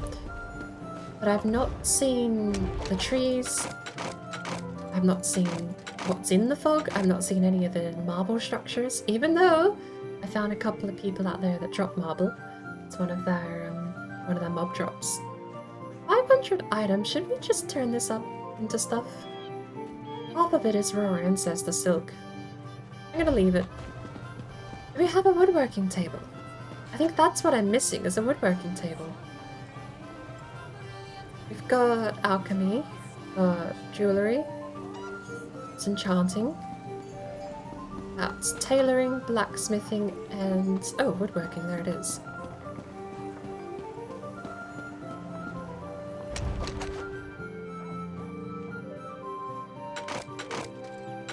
We've got a lot of rough hickory, a lot of rough maple, almost 1,000 rough ruby ash. We should get quite a few drops out of this. 1,745 items selected. Oops. How many items do we get out of this? And we get a malachite shard piece too, which is nice. Wow.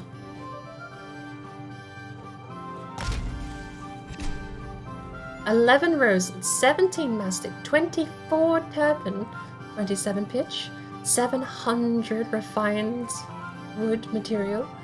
We've got hickory, oak, maple. We've got a ton of these rare gems. Some of them more rare than others, to be fair. Almandine is not super rare. Bloodstone is a bit more rare. We got the malachite out, nothing more. Nice. Not a bad haul.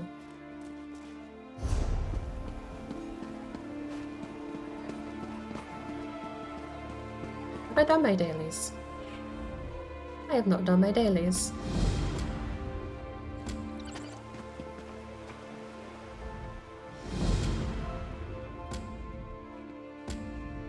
should we go and kill another dragon just for the fun of it? I need 30, and I've not done barely any of that. Look at all of this stuff. These are the totals, but 55 frozen. We got some nice chromium grains out of that. Every free chromium grain is an extra 20,000 profit in quotes. But we're turning them into plating. If we come over here, we're turning them into chromium plating. I don't have any actually. But it's the one up from this. This one sells for 70,000. The MM price is slightly below that. But if you're buying and trading up, there's a certain value you invest and you need to get over that value after tax. So for me to make value on the gold plating, I kind of am put into a rather thin profit margin. It's still profit in the thousands, don't get me wrong. It's good profit. If I buy the grains, so the stuff we got here for free from deconning all of those materials, I buy them for 20,000 each. That's below the bonanza price, but it's at the suggested price range. If I can find anyone putting them up for suggested prices, I buy them, because I put them up as the plating for 250,000, which does sell, but you need to pick a good day. A bit of potluck in that, because not everyone is looking to buy them all the time. So that has been my get-rich-slow scheme. It's definitely not a get-rich-quick scheme. You want to get rich quick, go make some high-demand furnishings or just grind material. What did I make wrong? Oh no, I've got maple selected. And I made a bow. I've done this before too many times, wow. If you want to get rich quick scheme, you are actually better off farming random furnishing drops because that's pure profit. And all you have to do is invest time and a bit of tedium. But there's a place actually in the new area of High Isle, I think, where you can get something worth, I think it's 1.6 million furniture drop at the time that I was hearing about it. It's more money than I've ever had in a lump sum in my inventory, that's for sure.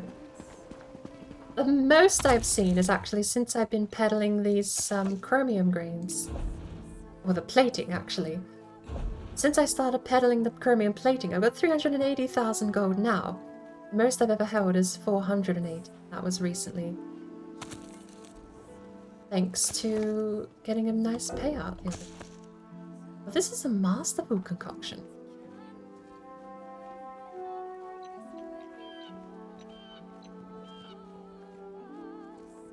Still 3, apparently. And I need 16. How many do we make per batch? 16 per batch. Go. Next up, we have a potion that we already brewed. Okay. Early crafting writ, 3 rings.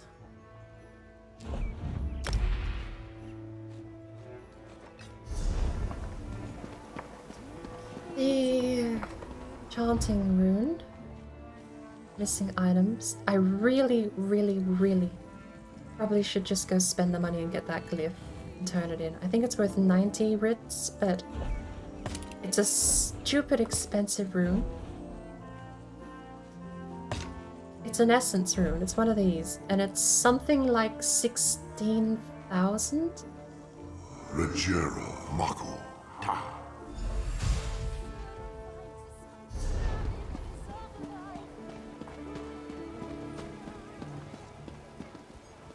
Actually, that might not even be right. It might not be 16, it might be 6T.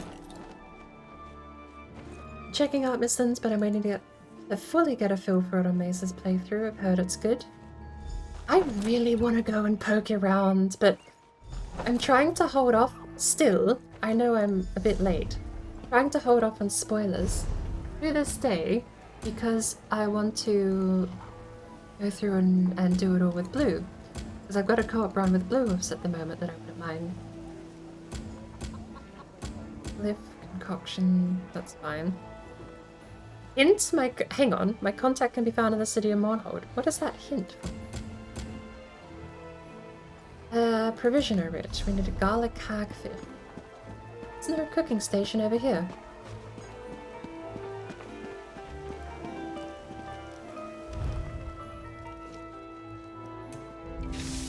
Oh, I ate my last garlic moth, little moth garlic hagfish. What is that? There, I just read it. I ate the last one before when we were clearing out inventory, so that's mine.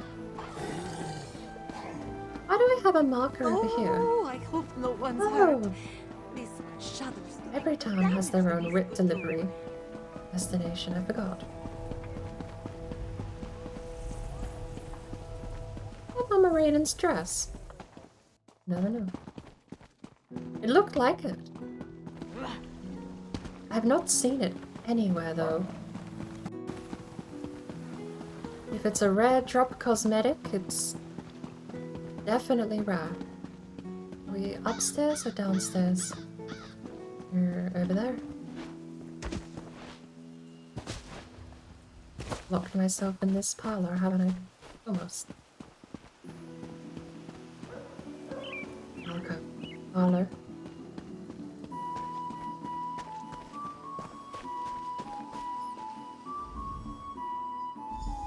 Me and Blue are looking to get back to doing the Valheim run though soon. We both got very distracted with modern Minecraft actually.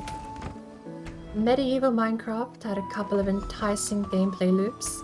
I became a fish, and that was such a cool, neat little gimmick that actually drew me into the game way more than I was expecting. I've never been that enticed to play modded Minecraft because my philosophy with modding is that if it doesn't completely overhaul the game into something else entirely, I don't get why I would want to do it. But then that begs the question, if I want to play Minecraft, why would I want to play a different game that isn't Minecraft? You gotta sales pitch so many layers of appeal there that I have never been able to mesh with. But becoming a fish and living underwater and not being able to breathe on land sounded like such a dumb challenge. And I ended up putting something like 40 hours into the game in a week. Into the mod pack. It was a bit silly. Do we have only the one dragon? I actually think the quickest way there is this way shrine here, because if you go south, you have to go all the way around and up, and then you go through here. You go north, I suppose that's also fairly quick. But the dragon's dead either way, he'll disappear in a second.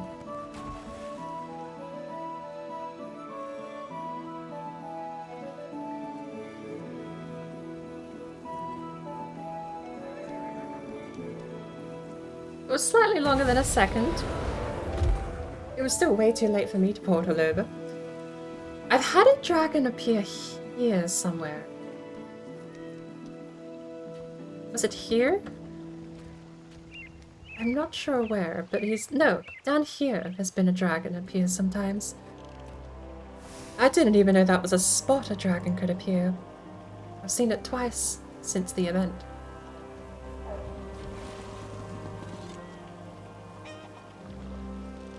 I'm gonna pick over here. We're gonna go north. We're gonna find a dragon up north. That's my guess.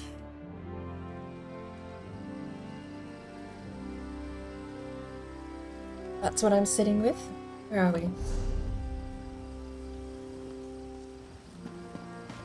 We have Ember. We have our warrior chicken. We're gonna go dragon watching. We're gonna go see if we can spot ourselves a dragon.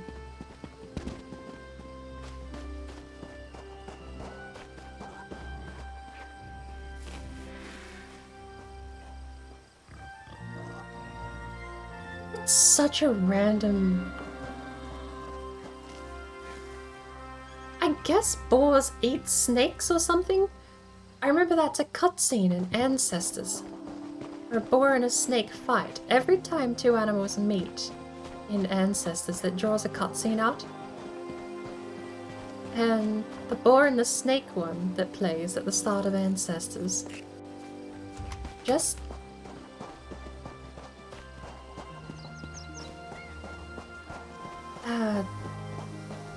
just kind of shows the snake getting stomped on. Like it's almost no competition. The snake thinks it's gonna have a fight, and you think, oh, a super dangerous, venomous, super killer snake. The poor pig's gonna die. And the pig kind of just looks at it angrily enough that the snake just dies. I mean, there is a lot of stomping and a big old tusk through the midsection of the snake as it lunges too, but are they actually like the boars prey on snake? If they do, I was completely unaware of the fact.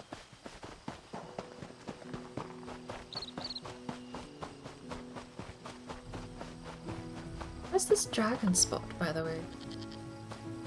I think it's further down south.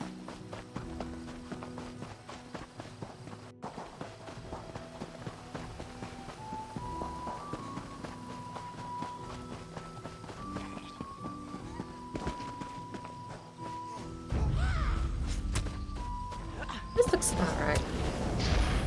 Giant big area with tents in the middle, tents surrounding. I'm pretty sure a dragon lands here. Now we just have to wait.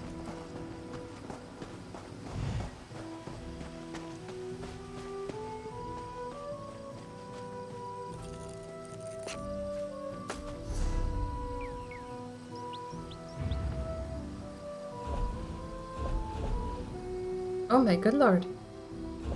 We have a lot of things. Crafting ingredients, nice. Woodworking case, we got more rosin and a ruby ash bow, nice. Provisionist pack, another recipe, but I already know it. Lots of ingredients, also nice. Sanded materials. Blue iridium grains and pulverized cobalt are always welcome. Enchanter's copper comes with 3 soul gems. Shipment of ounces. Yellowsword coffer. Tanor the terror bird. Fortunately, it's not actually a furnishing, it's just a treasure that you sell, and that's very sad. Here comes the dragon. Sealed clothier writ. Silk. Sealed blacksmithing writ. Nice. Quick! Baron! Dragon's here. Dragon's going super far south.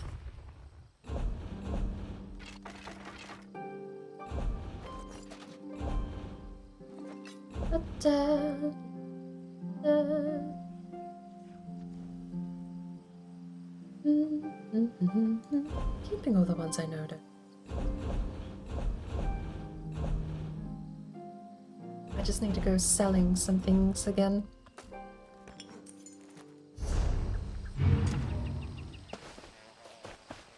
Apparently, it's even further down south.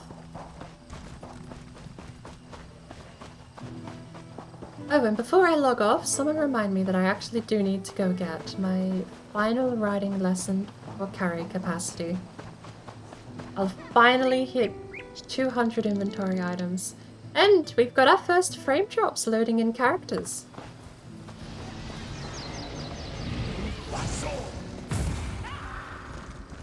Can I nail this?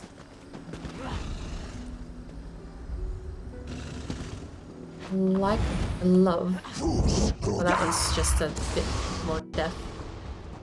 Oop. It's fine. This is gonna be fun. This is gonna be fun, says Ember. Have you seen what we're actually fighting? See, now I'm dropping frames again, but everything is actually kind of loading in.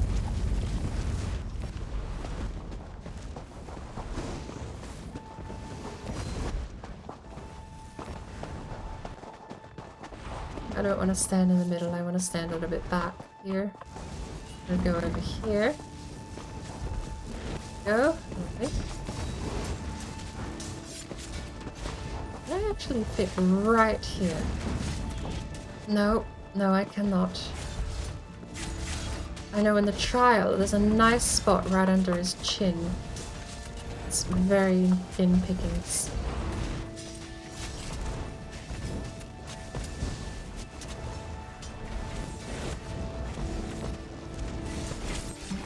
Sounds aren't loading again, but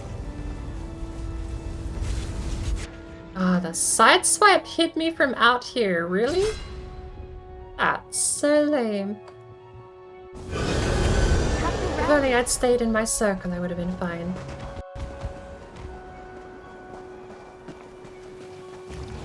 Can I pull my loot out of it? No.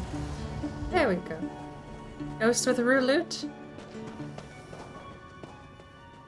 How many have we taken out? So, we need to take out weekly endeavors. We've taken out 5. We've got 25 left. Wow. Ay, ay, ay. Oh, there's a lottery. You know what? Speaking of gambling. Oh, I didn't even realize this is a protein. God damn. Protein runestones. I just thought no one picked up a runestone for some reason.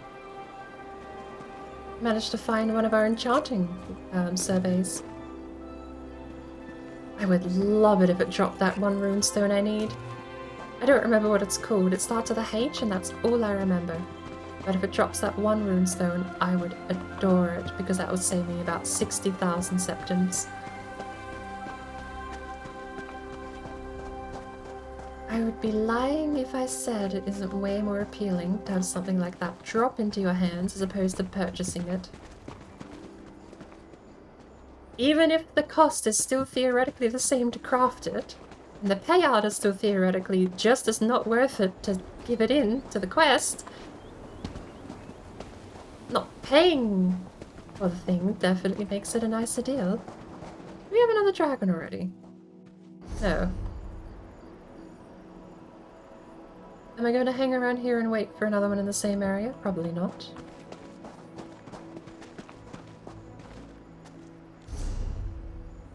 I think we're going to go over here and wait by the one that I think is the most trustworthy, but in the least frequent today.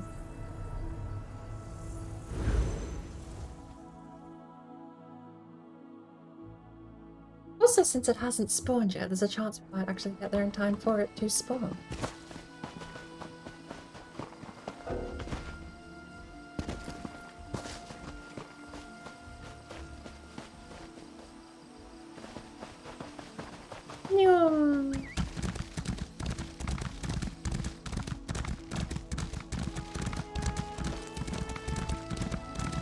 Stuff not loading in is bizarre to me.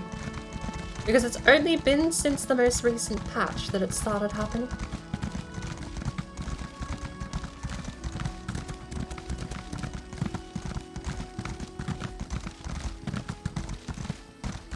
I'm very curious. It's so easy just to say, oh, the patch broke something, but I've not seen anyone else having this issue at all. I've even moved drives entirely. I have completely switched the hard drive this is stored on. I repaired the game files. Defragged the drive that it was stored on too. I need to be on that bridge.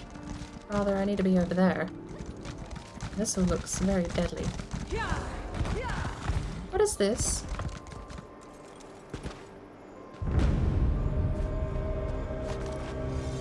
Few are as skilled as the carpenters of Corinth. One could say they've carved out a reputation for themselves. No, Rachin is not pleased with that one. Huh. Doesn't make sense. Rajin was over in elsewhere at some point.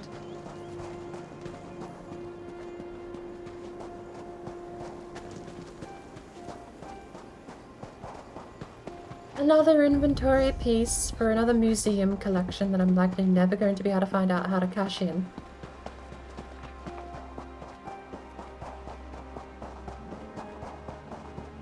Oh. I was right, but it's super far south of me and I'm probably not going to make it in time.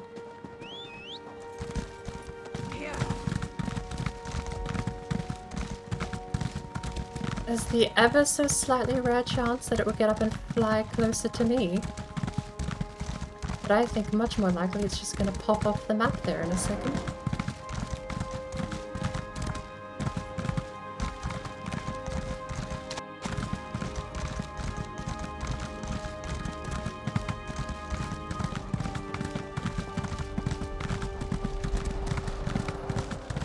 flying. I'll be. It survived the first wave of attacks. And it is this place. Low health. Low health. Okay. That's interesting. Is this a death field then? Very wide death field. I need to heal someone so that I can get paid.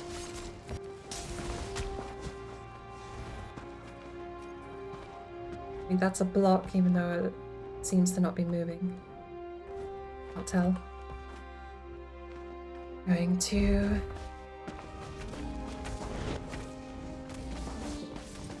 We will stick here. We've got all the mages at the back.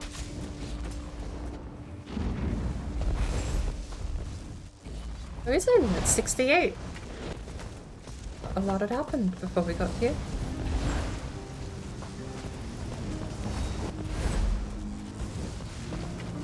I've been waiting to try this spell out.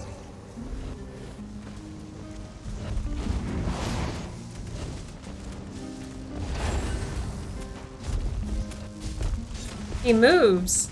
That's actually a first and kind of terrifying.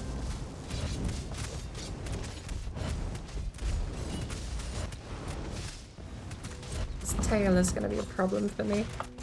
Now his wing is.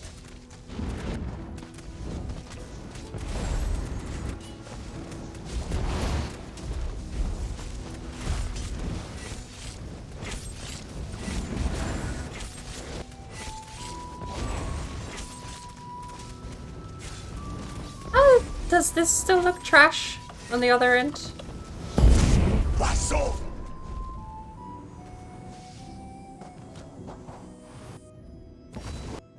Because the sounds are definitely not loading.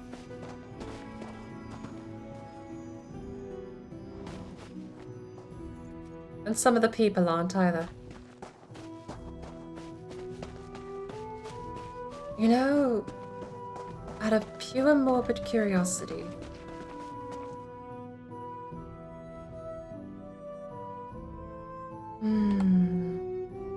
I added some... I tried to get the Python loaded. The only thing I can think of is the filters on the monitor and screenshot and back up. Give me a sec, I'm gonna try and screenshot and back up. That's a neat, simple change. It's green. Really cool.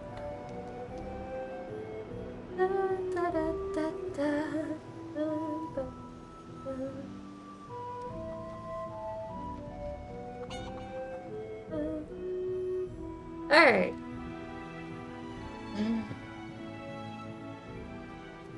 I'm gonna go crouch behind this tree and hope another dragon doesn't kill me. Shouldn't be too long though. I'm even not going to deal with saving them properly, I don't think. We'll just put them all in a file and save the file as a sci file. Or a Photoshop file or something.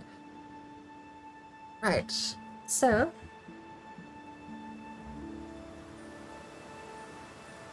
it's going to be... that... and that. Oops.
And something else I really am oddly going to want to try out is going back to medium textures. Might sound bizarre, but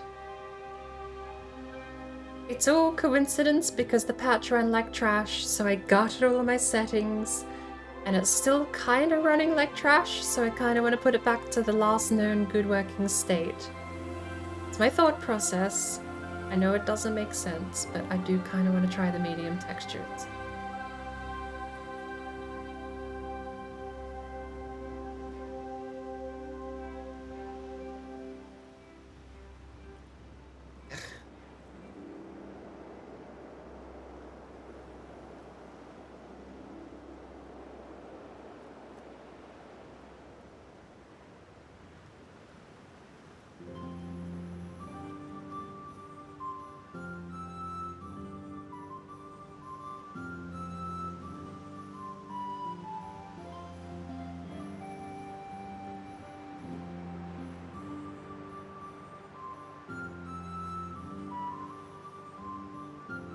Alright.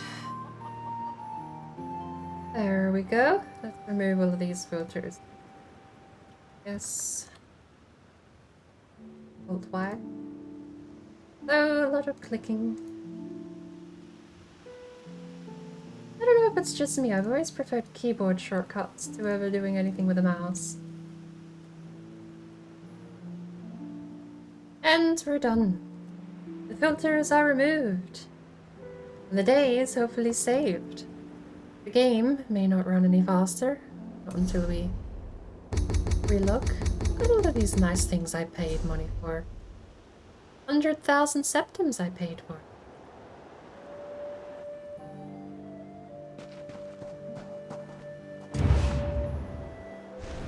Let's do a quick reload.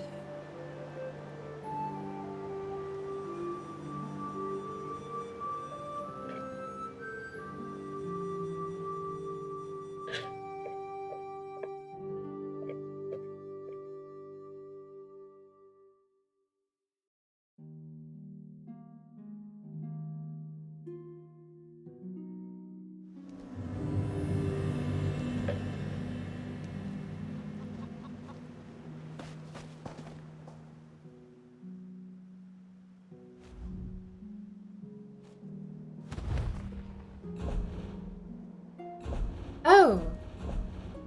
There actually is something else I wanted to change. So, interestingly enough, I've noticed that the audio seems to be part of a big reason that the audio seems to be part of a big reason. I've already done it! Right, okay, I've already done it.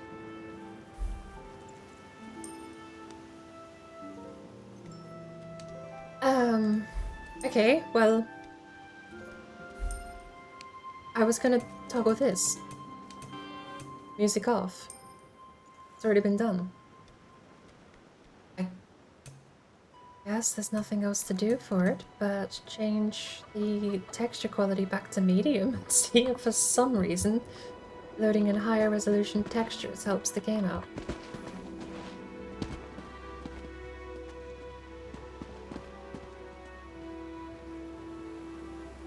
It doesn't make sense to me, but neither does the game running worse on low. Again, pure coincidence. It could all be tied to the fact that it was the update itself running so trash that me gutting the settings has nothing to do with it. But it is running worse on low. Dot a dot.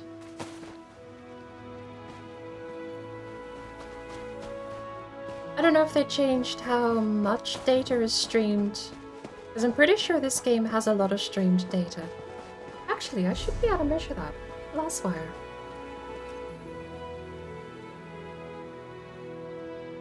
Let's go find out how much data it uses. And we'll open another wax suit heavy pack.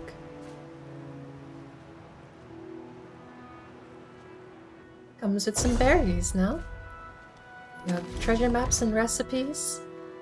Items and treasures. A crafting motive for Palatine helmets. I'll take that. Northern Elsewhere treasure map 4, which we apparently already have as well.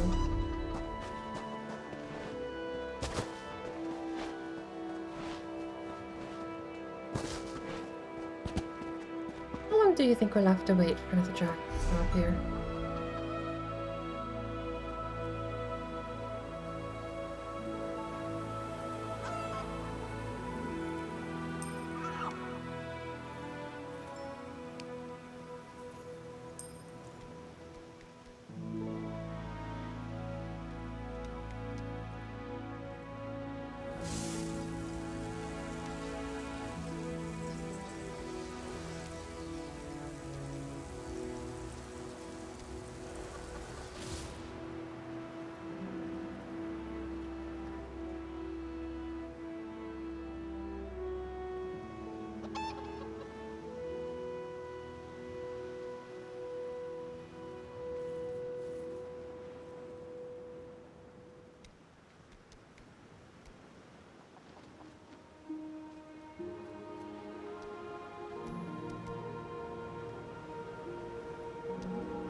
Where's this dragon? I need 30, and there's like one every 4 minutes. And then you have to get the roulette of whether it spawns in your location or one of the other 3 locations, and whether or not you teleport over there, and if you do, if you're fast enough to actually get to the location in time before it's murdered. Hey! We win! Spawned over Orcrest, which means it's coming down south here to me.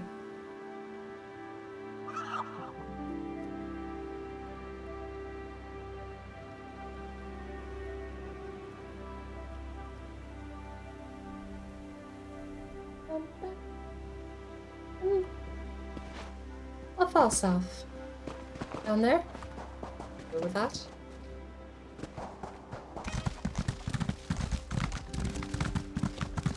Chicken little, you're so little. You were half little, but Betty Connie's little. How close can I get? This close? Alright, we're going live apparently. One person ran and was like, yo, I got this.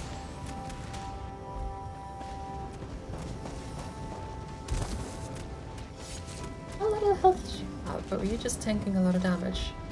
Oh, they rest. I want to be further back than this, because he can hit me, and if he knocks me out of my healing, I am dead. So, counterintuitively, I do want to be facing him. Not for that. The Ember's being targeted, apparently.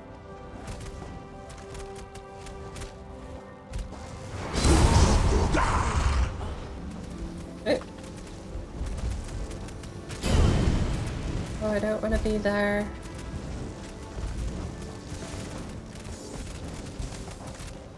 Maybe like right here. If it's anything like the trial boss.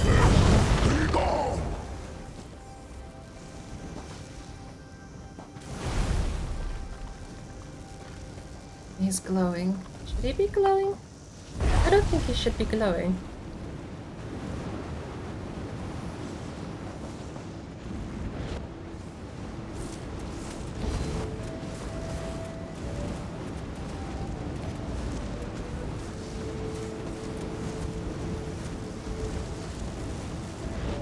it's actually even anything to do with the server, or do you think just so many people have logged in to do this event?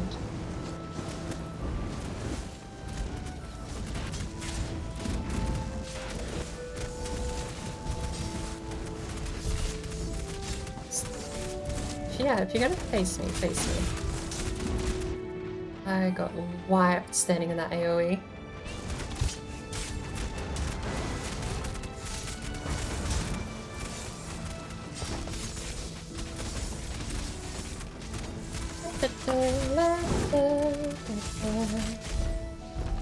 He's down.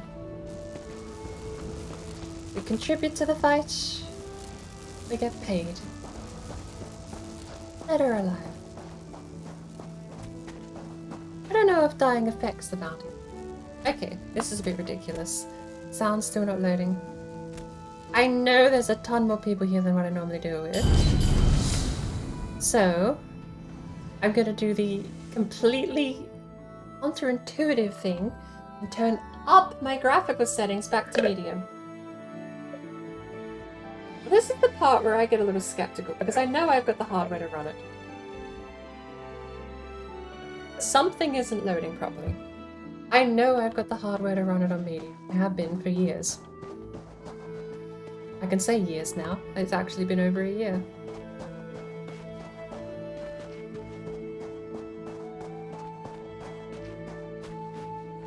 I mean, technically I pre-ordered the damn game. I can say years because I played it all back in the beta.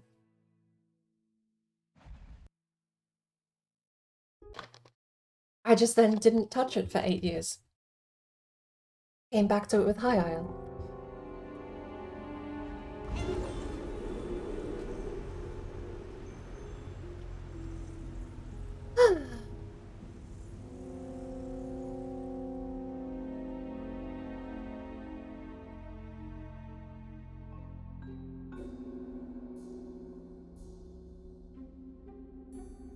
But I don't know. Again, assuming I can even fix any of this with a settings tweak, I don't know. It feels less and less like I can fix anything on my end. It just seems like it might be broke for a little bit. Oops. That's quite a payout there. Also, what is this? It's been here for a while now. Whatever it is, it's mine now. I own this swirly thing.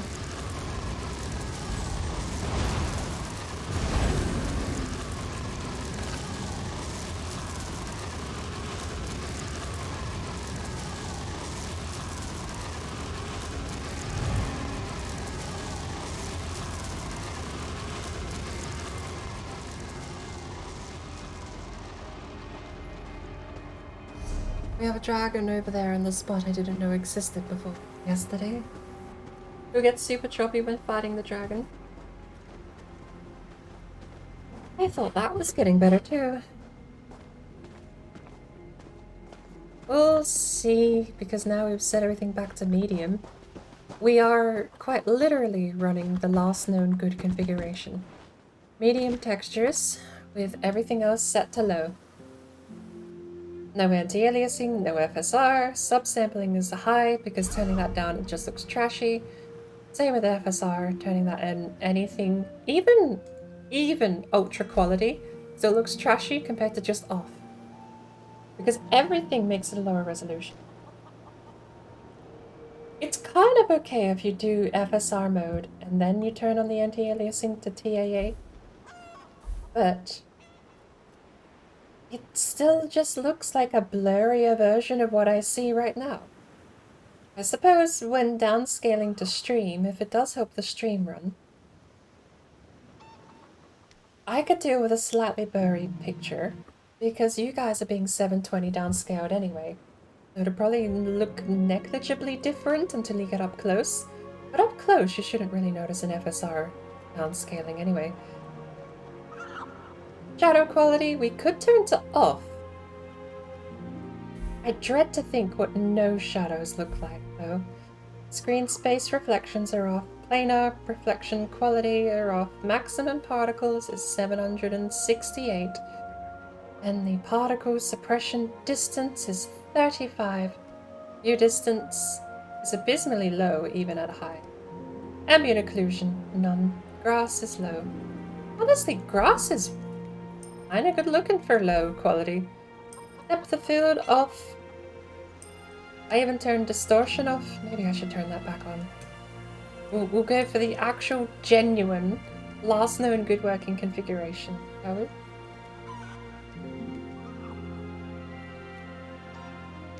Alright. And it's even limited to 30 FPS. Multi-threaded rendering enables a separate thread for the rendering process, which can improve performance. You know what? No. Go away. Single thread rendering.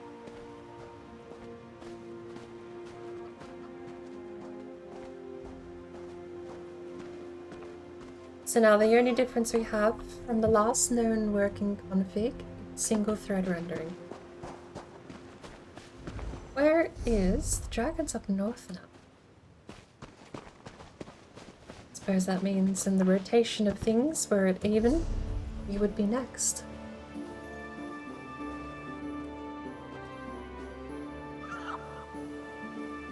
Maybe that's what I should do.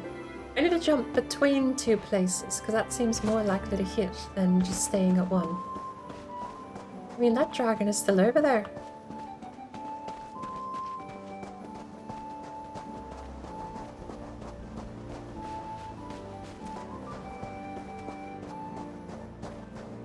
Got my payday, so I'm not entirely sure what dragon's still doing here.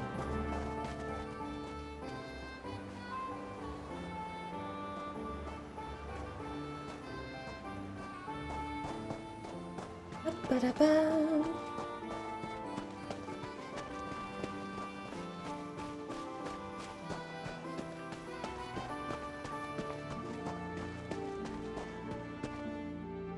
Oh.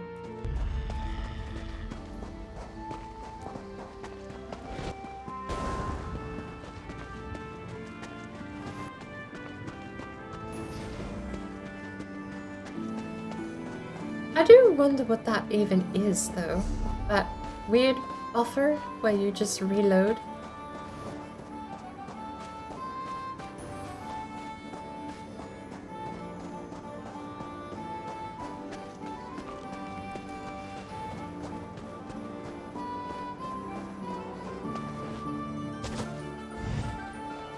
Good to see that the dragon population is alive and thriving to keep sending them every 5 minutes. Yeah. You'd think after being banished, even if you think Skyrim is canon, you'd think that Skyrim canonically saying they were banished in the first era means you wouldn't fucking see them in the second era.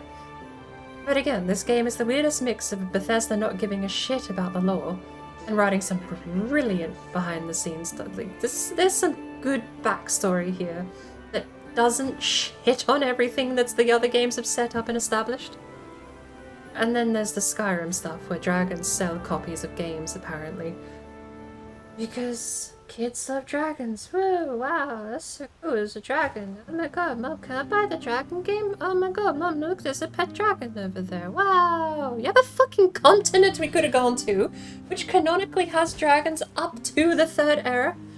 Although, when I read into the Stacy, apparently they are actually more serpent-like than dragon-like. Which is interesting. But still, you had a whole continent you could have explored as the origin for the dragon race that you introduced in Skyrim, and instead, no, you just shit on the 9 Divines.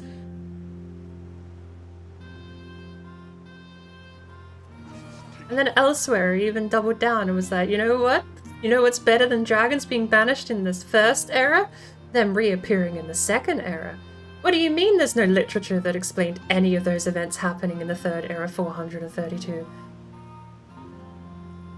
What do you mean there's no history of that ever happening across any of the established canon prior to the 5th entry in the franchise? What do you mean Mana Marco didn't come around to this? What do you mean? An Oblivion invasion in the second era? What do you mean you never read any books on that in your entire 100 hours on console playing the Elder Scrolls 4 Oblivion. In fact, do you think that would be a tad relevant in Oblivion in hindsight, given that an Oblivion invasion dealt with in the Second Era might be painfully insightful in knowing how to thwart the one in the Third Era? Not to mention, there was no Empire as far as I know at this point, which makes her a fairly, Actually, no, because was it Oblivion that retconned in Saint Alessia and the Septim Dragonborn bloodline?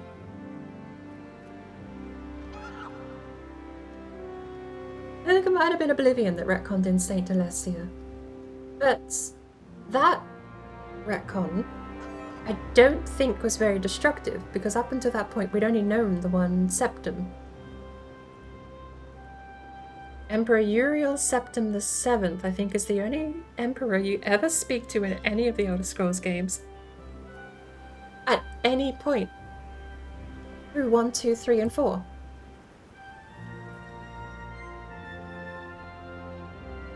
And when 4 came along, I think it did go super in-depth into the, you've got the biography of Baron Zaya. Was that Morrowind or Oblivion? But you do have a lot more lore established in the Oblivion canon that went back and explained a lot of the ancestors of Uriel Septim, since he was the focal point of the story, the reason the dragonfires went dim, and the whole cause indirectly of the Oblivion invasion was his death. Since Saint Alessia was the new canon, it gave the Tiber Septims this godly power to actually fend off the realm of Oblivion, the realm of the Daedra.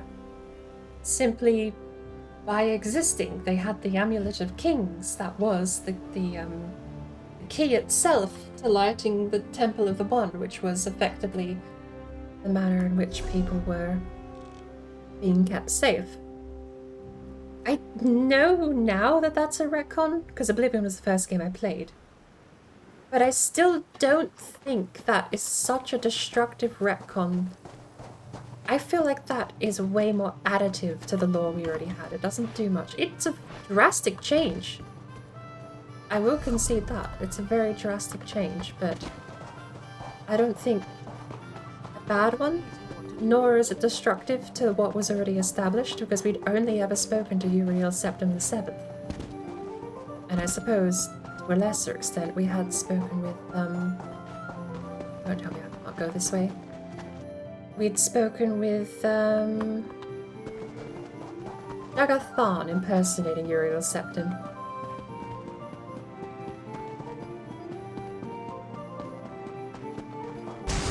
Oh, that scared me.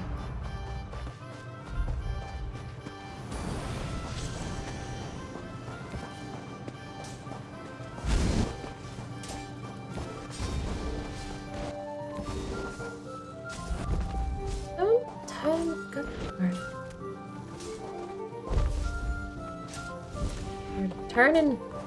Why you turning?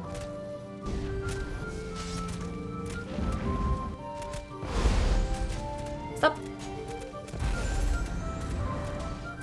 I never noticed how annoying dragons are to fight when you don't have taunt. He's gonna hit me now.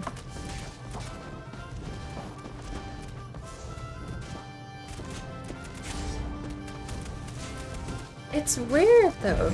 So, if I'm audible, if I'm clearly audible, I would like to explain that the game is actually running super smooth on my end.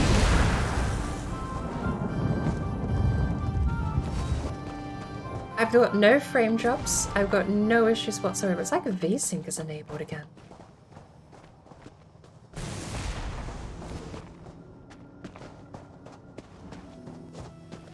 This is the effect I normally notice with VSync on, which is that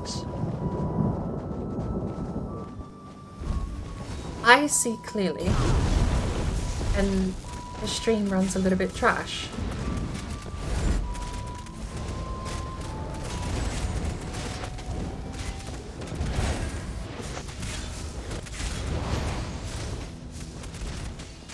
Can I block that? Apparently I can.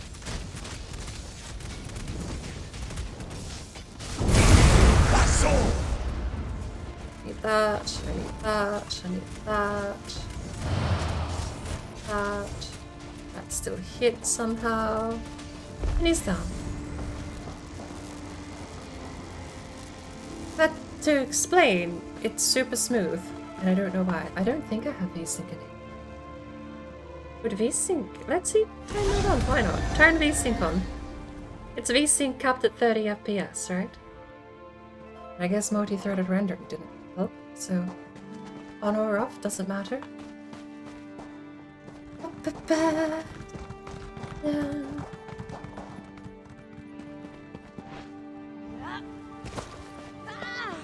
I think the key thing is it's definitely not a rendering issue. Even the horses aren't loading in.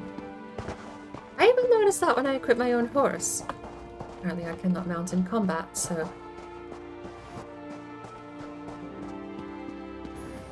We have a dragon down south, so I'm gonna go up north. In fact, I'm gonna do that through the teleport. I'm forgetting it's normal click.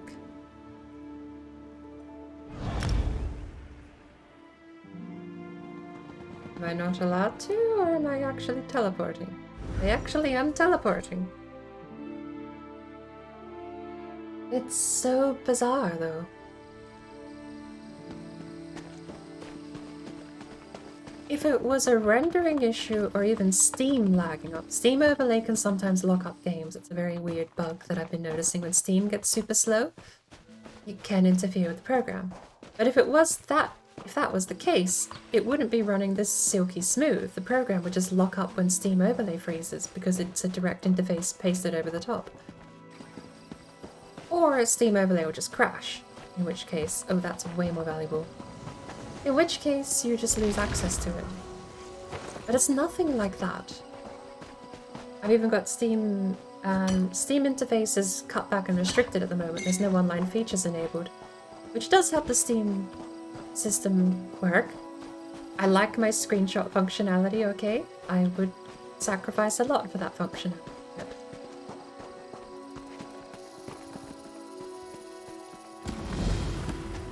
Sweet Rotmeth Brew. Doesn't sound like an awfully long. Take journal, take keg of sweet Rotmeth. Whole keg. Find Melaron. Sure. Are we going to cheat and just know where Melaron is? Also, this is a new dragon. He doesn't have the fighting symbols next to him. Where's he going? Super far down south. Of course he is. Like, my horse doesn't load in. It really does kind of seem like an asset streaming issue on their end. Hey look! Hey dragon. The more I think about the symptoms, it's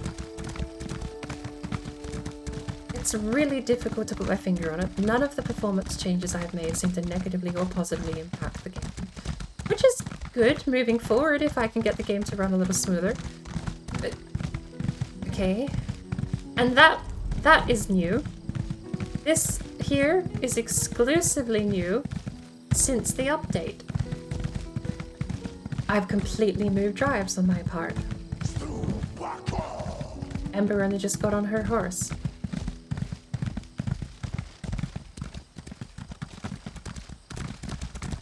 This is that weird drop again, isn't it? It's gonna hurt.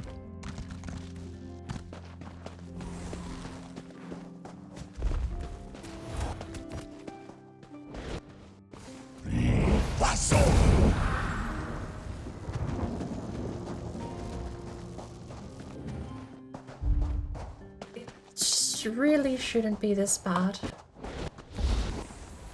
Curious how easy the ground is to see the markers on though.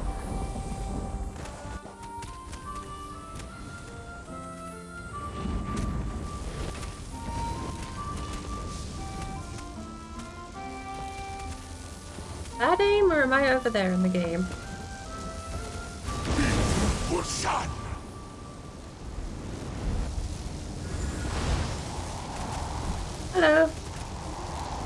looking at me?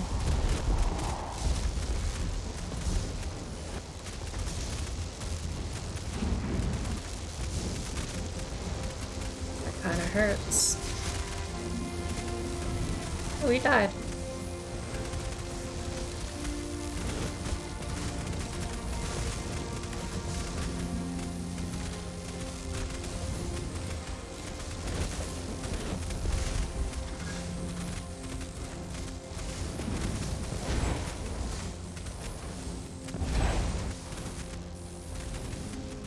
That hit? Wow.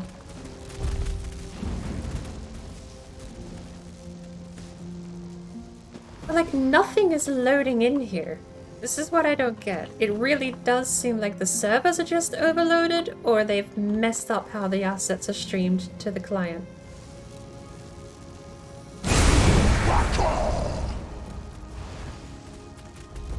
Don't...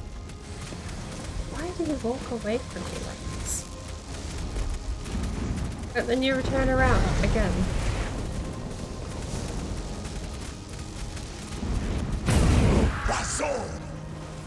I'm gonna start going and watching random ESO streams to see if anyone else is even having anything remotely similar happen.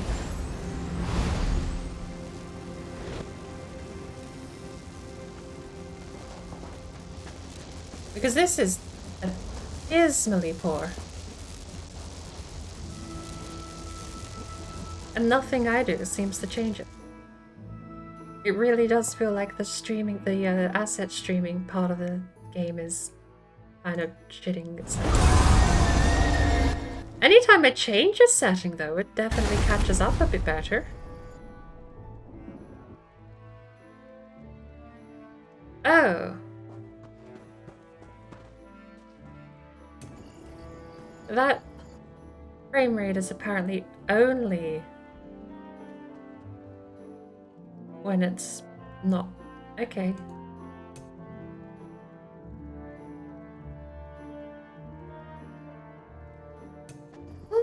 Could be a single effect I haven't tampered with that's causing the issue. We're the best! Could be something being slightly less optimized causing an issue, because this was already a thin line for me streaming this game. But that's the thing that I don't get, is it runs super smooth, it just doesn't load anything. I've changed storage units, it's not the storage unit, so I can rule out my end. But that still doesn't give me answers or any way to fix it.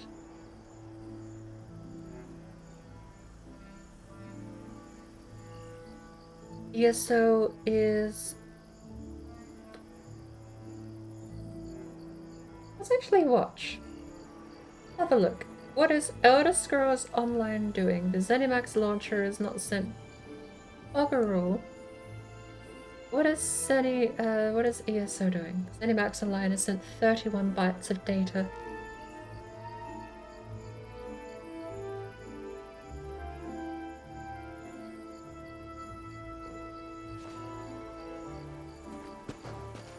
Did I apply anything then?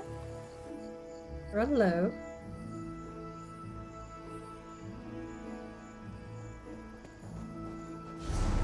Turn shadows off. But again, nothing I do seems to change it. This would be more just to prove a point that nothing I do seems to change it.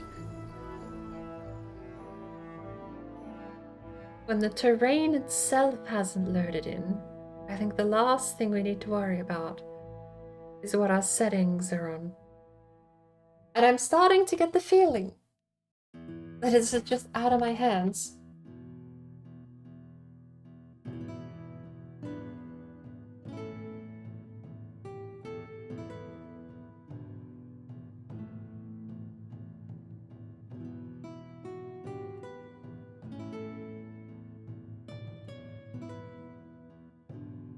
I'm gonna watch the network traffic though for ESO.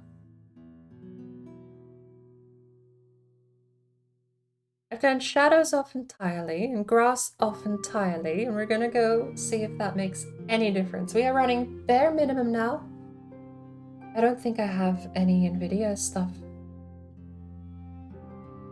Oh! No, there's no graphical update.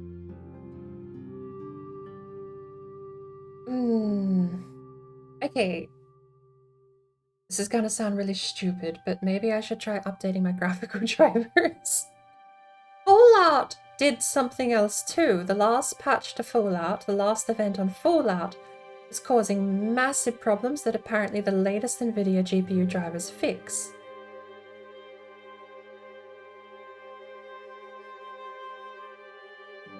So, I might throw caution into the wind and actually update my graphics drivers.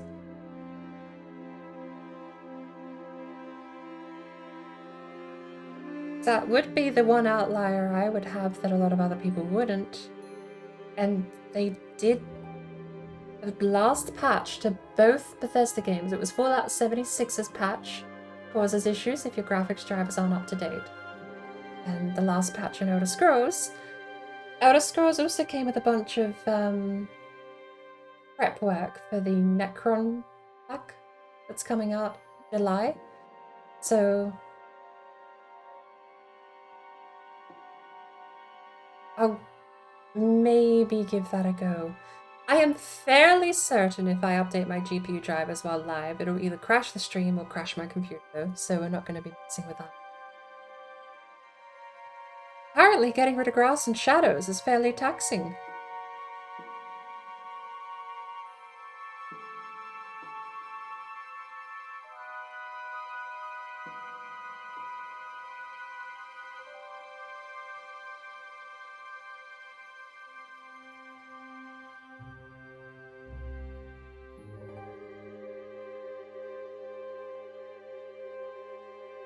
Maybe a file is corrupted, but also slightly likely, because I did copy the files across to the new drive. So if there was a major patch that has corrupted or negatively affected a core game file, it was copied with all flaws intact. I will admit I don't have faith in Bethesda's repair system to detect file corruptions. It would probably just check if the file is the latest version or has the same hash as what's on the server. I wonder if a file corruption can have the same hash. If you take a game update on two different systems and you patch a new file in, like actually patch a new file in, not create a file and not copy a file, patch. Like how Steam does with piecemeal. Why did I turn grass off? Is grass and foliage two different things?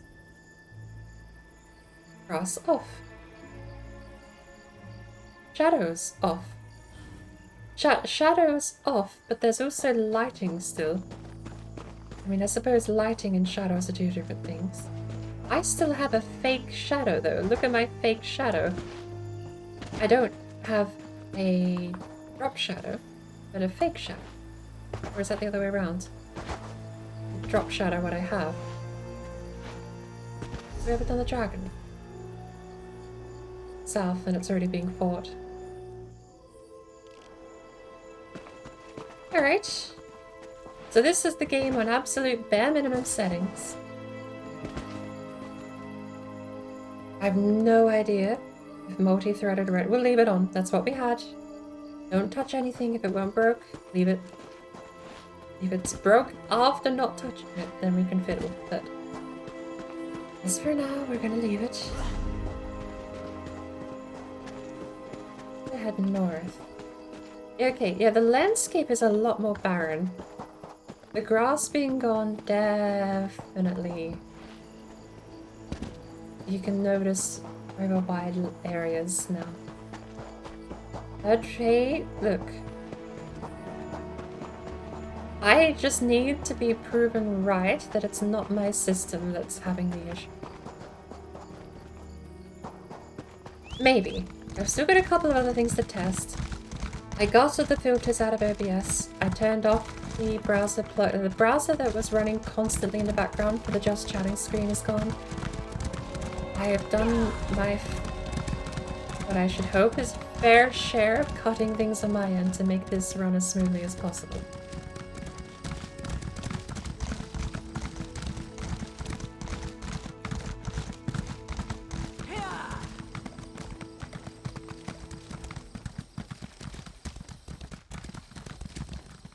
Now we just need to wait for a dragon.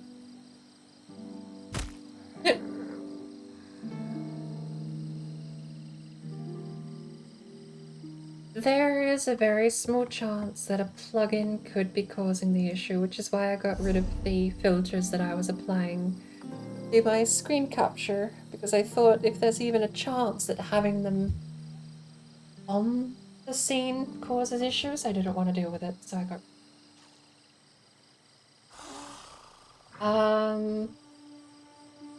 The one plugin I want to have...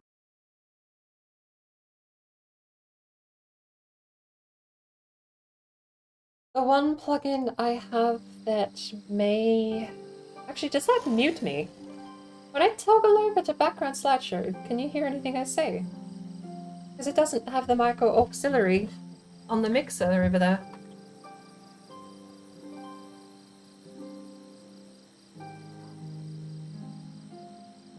Either way.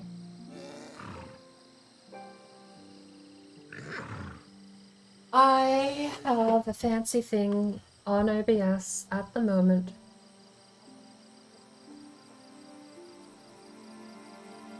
Which... It's a transition between scenes. How do you do it? You apply it to a scene.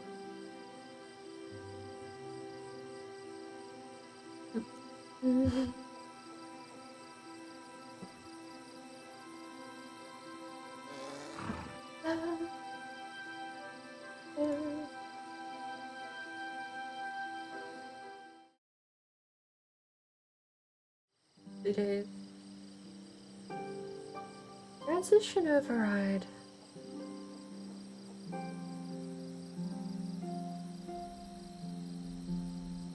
Hey, we've got a visitor.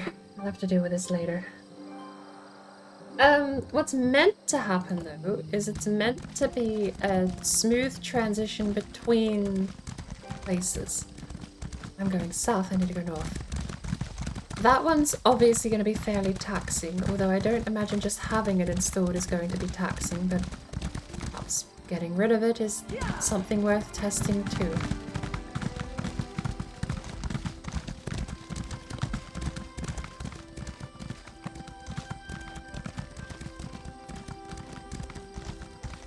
I don't know if my preview is indicative of what you guys are seeing, but my preview is absolutely hemorrhaging frames. This is silky smooth on my end. In fact, I wonder if desktop capture would work better if it actually is just trashy.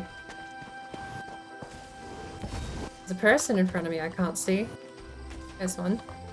And they're just silhouetted.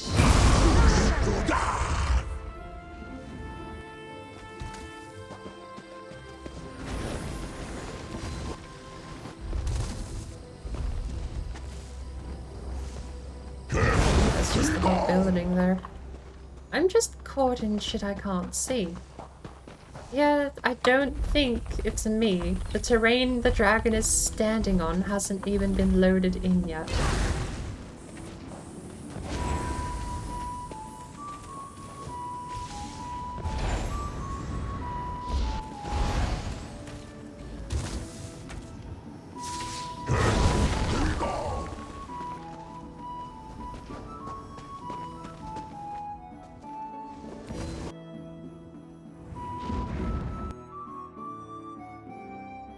My block animation doesn't work.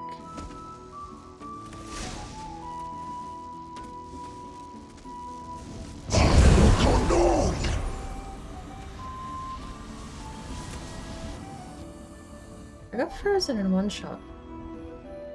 Time stop. AO whip. Apparently him landing does damage.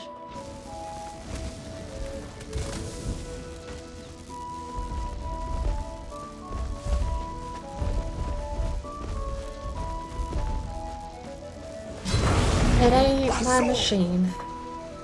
Shit just ain't loading in the game at the moment.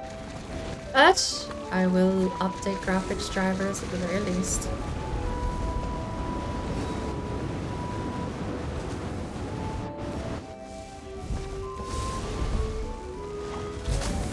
There There's more I can do for sure to see if there's actually something wrong. I don't think the NVIDIA drivers are interfering with the program. I do sometimes set custom 3D rendering settings.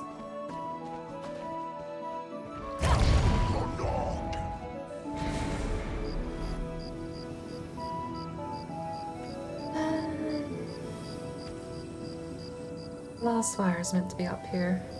Because I am basically receiving no data. That's what I wanted to test. Right now, I am sending... Fine. I am actually sending 50 kilobits a second to play the game. And my inputs aren't lagging. But I'm receiving no data from ZeniMax Online Studios right now. I don't think this is a rendering issue. I think this is a asset streaming issue on their end.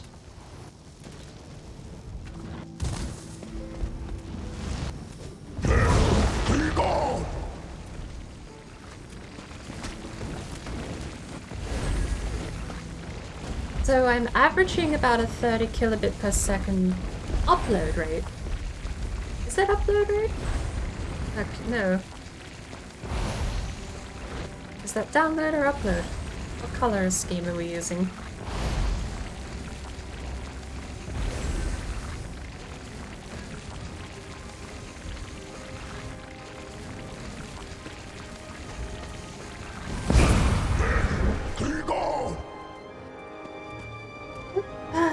Like these people still haven't loaded in. This terrain over here still hasn't loaded in.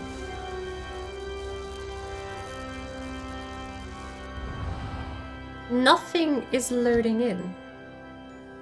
Jumping into the terrain. I wonder if it's still cast. I wonder if the game thinks I'm on the ground then. I can't cast my 3, so possibly not. 3 is not allowed, and I can't auto attack either. This is just bizarre.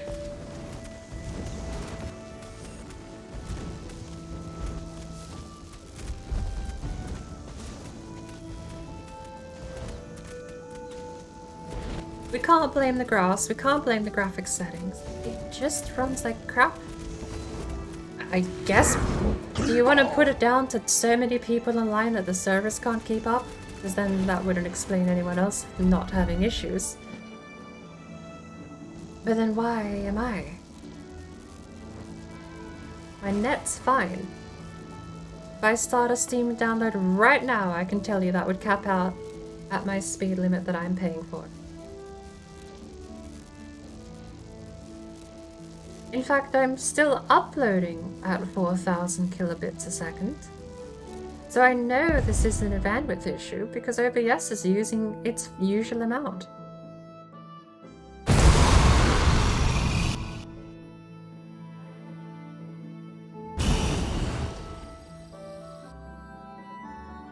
Game just shit pants.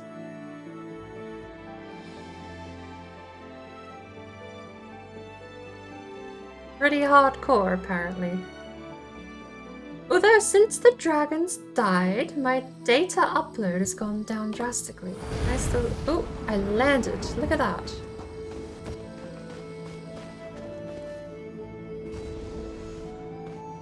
I need to figure out what these colors mean, though. Is that upload or download?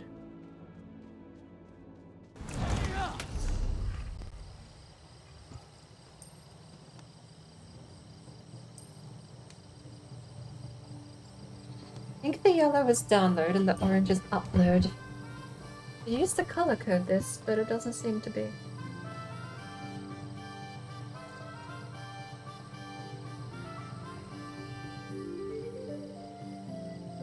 Ah, there's the guide. Okay. Yellow is down, pink is up.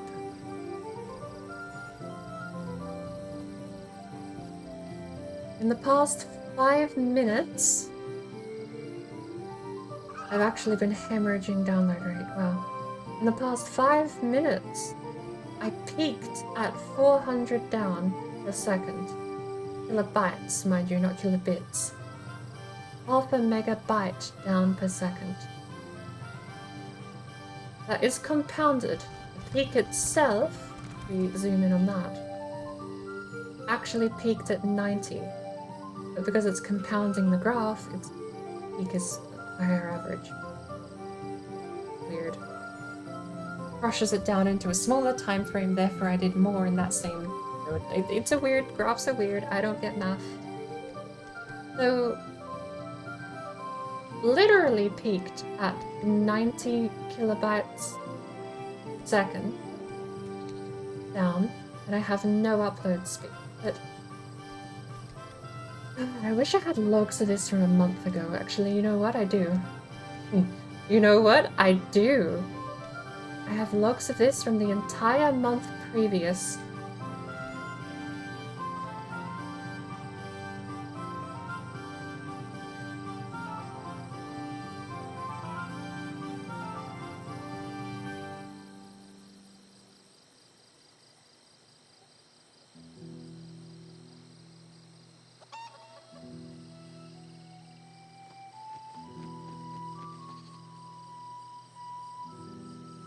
I'll just let that mull over while it reads through the log data there, but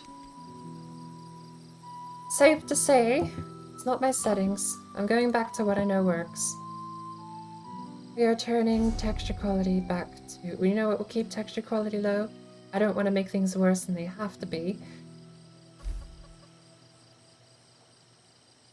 Shadows are low.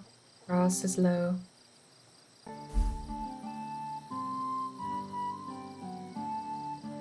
I think that was it, actually. That's the only other things we changed.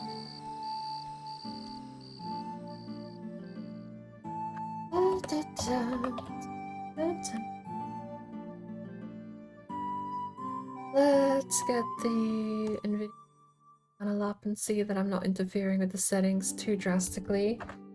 And let's get the GeForce Experience app up as well, so that we've got the latest driver downloaded, ready to go.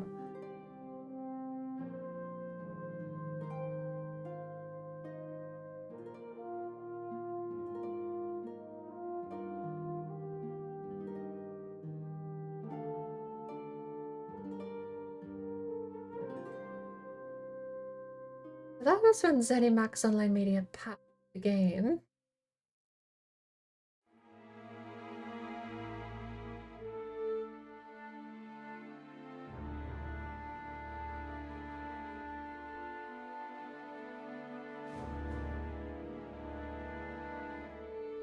All the way back here.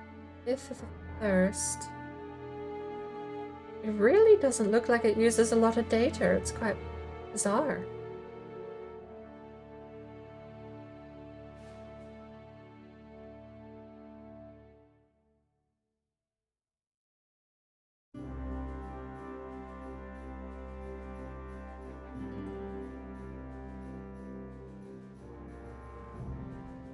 Even in the entire month since the start of the year,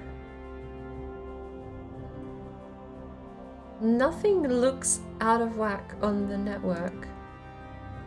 That's really bizarre to me.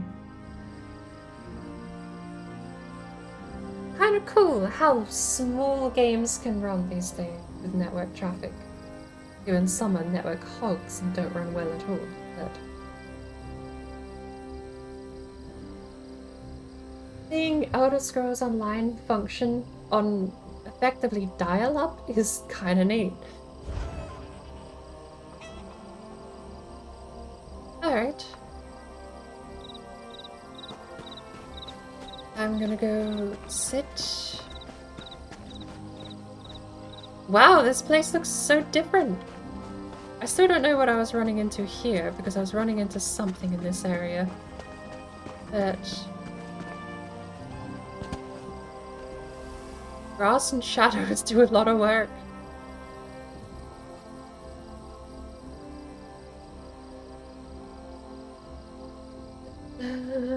Program. Global anisotropic filtering is 16. I'm gonna set that to 8, because 16 is fairly high.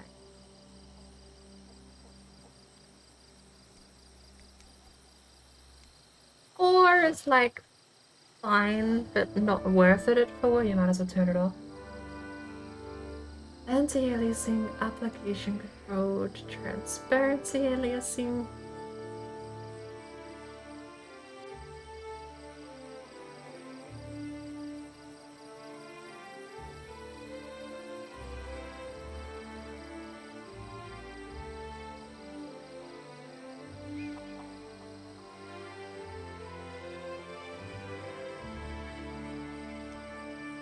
Max frame rate global setting is 60 FPS. Maybe I should set that to application control.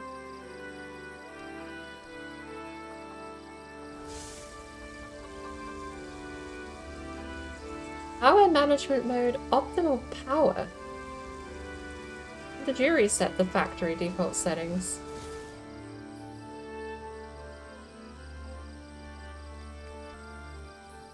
Max frame rate off. Background application frame rate 60 I think is fine, but also off. I think interfering with frames has never done me any justice, so it can go.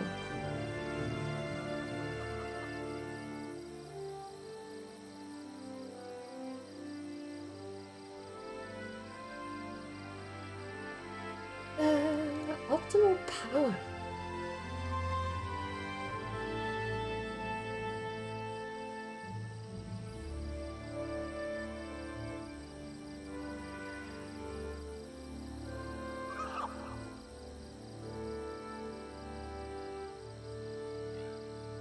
Prefer maximum performance. That's a global setting. That's bizarre. I never would have set that were it mine. Optimal power is the factory default though, so maybe it is just VSync off, triple buffering off, thread optimization I suppose will leave. Texture filtering will be off.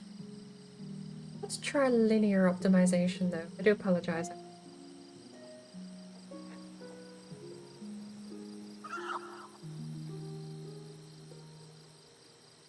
Vertical sync, use the 3D application settings. Thank you.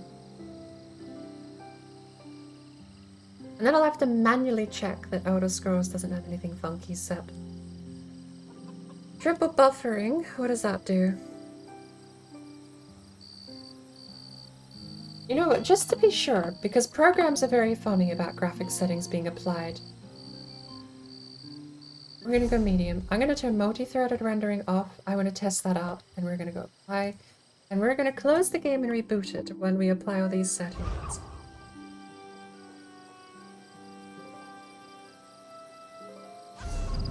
We've got like 22 more dragons to go, and at this rate, it's going to be miserable doing them all. I'm gonna do them in my own time though. Not just on... but it's still a little miserable. Allows you to enable or disable triple buffering for OpenGL applications, on or off. Yes, off. Program freezes every time. I don't know if the NVIDIA control panel... maybe the NVIDIA stuff is dodged at the moment. Threaded optimization. Yes. Linear optimization improves texture filtering performance by allowing bilinear filtering on textures and parts of the scene where trilinear filtering is necessary. Only affects DirectX programs. Probably turn that off. We are running GeForce 516. 528 is the current. I'm going to download but not install it.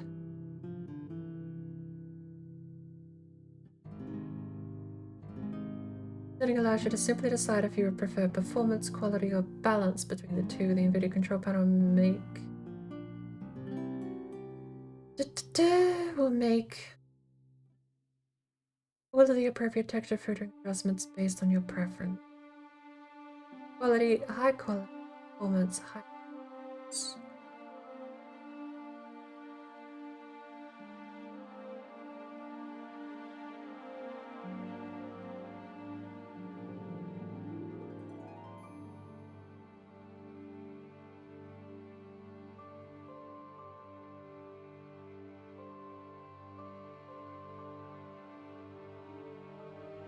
Definitely not a network issue on my end, but it doesn't seem like the network traffic was out of the ordinary. Wait. Oh. What? Don't drink and Pepsi. Drink water and milk. Else your bones will be weak. Like in Skyrim, water's health is fucking Why is the bitch. launcher You better open and drink Max on water, the drink storage? water, drink water, drink water, bitch. Drink water, drink water, drink water, bitch. Drink water, drink water, drink water, bitch. Drink water, drink water, drink water, bitch. It's a storage.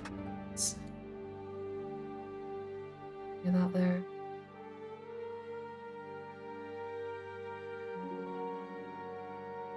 Bizarro folder I had set up in the wrong drive, apparently.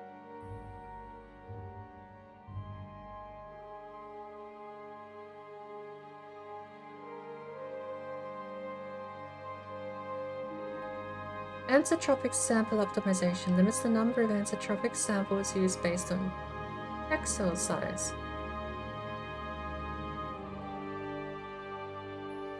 I feel like that's fine. We're gonna click apply, and then we're gonna go find the outer scope suitable and make sure those settings aren't specifically set to something weird and jank. Gonna head out and hop on the treadmill. Have a nice afternoon. You have a nice afternoon too. Fingers crossed we can get this figured out at the moment.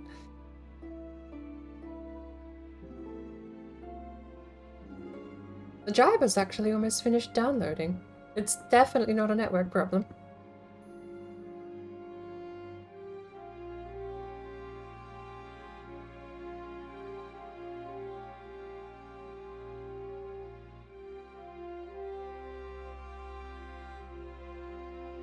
My driver is a little out of date though.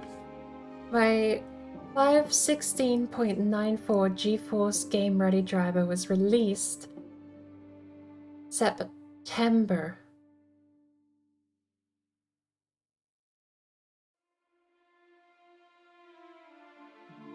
Release date September 9th, 2022.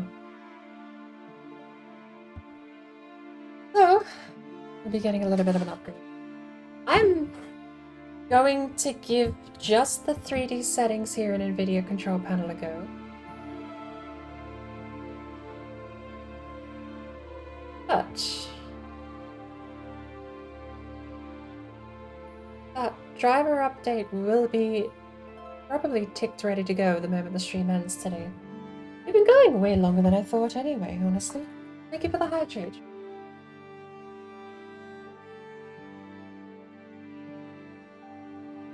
And thank you for the color rate. Last of my noodles. Very last of my noodles, I'm out.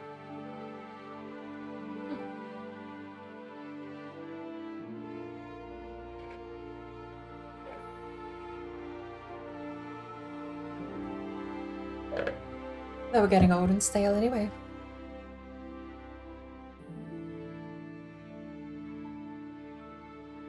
And the driver is finished downloading in the time it's taken the video control panel to actually load any of these programs.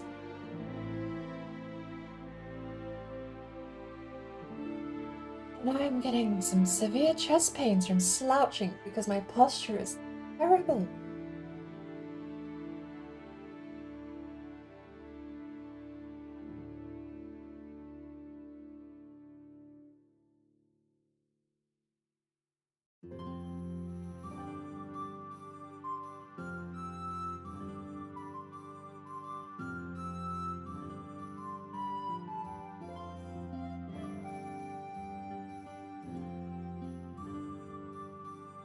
My NVIDIA control panel seems to have factory reset itself. It's not detecting any games. And the driver's done. I'm very well aware trying to install that while the stream is running is going to either kill my computer or kill the stream anyway. So I'm under no illusion I can get away with updating that while live. Best case scenario, the stream would still be live, but you would probably see a static image. It would just be perma-frozen to whatever slideshow image is present at the time. Or a black screen.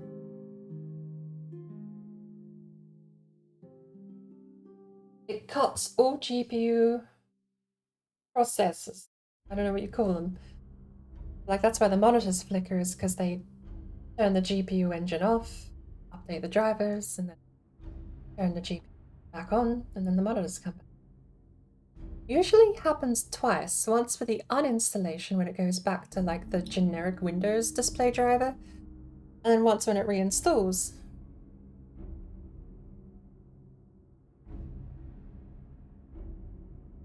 But the NVIDIA control panel is hard locked up at the moment. I've changed the global settings, I think, to be a bit more in tune with what I currently use. I am... where's that? S, Steam Apps, Commons, Animax on Launcher, Outer Scrolls, Client, ESO, that's the one we want. Good. Although... anisotropic filtering is going to be application control.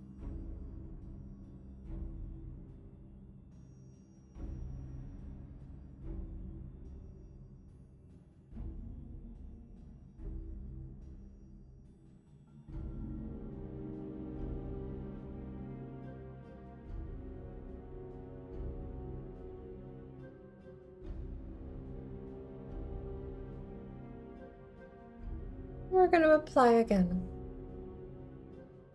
I think on two fronts, giving the program more say in what its own settings are meant to be, and on the other front, which is going to be turning off some silly things like frame rate restrictors. I don't think are ever going to matter. If the game can run at a certain frame rate, it's going to do it anyway. Restricting that is only going to make it unhappy. And it's usually only necessary for older games that run like absolute trash.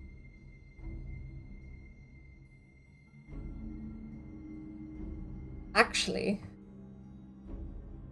what happens? Hello? Okay. OBS is still happy. Why did Outer Scrolls Online launch? I thought I closed the login client. I'm gonna crash it.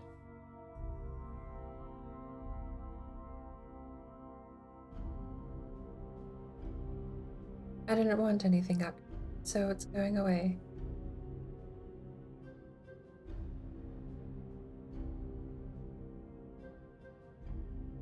We have Outer Scrolls Online in the list of GeForce.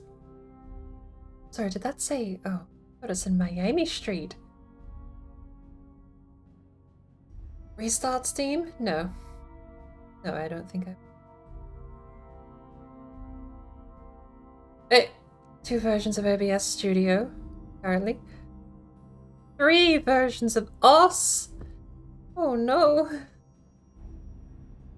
That's not good. I should probably at least only have 2. This is alphabetical, so where's E?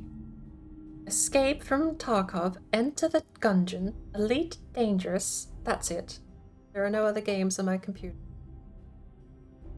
Scan for games and apps.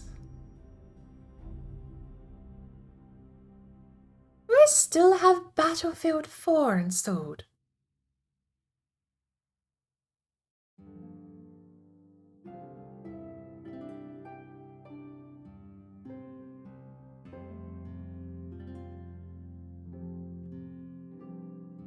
Apparently I still have Forza Horizon 3 installed.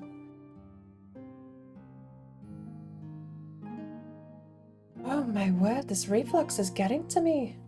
Something hard. It's my posture. It's all my posture. If I just sat up straight. Alright, sit up straight. Behave.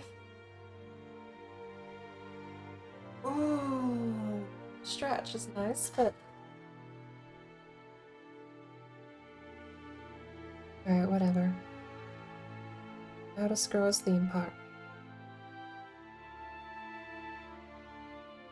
Let's minimize.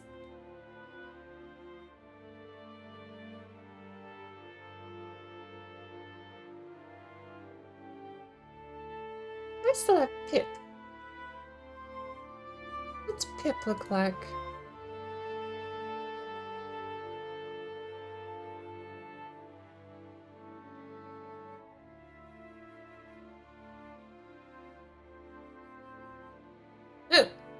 That was that tiny little update window. I think I took like an hour's break last year sometime with a tiny little picture-in-picture of other things I was doing. No! Oh my lord, that was when we watched the building collapse. That's such a throwback. I wanted to see how long a building would last. The answer was 14 hours before it completely collapsed. And I ended up just playing little games in the top left corner of the screen instead.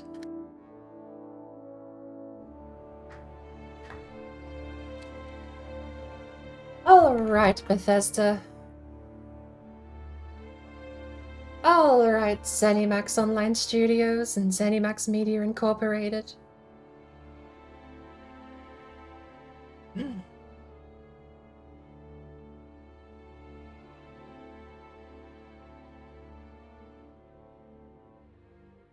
think I was one character too many. No? I'm good. Nailed it. I wasn't sure if I did a letter twice or not. Okay, so the game has more say over its own frame rate. The game has more say over its own setting. I've culled the need for NVIDIA to be interfering with a lot of graphic settings it doesn't need to be. And I've turned down the global setting for anisotropic filtering, as well as set it specifically for Elder Scrolls to be application control. But it does seem like the NVIDIA drivers have factory reset my old control panel option. It wasn't even detecting any of the games. What was bizarre is that it did detect the games, but then they all disappeared. It showed me a massive list of games that I was used to seeing, starting with a set of cursor at the top, and then they disappeared. It was an empty list, like a flash of all the things that used to be there before I realized, no, I shouldn't be doing it. I had to manually re-add ESO back to that list. So, medium textures, things don't look so trashy. We've got shadow quality on low, and everything else as we left it. Grass is back on low, anti-aliasing is on none. Let's do it one more time. This is, besides the multi-threaded rendering, exactly as I left it. I do wonder if multi-threaded rendering off actually does give the CPU more room to breathe, or just makes the game more sluggish.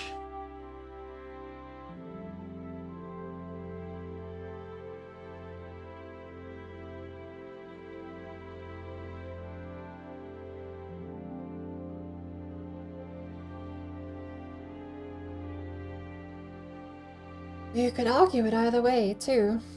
Multi-core or multi-threaded rendering helping the rendering engine, but it doesn't seem like I have a rendering issue. It seems like I just currently have an asset streaming issue.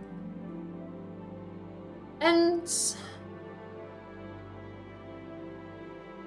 it may be worth wiping the game files and repairing that way to make sure there's no corrupt data anywhere in the game whatsoever. As terribly sad as that might be, something to look into. What's awkward is it's difficult to test without OBS running, and I don't really want to stream and then have to troubleshoot the entire stream again. But the game seemed to run perfectly fine, even with Chrome open. Chrome and ESO have never gotten along super great. But it ran fine, if sluggish, because Chrome is a memory hog and a CPU hog on to boot. I do believe person. And I am back. Flappin' bird do more flappin' when I speak. All is well.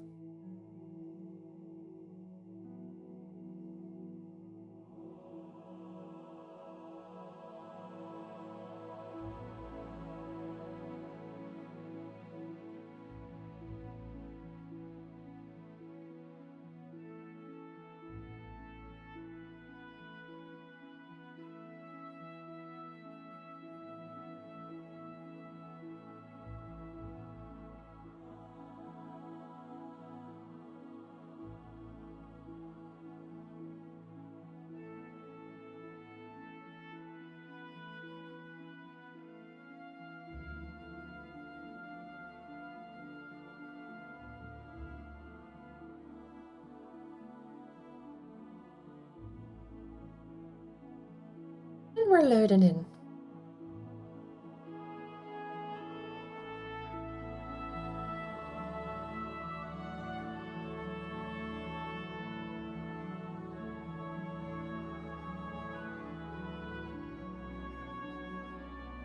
Ah, I know how to get the game to load in quicker. Northern Elsewhere.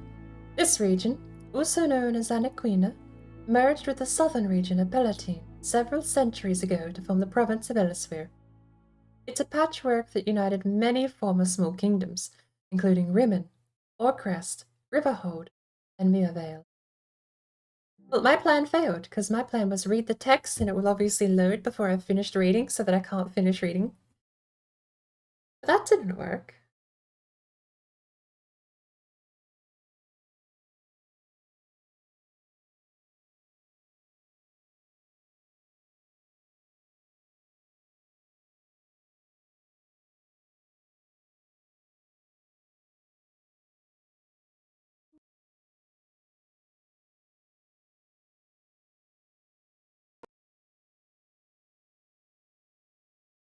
Even my music went awfully quiet there.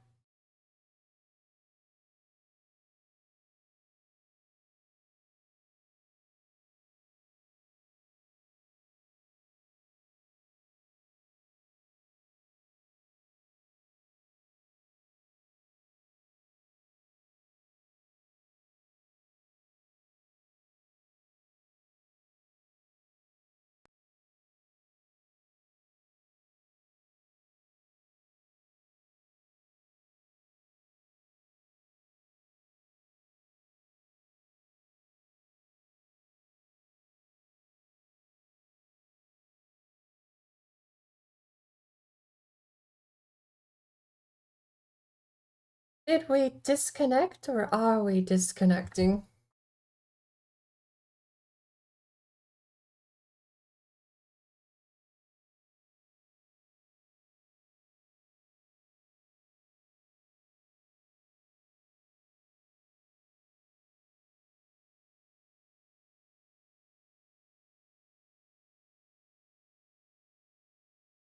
We disconnected, the bot will be down. We're fine. Weird.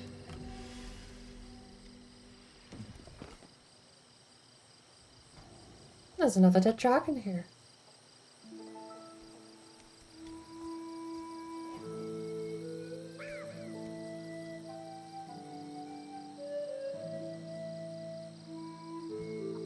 So,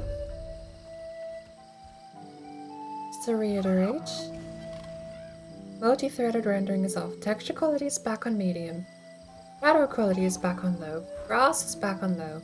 Distortion is back on.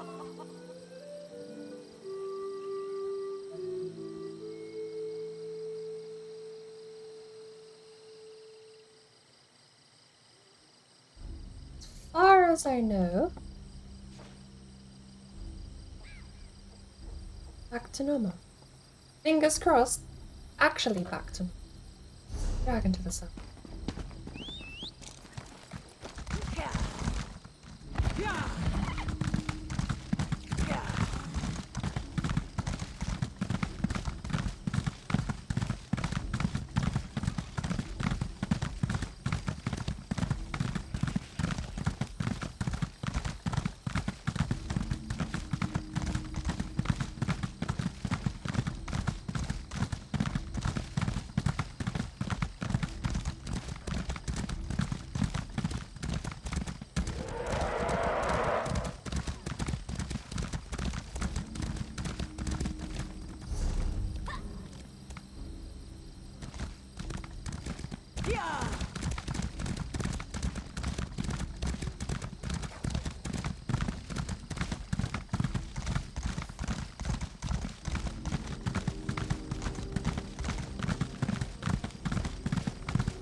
I just realized this whole time, because I've got the picture of me up using Discord audio to flap, I realized I've just been flapping silently. But Trinity came to say hi, so I wanted to say hi back. Specker, speaking of saying hi, how are you doing? Spark was streaming at the moment. I'm doing well, quotes, air quotes involved. I was actually just saying to Trinity that I was kind of dying earlier in the week because I ate something that my stomach apparently really disagreed with, and that was not fun. Spent the first half of the week grumbling in pain, and the second half of the week grumbling in pain but worse. It was fun. Very, very fun. Either way, I'm doing a lot better now, at least. Now, we're trying to find dragons. Speaking of, actually, since you haven't been home very long, they've got an event on in Elder Scrolls Online at the moment in Northern and Southern Elsewhere. For the... I think I posted about the deals in the store, but Year of the Dragon, or Event of the Dragon? What are they calling it? Bring it up. And there's only a Plus free trial if you don't have it. And a gorgeous house I really want, but apparently it's crowns only because I can't find it on the map with Potentate's Retreat, and I really want it. Season of the Dragon Celebration. 8 days remaining.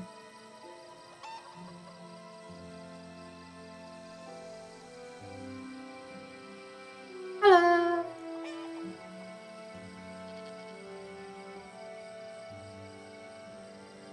But each one of the dragons drops a copper, which has a chance of, I think, someone said a 32 million furniture is in there. Don't know what the drop rate on the furniture is, but if it's that high, the price will go down pretty quickly, I imagine.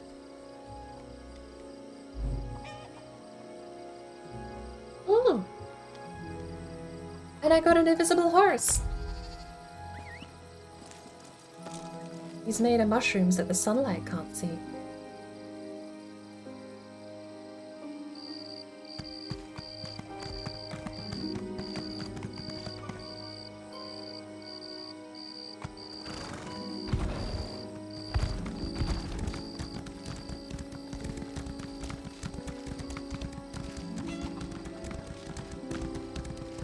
No, I get that.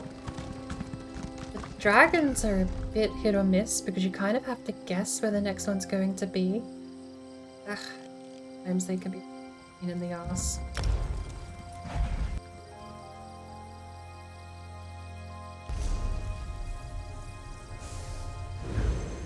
Don't drink Hey, and that's safe. Oh, drink I thought you were water and streaming. milk. Else your bones will be weak. Like in Skyrim? Skyrim. Oh, I do already feel better soon. Better drink. I'll admit. Water, drink. Water, drink. Water, bitch. I might wait till the... Drink. Water, drink. Water, drink. Water, bitch. Oh, drink. Water, drink. Water, drink. Water, bitch. Oh, drink. Water, drink. Water, drink. Water, bitch. Brush your teeth every day. Oh, don't play too many. Only 3 hours a day. Respect your parents. Love your mom. Love your dad. Always say please and thank you. If you say words like fuck and I'll come to your house and spank you.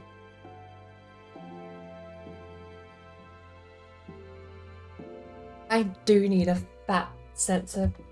I can't do that even. I can't play the sensor beep and just pretend I say a bad word because it still gives the same impression.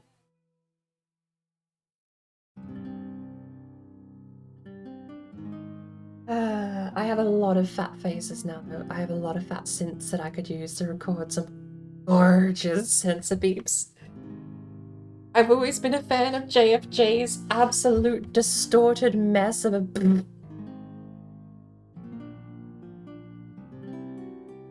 big fan of messy noises. In fact, messy noises actually got me into my hobby as an audiophile, listening to really weird abstract music and ambience.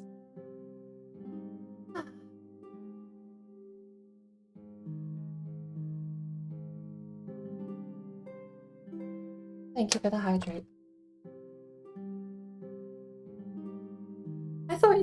streaming, you all?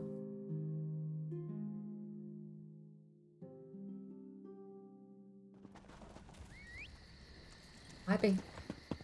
What took so long to load?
Actually, mute didn't work there for a second.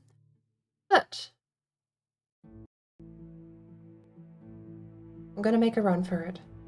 The dragon will have landed by the time I load in.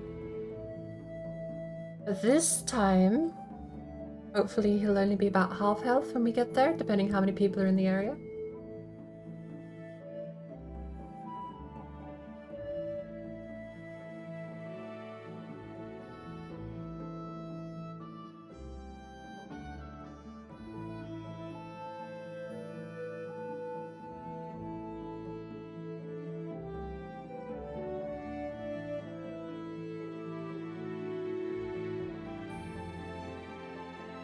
Fleeing is a perfectly valid tactic if you wander into a tough situation. Find or craft better gear, use skill points, or level up a bit more, and come back to fight another day.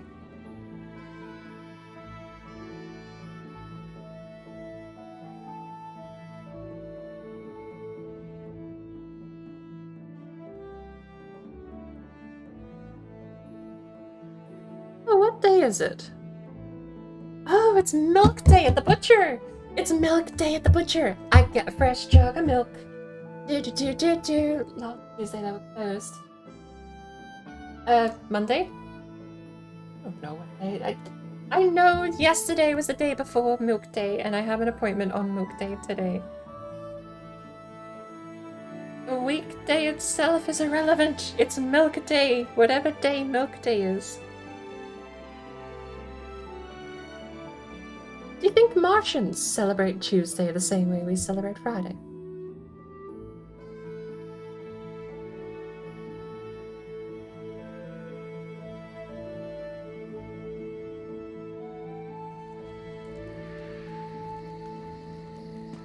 Where's my dragon?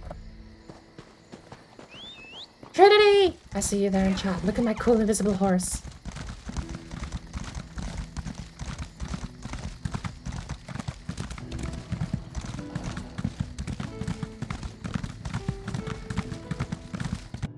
Ain't no fib. They're made of mushrooms that the light can't see.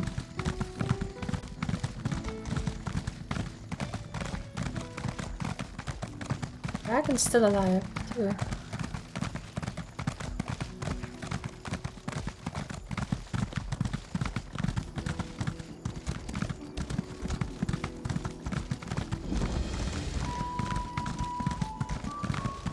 They just murdered that poor bird. I'm gonna murder this poor bird with them.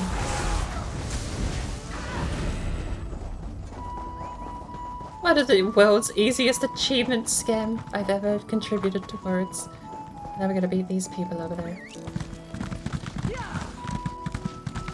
You know how weird it's gonna be if it wasn't a video control panel setting that was interfering with my game, and turning all of those settings off has suddenly made the game run better? Do you know how weird that's gonna be? Purely for the fact that... Oh, I need to be on a bridge, don't I? Purely for the fact that that doesn't make sense, but it kind of does. You know, that it doesn't make sense, but it kind of does. But we're about to find out, because we're going to run all the way over there to that fight that we see happening. We're going to go tap a dragon, hopefully in time, to get paid.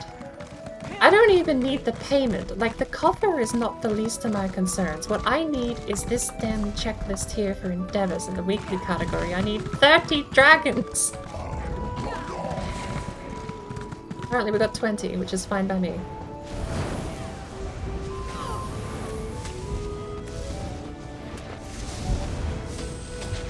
Why are there flame atronachs? What's going on?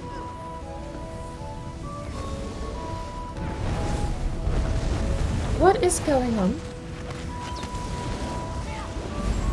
I don't want to be back here.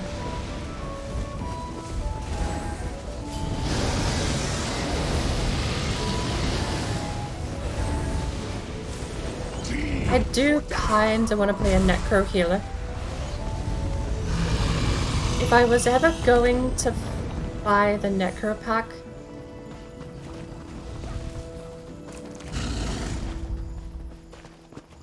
I'm gonna...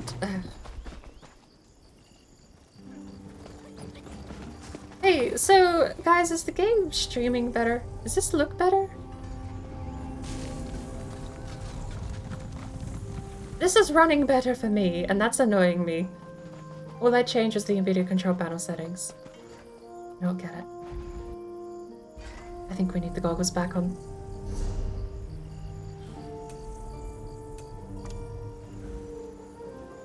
That's better.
Apologies if I do dip out. I've got conversations on two fronts here working at the moment. But did that run better? Or am I going crazy? Also, did that run better on medium textures than it did on low prior? Also, did it run better? I'm bringing this up on my phone. Because I'm both excited that it's fixed and annoyed that it's fixed. I don't have the right... There's no word in the English language that describes how I feel at the moment. I'm excited it's working and annoyed that it's working. I am... grrr, a little bit. A little grrr. I don't get it. I don't like it. I don't know. I work in IT. I think computers are sentient half the time, and I think you just have to appease them or kick them until they do that job. I'm only half joking. I am only half joking. There are some things computers do where most of the time you will look at a computer and you will go, did this because X, Y, Z. And you can say X caused Y that led to Z, right? They're very definitive, they're very logical machines, they follow ones and zeros. And then there's those times where someone will walk up to a computer and it won't work. And then they'll walk up to that same computer the very next day and it won't work. And then they'll walk up to that same computer for the third day in a row, drag you over to them, point at the computer and go, watch this, and then it will work.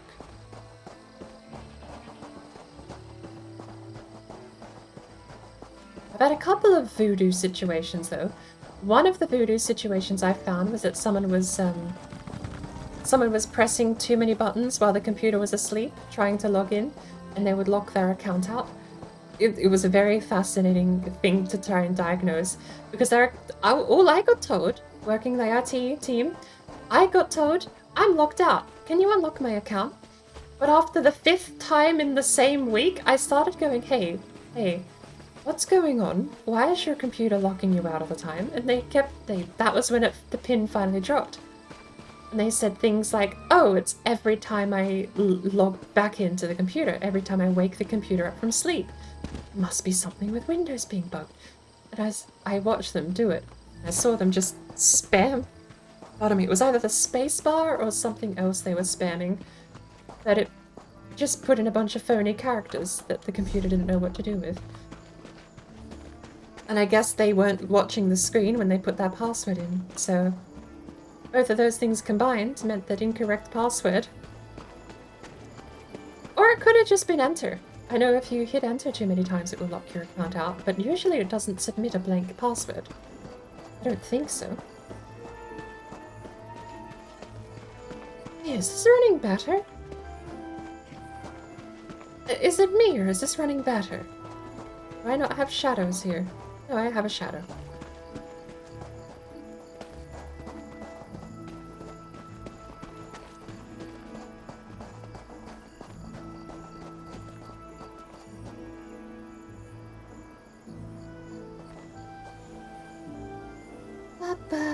That was a calorie too, and I'm out of noodles. It means raisins. That's fine. A raisin isn't the worst.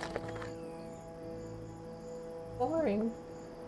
When you buy... what is this? When you buy a 2-pound bag of raisins, after the first pound of raisins, you do kind of get a little bored of raisins. That's all I'm gonna say.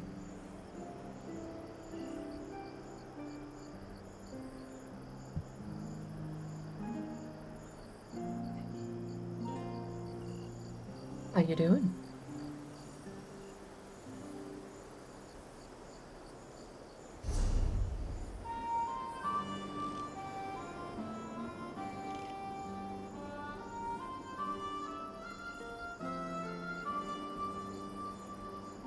No one's fighting that dragon yet.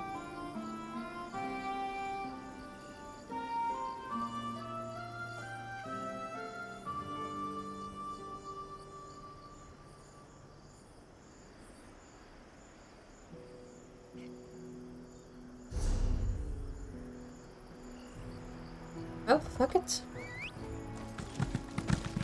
Invisible horse, hi-ho!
I have just realized that my horse doesn't have a shadow. Best horse ever. I have a shadow. My horse does not. Look at that shadow. That's horrendous.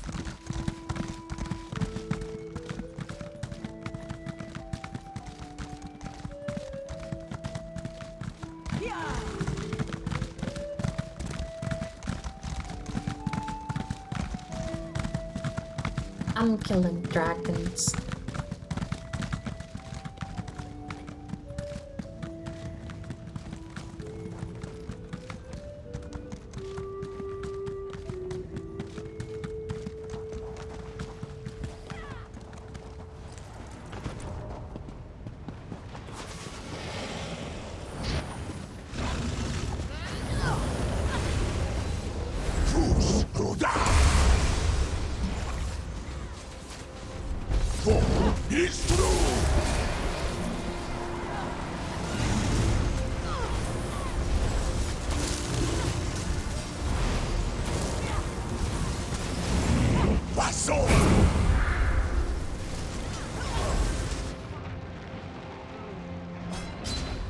Oh.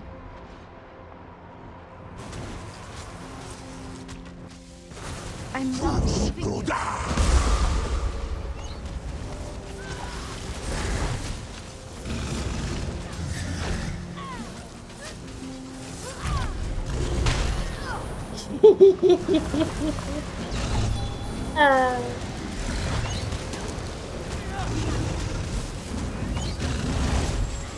Ugh.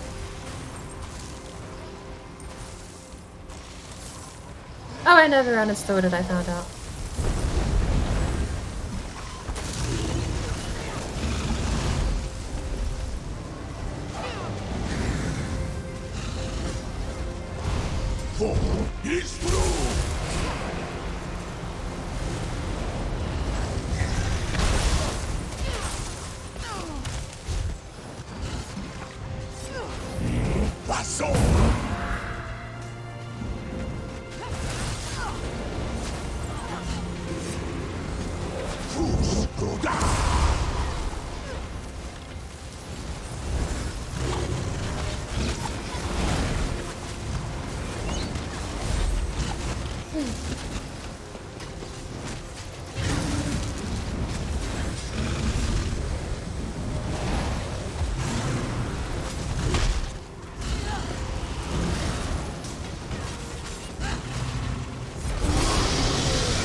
Wasser.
I'll be back in a sec.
Okay.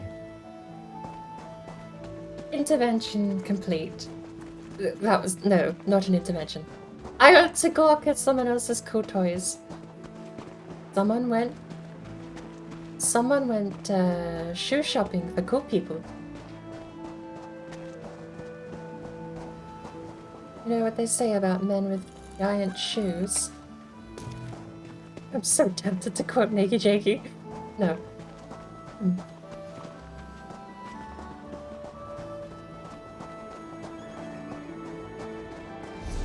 But yes, someone bought toys. Shoe shopping for cool people. I didn't... like, it was... okay, it was clearly just a... yeah. Like, I am so glad... like, I'm going, like, 17 loops, and... okay, never mind. I got to see some cool toys.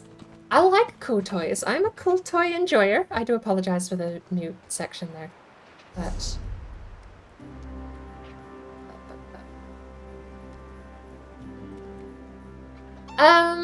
so... the privacy of those involved, I will not be mentioning about the toys, but I managed to guess what one was. From, like, okay, so...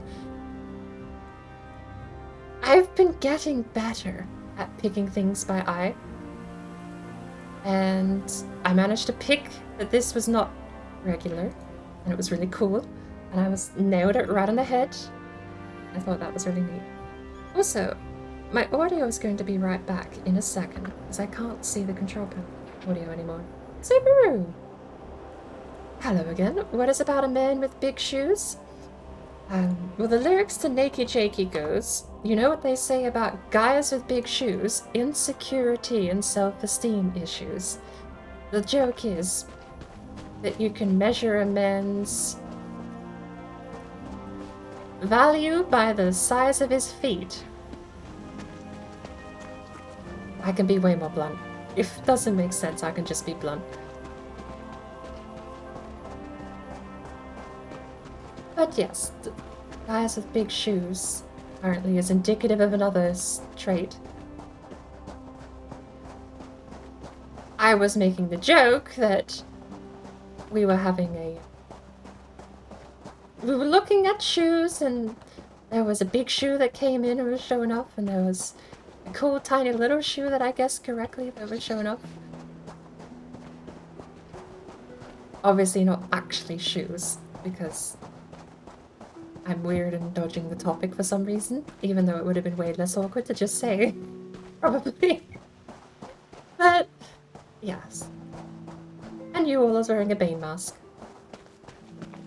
which I am looking forward to seeing debut on his avatar.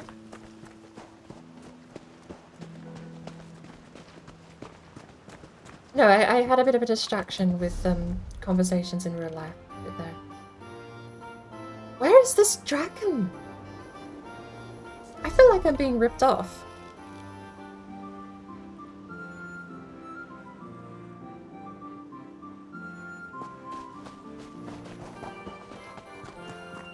I was muted for all of it. We were just gawking at toys for a bit there. But that probably, you know, with all the alluding and euphemisms I'm saying toys probably doesn't make much of a better case. There were cool people toys. That's all I need to say, and I'm not going to elaborate. I refuse to elaborate. In fact, it's funnier if I don't elaborate, so I'm not going to.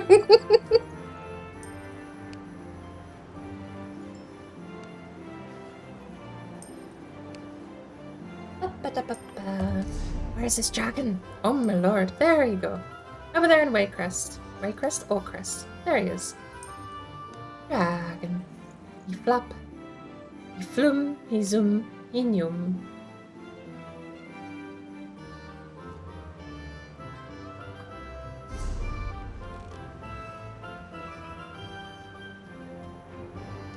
He's going down south. Although it looks like at this hour it might actually be petering out of people willing to do dragons. So we've got the area we were just in has dragons. This one has a dragon too sometimes.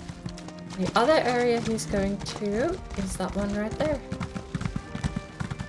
3 of them in a row. I don't think there's much more than that, but let's see how we go.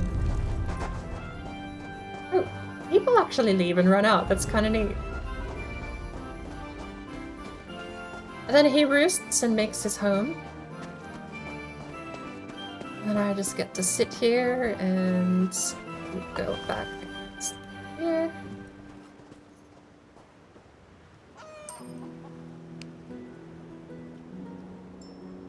Easy.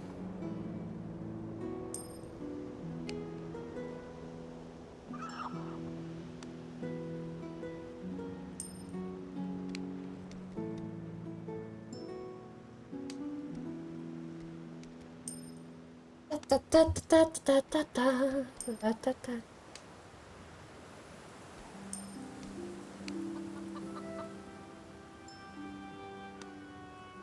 Ba, ba, ba, ba.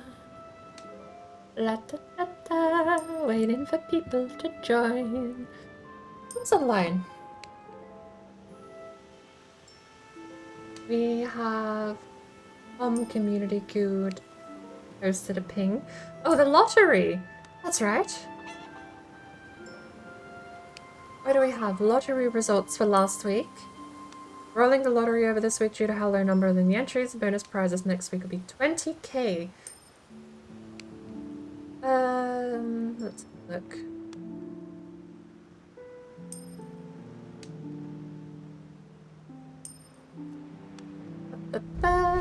Off he goes.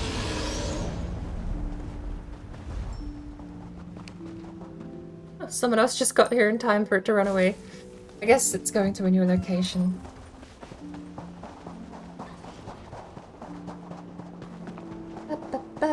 Okay.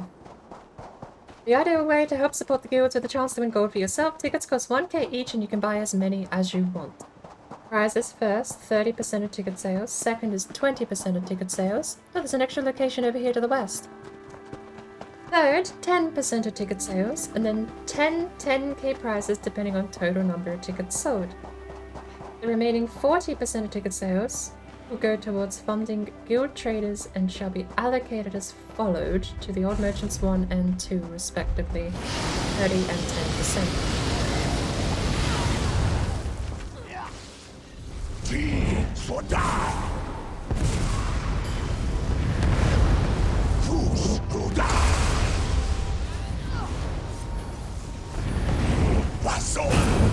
Croissant! I would never unhear croissant. No. Someone said it once and it's just permanently dug into my brain at this point. This is going to be tricky because we both wiped and his health is back to 14 million.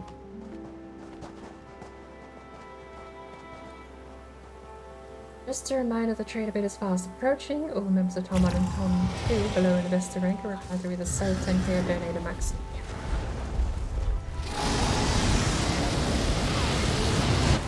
Oh, I got one shot by that. Wow. 19,000 damage.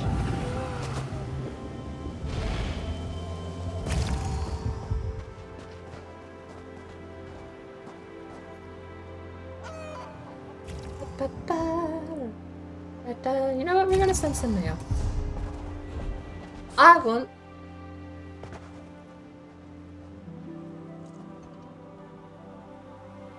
Amelia Silverline. Amilla Silverline. It auto-corrected me. Subject lottery. So I've previously been writing something like 5k and then buying 5 tickets that way. Should I be doing it all individually?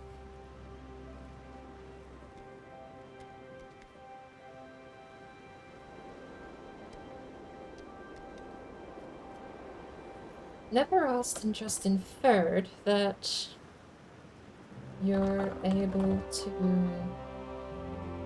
one culture.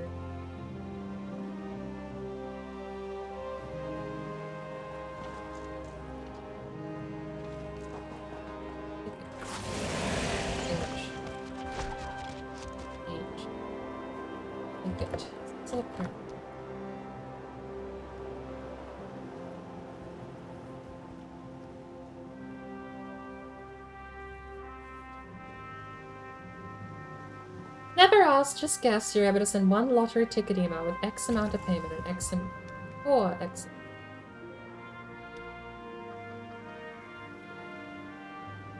Or X entry. This is easier to read. Or should I send each ticket separately? It's worth asking, because I normally buy 5 to 8 tickets in a single go.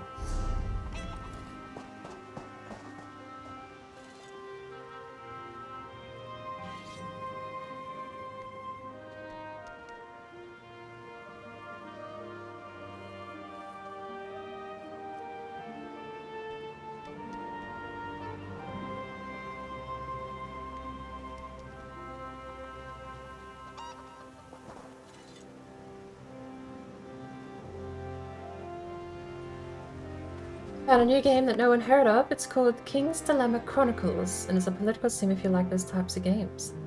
I do if they actually give you conflict, because I've been so annoyed at city builders lately. Even SimCity was a mayor simulator. It let you be a mayor of a town. But these days they just transport simulators. You're not a mayor. You simply build the roads and the town is self-sufficient with no conflict whatsoever, besides facilities being met.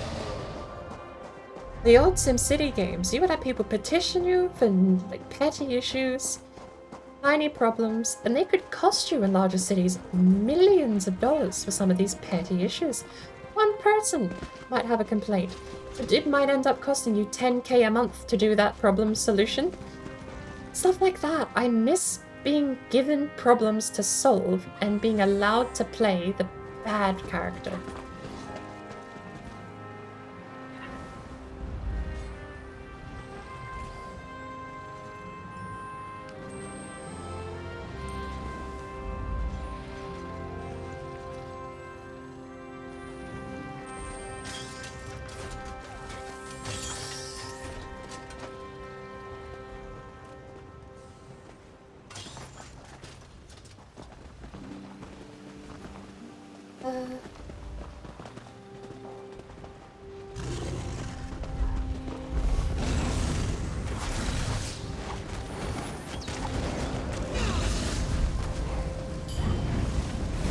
Teams or die.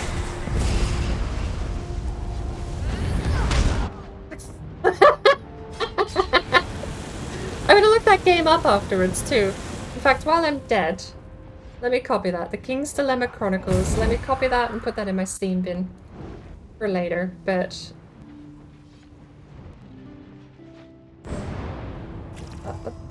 We'll look at that in a little bit, because I do like my city builder games. Oh my lord, we all wiped. But to be fair, I was the healer and I was AFK, so... More text-based. Ah, similar to, what's that other game? Reigns. Kind of like a text-based dilemma thing. But even that, I would say Reigns is more fun than... Oh my lord. Reigns is more fun than most city builders these days, because it gives you stuff to do, even if it is a bit silly.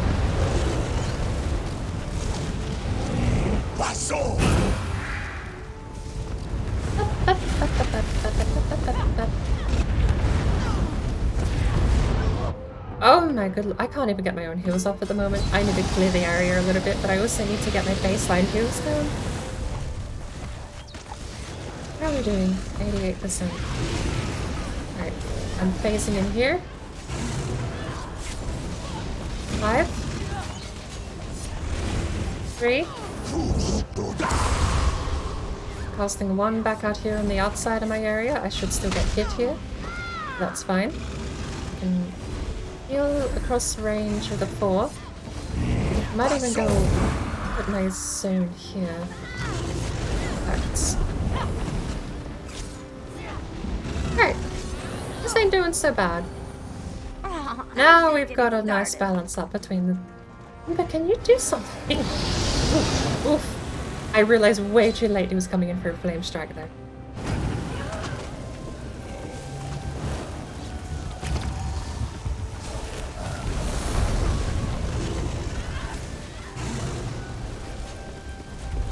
That's not my circle.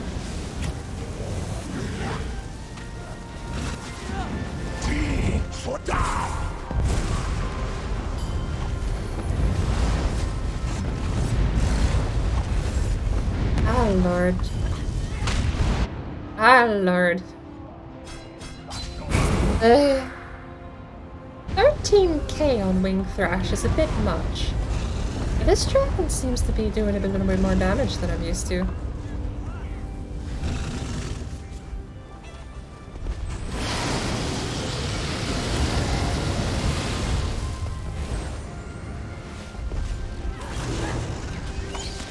I need to find a spot either in front or behind him. But he's not gonna whip me with his wing. But I have to watch out for the tail. I think the tail should deal less damage though.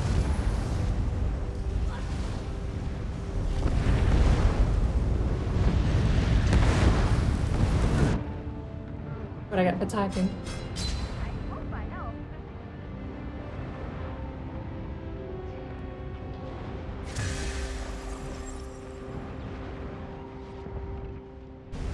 Alright, he should drop back down. There we go.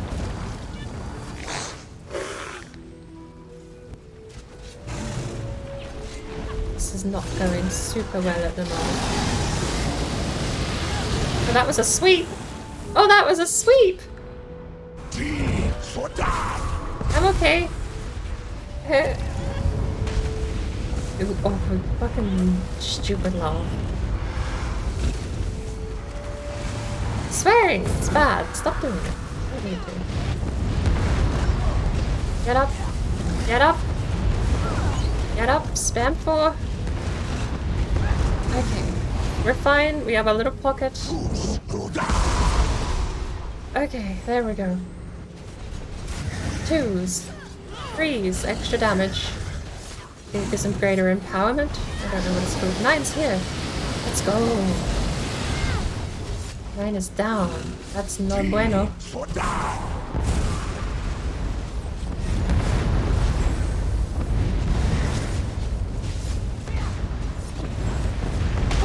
Oof. No, that's a combo that's gonna kill me. That is so not fair.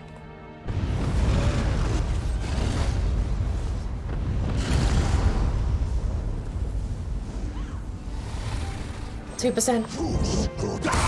1%.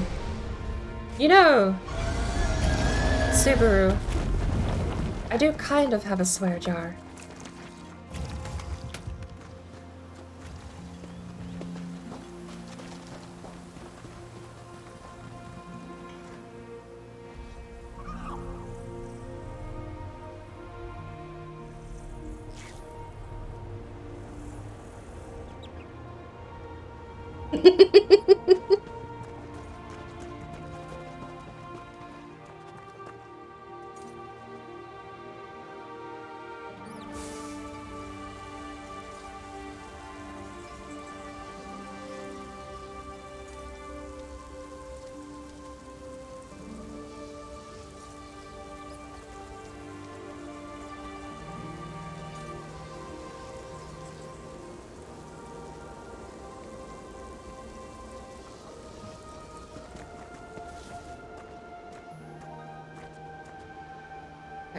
Oh. So, I have... Is it moments? No, it's not moments. I have a thing set up somewhere in my channel that is counting to 100, and then when I reach 100, it's meant to be that I would donate someone a sub somewhere. That was something I set up over a year ago.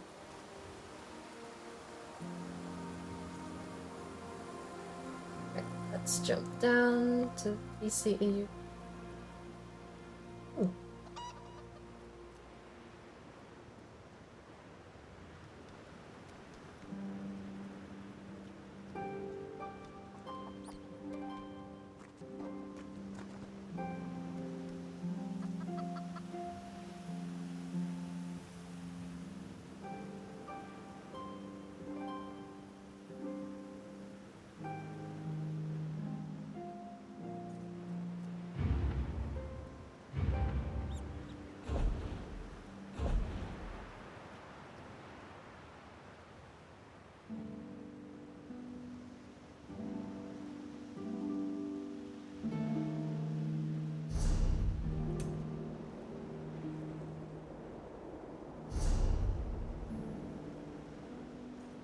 Hello, welcome in.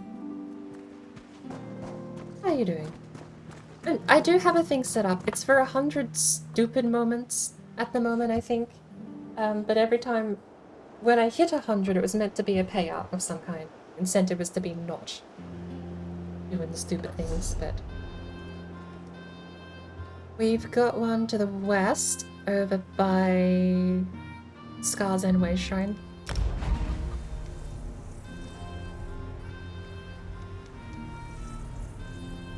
The event's on for, I think, 7 more days now.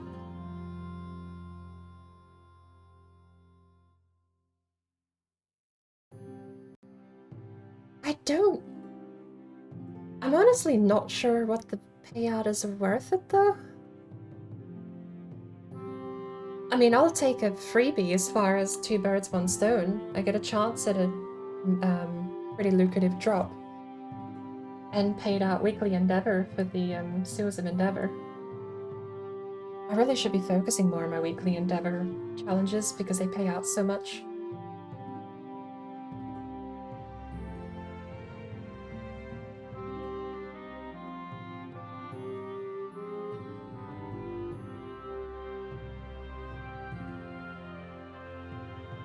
Oop. If it did not work, I mean, just swear less than 100. The moments thing kind of got forgotten. Case in point, I don't even remember the command to tell you about it anymore. It's bored moments. Let's have a bored moment. Plural? Bored moment singular. I don't know. I don't know. There's a command somewhere in this channel. Hidden at some depths.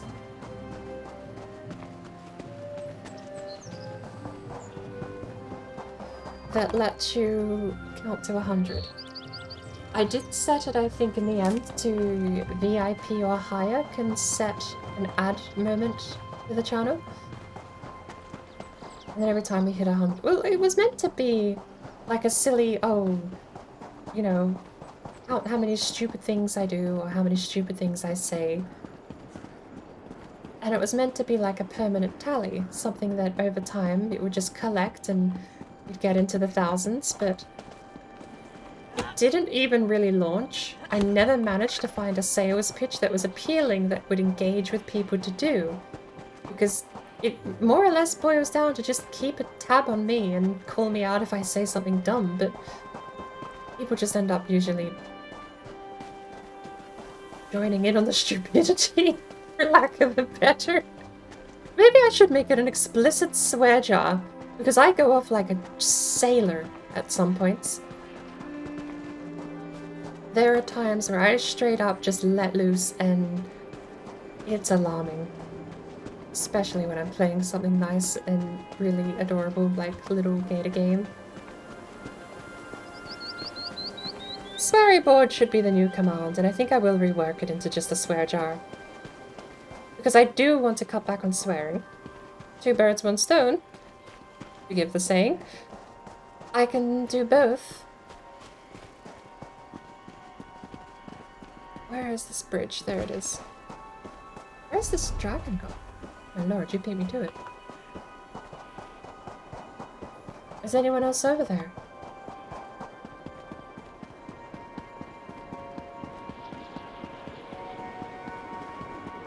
Oof.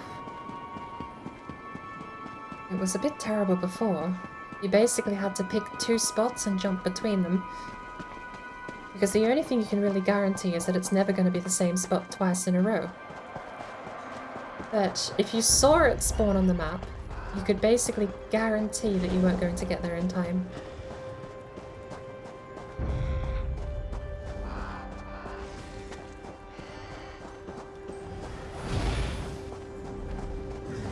What's it got? Oh, you got a few people here. It seems like a lot more flame atronachs than people here.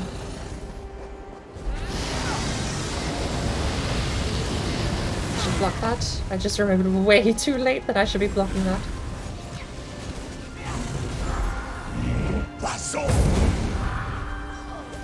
I have Dragon's Ruin for me in this game, more than usual. They say croissant.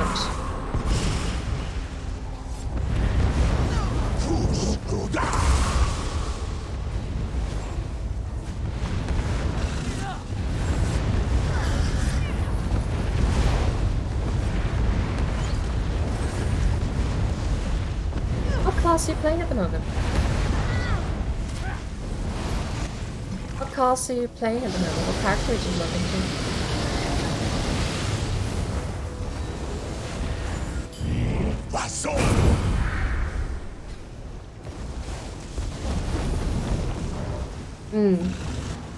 I still... I haven't put any on this character. Champion level 500 almost, and I still haven't actually banked any of my points.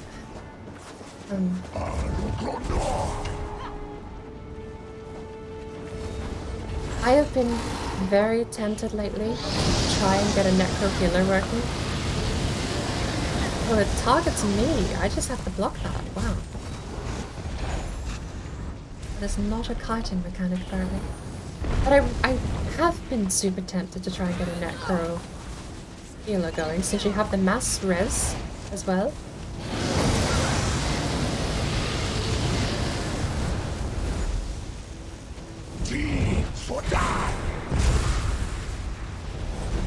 But then I kind of feel that it would mass res would be way better suited for a tank, since the tanks are usually the last ones to go down.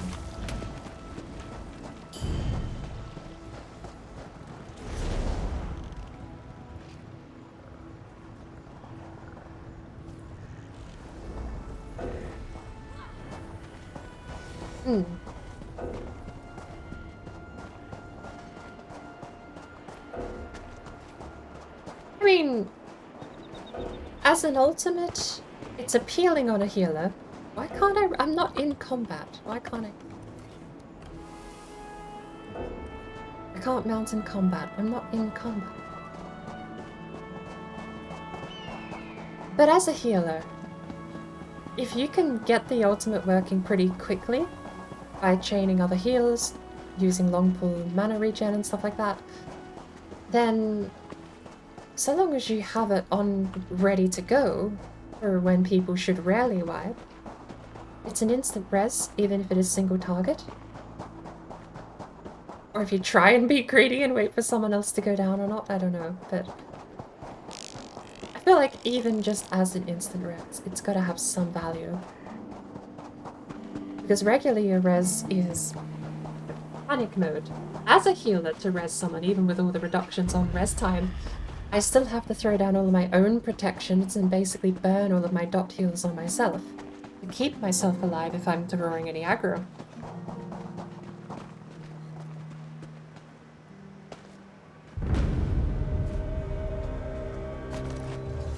Rachin did not often visit Helkar, for there was little gold to be found in a kingdom of shepherds. Besides, they had little kindness for strangers, especially those in this one's line of work. Lara, that was very unfortunate positioning.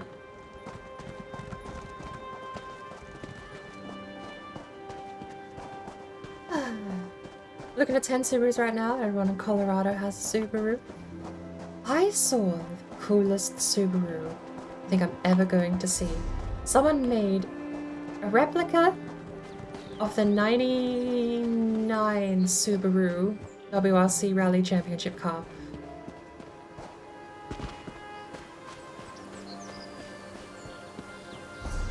Is there one straight east? Oh, there is too. It's further away than I thought.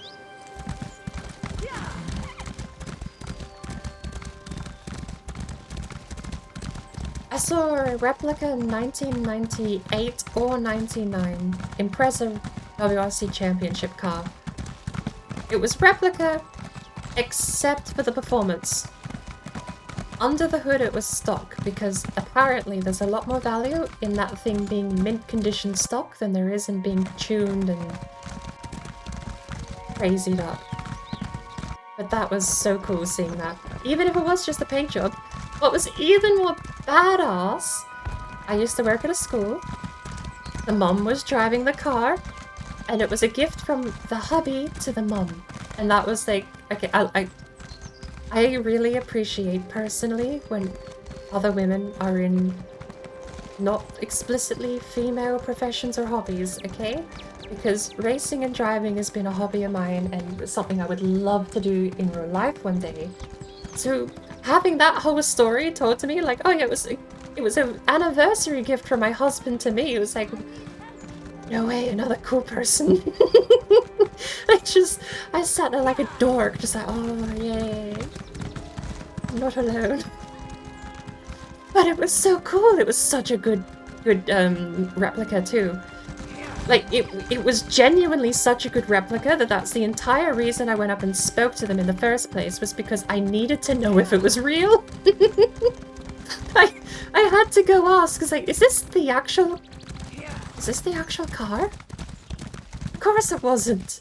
It was just the paint job. But damn, did they do a good job on it though. I have gotten so lost.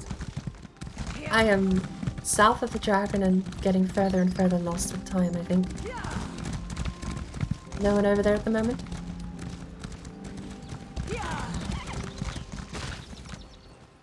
I got spat on.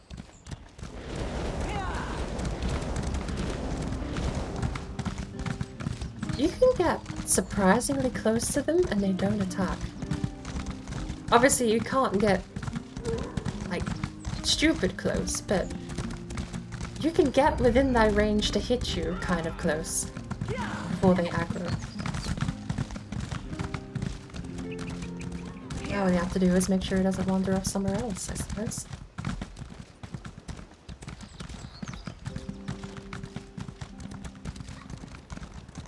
The early 2000s Bug Eyes is your preference? I have to say the 97 I think is peak Impreza design. The Bug Eyes ain't bad though. Like, to be fair, the Bug Eyes was the core of what I saw growing up. It was only afterwards that I came to appreciate the older style. Which year was the one Colin McRae drove for a Subaru? Because I'm pretty sure he drove a Subaru at least one year. That's like a 50% certain though, because I never used to follow the WRC scene. In fact, weird thing, I used to love driving, and I used to love motorsport, but I didn't ever actually do anything with motorsport. Like, I would sit there with Forza Motorsport, or Need for Speed, or any of those games when I was super young, and I would try and challenge anyone to a race. But then the moment, one of the defining moments actually was my dad came in and said, oh yeah, you've got the race on TV, you should come watch the big race that's happening. And I was like, yeah, I'm fine. Because I really didn't have an interest in the sport, I just wanted to be the person doing the driving. And it still is a bit like that to this day, but I'm a bit more following the sports themselves. I know more about Michelle Mouton's career than I do about Colin McRae, if that's saying anything about it, though. Stupid is a swear word. Oh, good lord. Stupid is a swear word in PG-13 movies. We're not PG-13 here. We're teen and up. Thank you very much.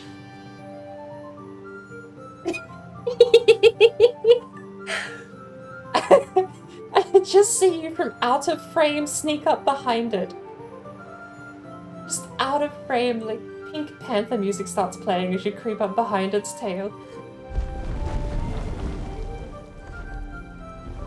Did that actually deal damage to you? Is he still not aggro? He dealt damage to you, but didn't aggro. That's insane. Off he goes again. I think the EU server might have moved on. We may have more luck in South elsewhere, but...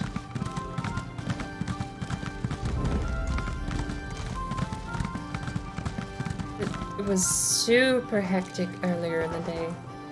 Like I said, before, the dragons would die so quick that you couldn't teleport to them in time if you saw them spawn. They would be dead by the time you loaded in. the other one being fought? We only got the one dragon.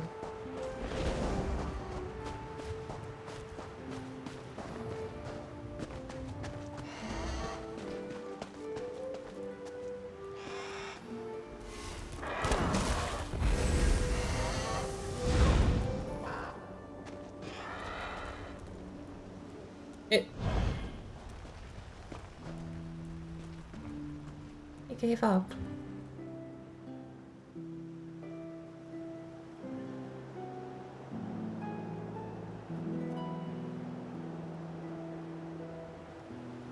I do like the look of Subarus. Girlfriend had an impressive sports wagon, but totaled it! Even the wagons don't look so bad.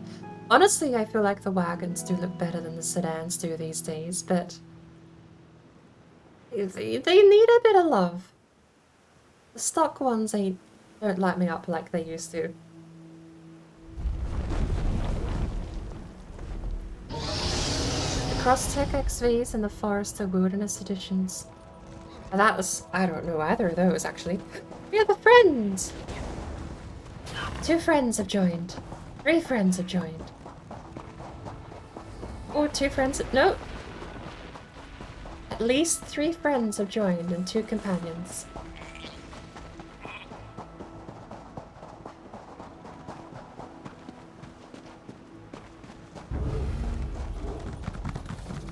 Like the bug eye look, I know most people hated it. That's why I only made him a couple of years before changing the aesthetic. Did they? I didn't realize the bug eyes were hated. Because that was... Again, I'm like 50% certain. I'm really not confident in my Colin McRae or WRC knowledge, but isn't the bug eye the one Colin McRae drove?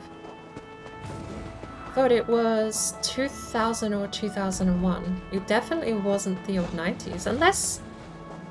Maybe it was.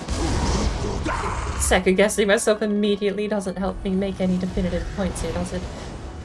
I don't know if he raced earlier on and then came back to Subaru for the bug-eyed. But I have seen promotional material of him using or driving the bug-eyed Subaru. Would have just been that, could have just been promotional material. Not sure. Like I said, I could tell you 1,000 things about Michel Mouton's career in WRC. Just because also Group B was way more badass and fascinating to me. And you have all of the... Not Lotus, what was the name of that car? Lancia. The Lancia line of rally cars was just so cool. And then they got to Group B all-wheel drive and Group B rear-wheel drive, and the Lancia cars got super terrifying. Even virtually, those things terrify the shit out of me. The Delta S4 all-wheel drive with all upgrades in Dirt Rally is one of the scariest things you can do on controller or on wheel. And I am not saying that like jokingly because yeah, it's a video game, right? But that thing has 5 gears. I've never needed more than 4. Like, genuinely, that thing has 5 gears. I've only ever used 4. It terrifies me. These things are, I don't know if some of these guys are tougher than some of these other guys, but... Not you. Oh, what is you? Hello.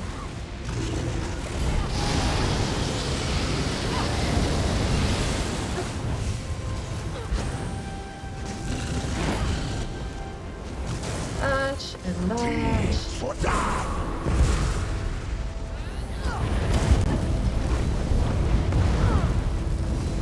Fine if I just stand still and tank it with that dot on.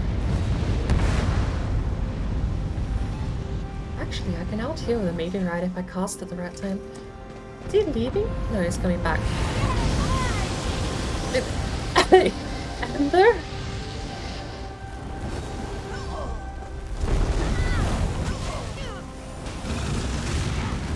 I think I just heard Ember say, "Yay, blood."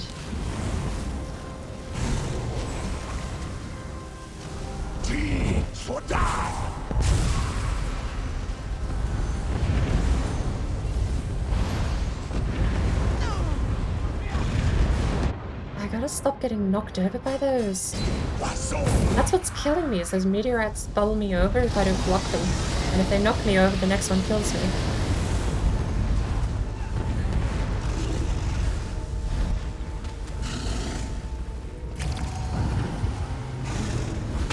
Ow.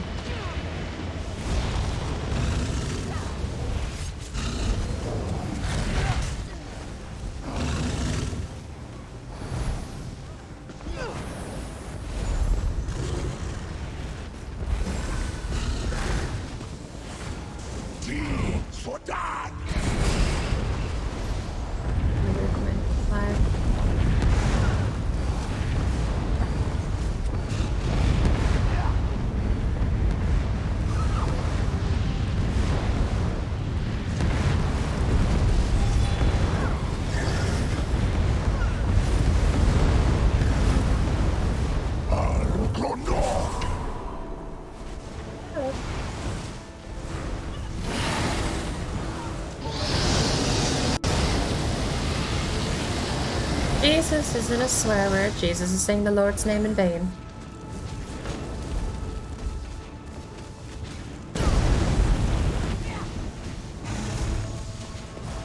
Or is it a sacrilege than a swear? If sacrilege is even the right term. I'm gonna stop second guessing myself because I'm sure I could Google what sacrilege means and it would be close enough to pass these days.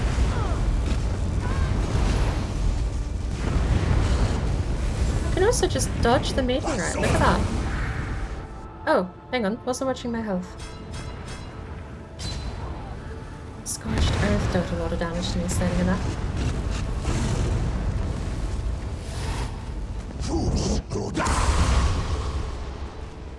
He was the 1991 and 1992 British Rally Champion. In 1995, became the first British driver, the youngest person to win the WRC driver's title, a record which stood for 27 years until Kalle Rovanperä took the 2022 season title just the day after his 22nd birthday. Assuming it was the earlier model. I don't know. I don't actually know if he won any championships in the Subaru.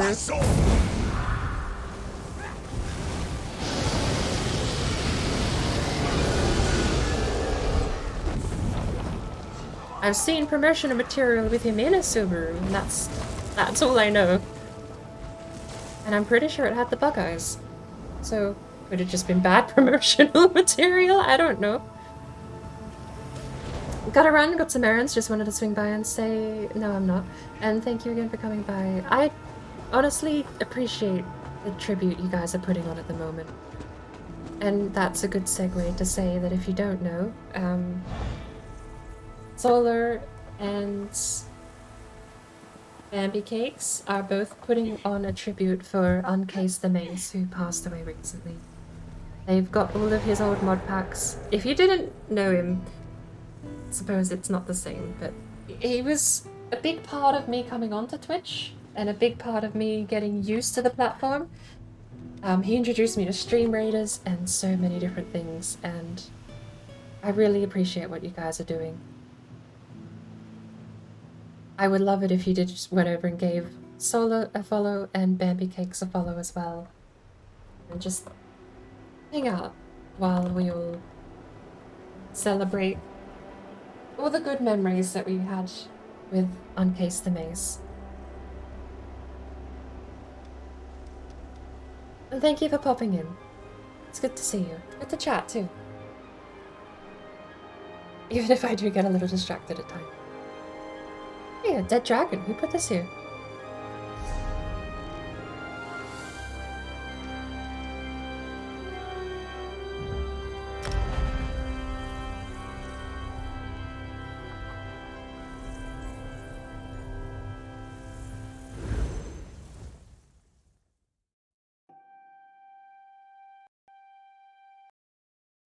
Also, in hindsight, I'm kind of glad to know that I got your name right before for the shout out. I completely kind of guessed that it was Solar_Spot. And when I saw the profile picture, it didn't actually ring any bells, weirdly.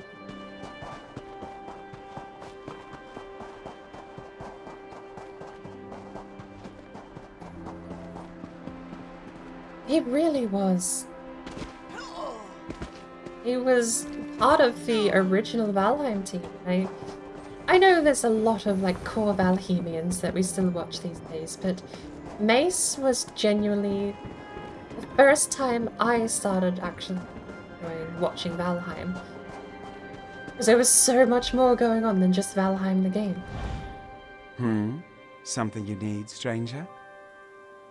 I found this keg of rot meth beside the road with your name attached to it. How do I know your name is Melaron? We don't know, I just have the power of the gods or something. Well, wouldn't you know it? The keg does in fact belong to me. That right there is the finest sample of sweet rot meth brew ever made. Well, truthfully, it's the only sample of sweet rot meth brew ever made. I hope you enjoy it. My own invention, if you can believe it. You see, the KHAJIIT aren't typically fond of rot meth. I think the rancid meat smell is what turns them off. That's why I added plenty of moon sugar to my brew. It's sure to be a hit now. Sure that's illegal. I suppose it might be illegal here and elsewhere at least. The keg must have dropped out of our wagon, which is a little odd, given that my husband should have been sitting right by it. Oh well, no harm done. And here's a reward for your troubles. Not sure what we would do if we lost this beauty. Sounds like you've got a suspect on your hands. Dearest, come look at this. A stranger found my rot meth keg on the side of the road. Can you believe it? Oh, look at that.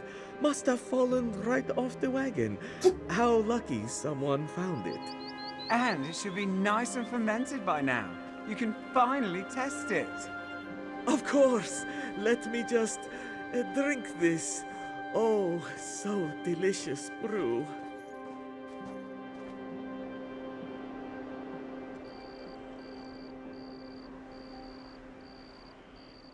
Well, does he pass how out? does it taste? I called it. He passes out. Huh. Looks like I'll need to tweak the recipe a bit. Oh, he's actually like passed out in pain, passed out. That's not just a faint. That's writhing. I didn't know that animation was in the game. Sure, he's gonna be okay. Seems like I've quite a bit of work ahead of me. Still, Imperial City wasn't built in a day. I just need to tweak the recipe a bit and try again. You gonna ask him to test it again? Of course not. It's obvious now that the poor dear can't handle his rot meth. I just wish he'd said something sooner. But hey, if you're looking for a bit of extra gold, I could always use a new taster. What's the ingredients? I mean, let's see if I can find out. That's what I like to hear. Unfortunately, the next batch will take a few weeks to properly ferment. But hey, I'll be sure to let you know it's ready if I see you around. I'll pass back by here. I'm sure he'll be fine. We'll cast a healing aura. There we go. He'll be fine. We were heading to the dragon to the south. Bit of a random distraction there, but a little bit of fun. It was Solo Spot Gaming before. Rebranded a couple of months ago when he decided to start PNG tubing. I've seen your PNG tuber. It looks really neat, actually. And I think you got Bambi one as well, by the looks of it. At least on your screen, it seems she has something that lights up when she talks. Is there a tunnel through here? Is this a dead end?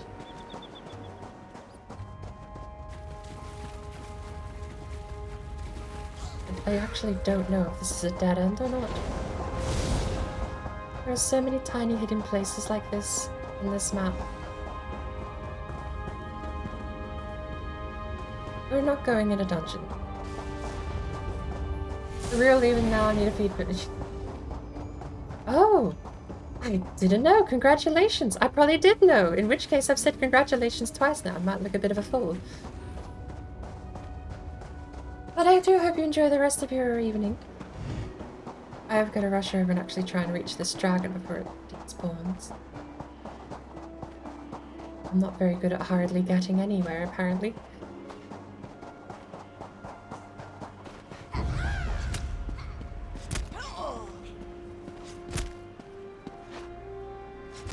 Their way of speak is perhaps accurately flamboyant, given their flamboyancy. But you do have a lot of prim and proper speak. And usually, my inventory is full. Ember, you're gone. Bird, you're in. It is good to be. You do have a lot of people that do speak prim and proper in this, depending on where they're from. Of course, then you have the orcs that'll be quite brash and crass. You mind? Thank you.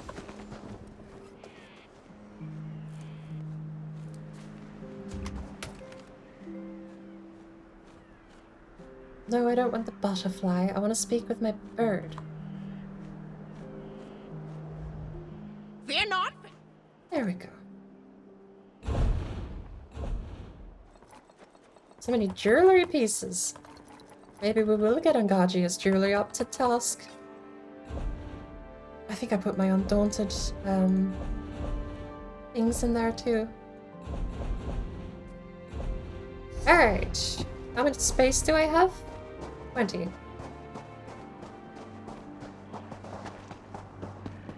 Oh. Way too late to the party, aren't I? Very too late to the party. This is what happens when I'm left to my own devices. I dawdle. Do other things that are unrelated.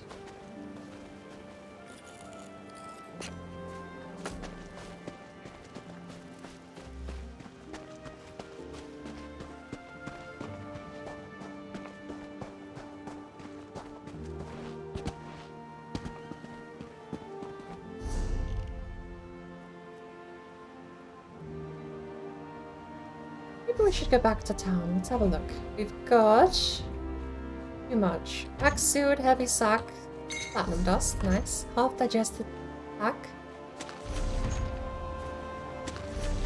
These maps are going to be the death of me. I'm gonna have to go to a bank and just sell them, I think. Ooh, counterfeit pardon edict. Ooh, counterfeit pardon edict. Is your Necro still interested in a bunch of counterfeit pardon edicts? Because I've collected about 30 so far.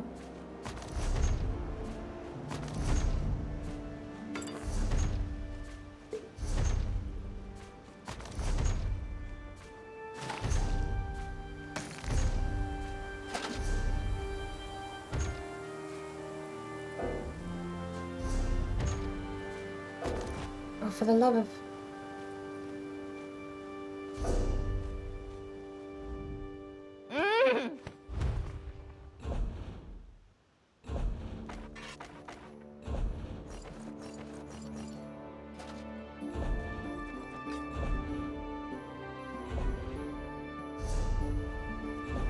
Going to have recipe. There's a lot of elsewhere furniture, you know, or at least the recipes for the furniture in these dragons.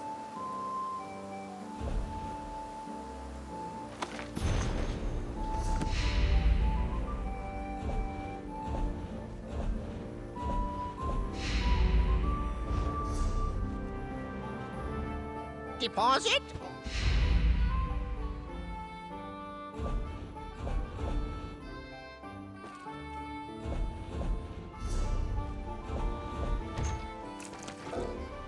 That one.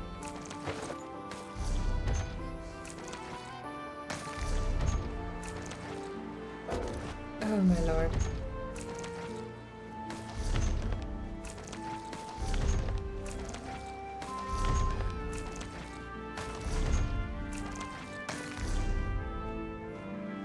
We got a style page that averages 9k. Dance acolyte braces.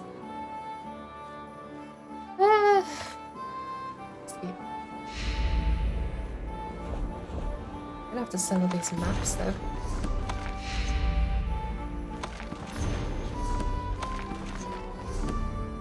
Unless you want a handful of them, I suppose. I'm honestly never gonna find the time to go map hunting this much. I've got... Your gold looks... Northern Elsewhere 1 through 5, I think, the maps.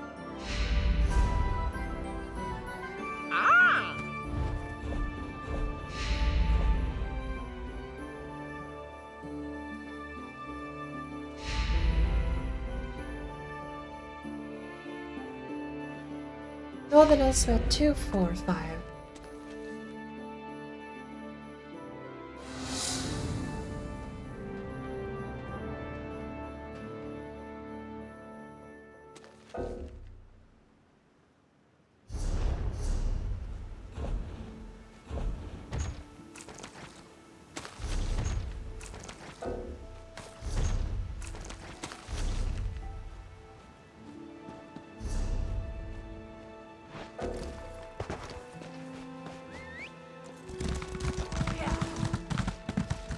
You do get kind of a lot of trash in these coffers, though.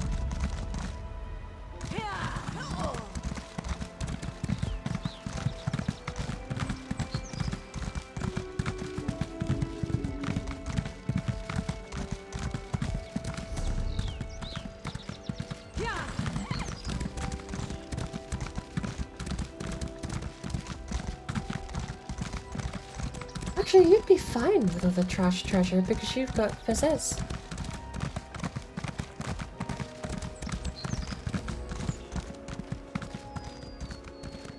Here! Word! Farmhands needed at Mother's farm! Roxando's mother is very nice. He promises. Oh, Roxando works so hard.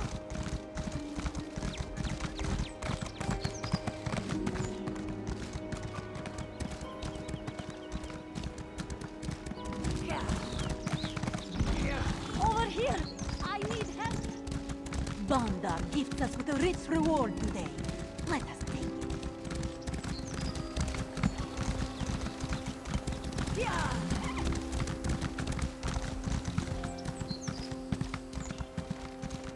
Yeah! Here! Yeah!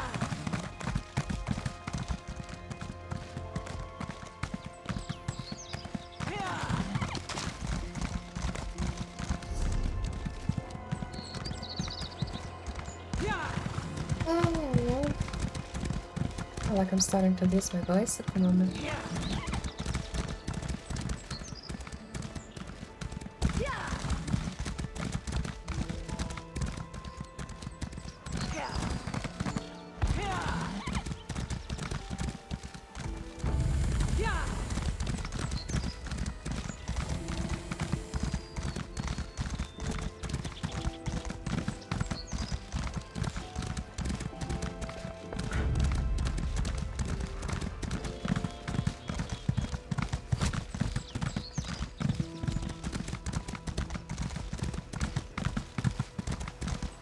I suppose the one good thing with how they've set it up is you only have to heal someone who has damaged the dragon or deal a little bit of damage yourself to count. You don't have to be there for the whole fight. You could bitch out from most of the fight and come back in at the last minute just to tag it before it dies. And you still get the checklist for the weekly.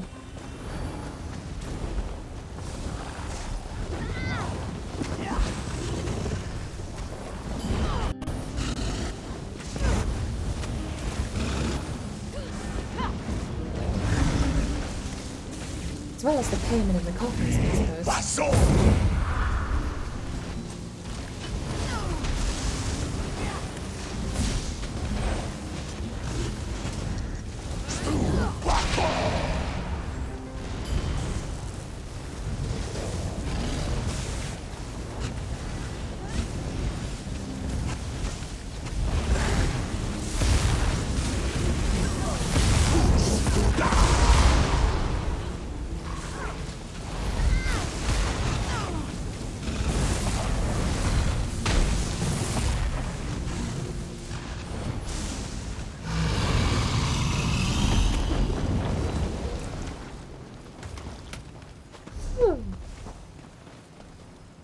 Didn't even die that time.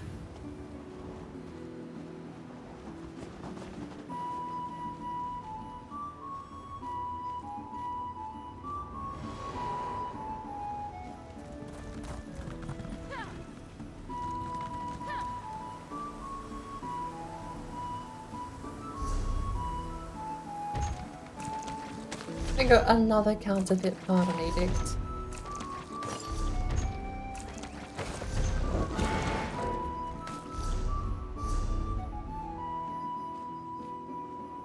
You'll be sad if you feel the need to go on another murderous rampage as a necro.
Where's the bank?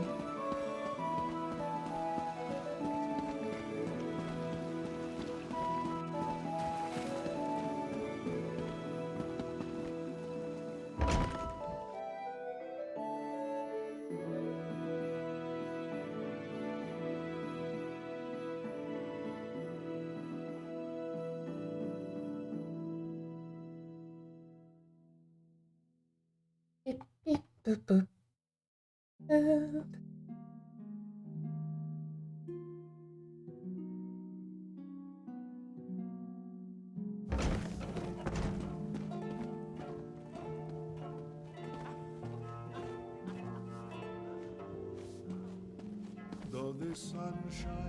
There's something I forgot this game had. And cards.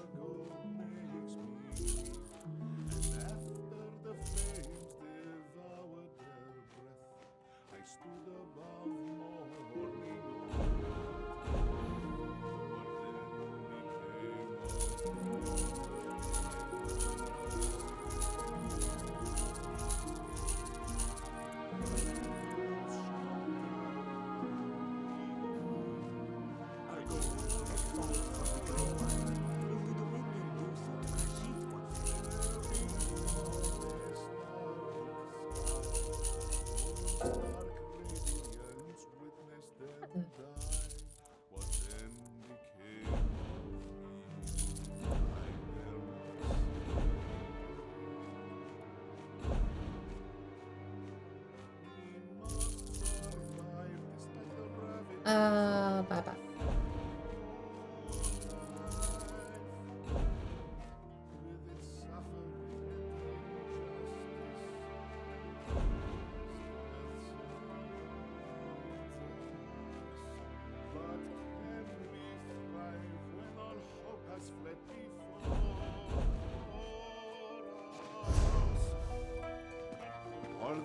If you want to. I came back to bank stuff really quickly and put some more things up for sale.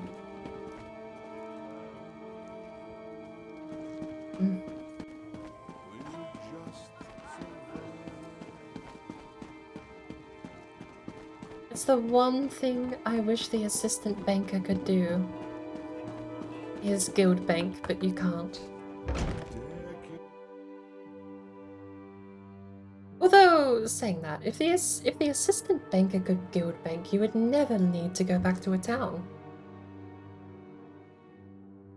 480 slots in your own bank space at max capacity, 500 in a guild bank, shared, and then you have access to the store as well.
Oh. Hello, game. Hello, archers.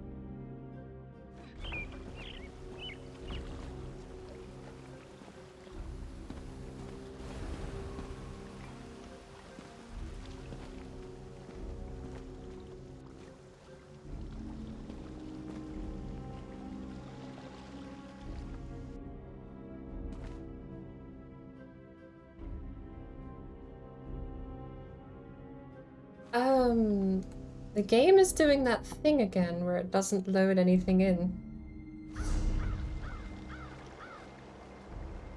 Tapped out and back in and we seem fine at least.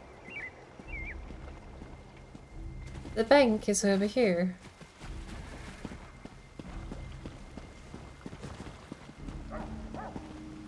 There's signs.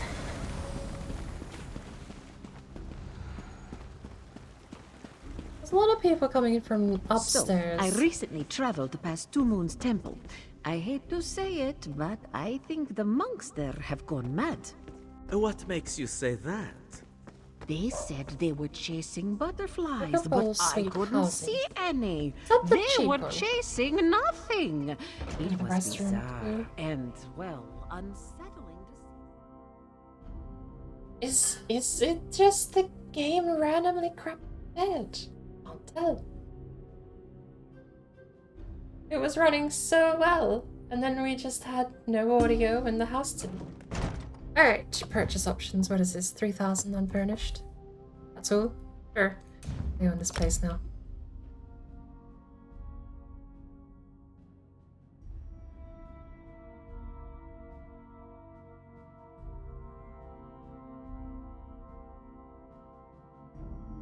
It is mine!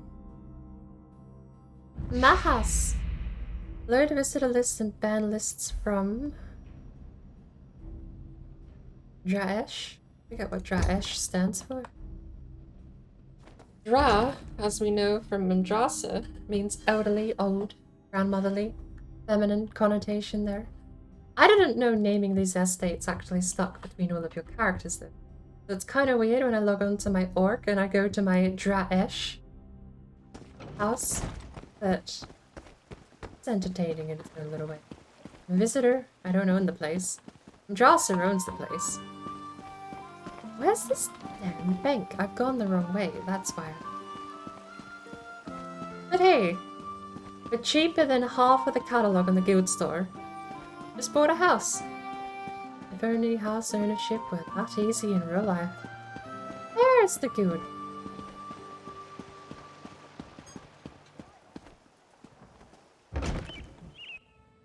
Draesh is old something. I do not tolerate sticky fingers in my bed. I don't know what it is, but it's old something. That is 600... 3,000. That's an actual sale in the last 90 days. Bonanza price this thing's going for 1,000. I'm going to match that 1,000. 1,500? I'll match 1,500. You know what? 1,200 banana listings. And it's much lower than that, apparently. Dramora was given out like candy very recently. I was apparently putting them up for 100 and I'll stick with that price. This one's 500 for me. Furniture. Match the price. Match the price. I banked all of my jewelry, didn't I? I need the intricate. Now these are going in the guild bank. I'm not putting them anywhere else. We're not messing about. But these. Southern Elsewhere treasure map goes for 300. Sure. It's not going to be worth that, is it? No one's going to be buying a Southern Elsewhere treasure map for 300. But I need to get rid of them. I actually do. 200, 200, and 200. Easy. Now I can put all of those other ones. You can be out of the bank. No, I'll leave them in the bank so I can pick up more. Is this Guild Bank? Yes.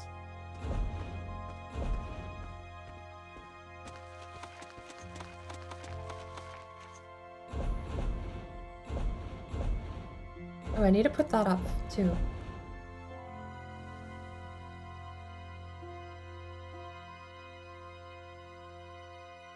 It is going up Claw Dance Acolyte Braces. I'll ask.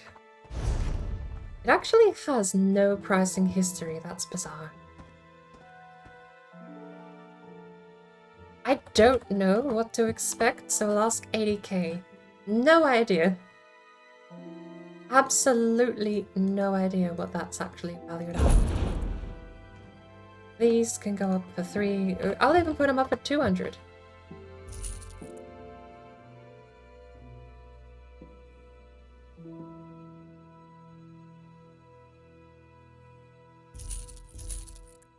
Get rid of them all. Hang on. Jewelry rid. Was any of them 30?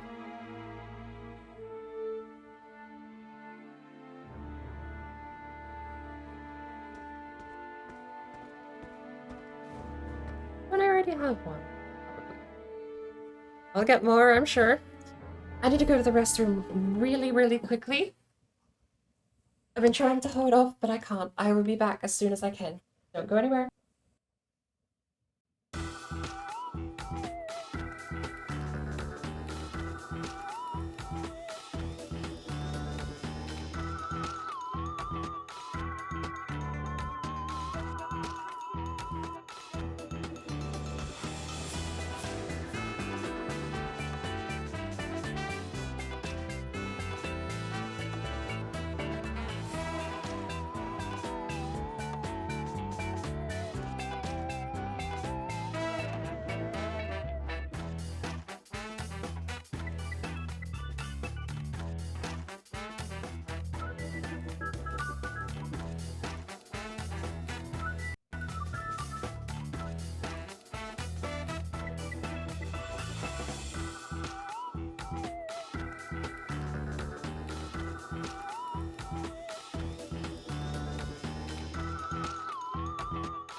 KHAJIIT, light my path through this madness.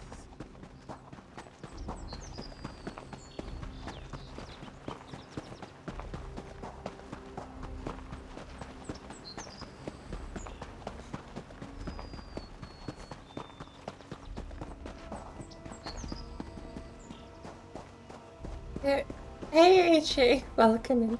You were throwing water on me at the bank. Suppose that was while I was running off to the restroom, was it?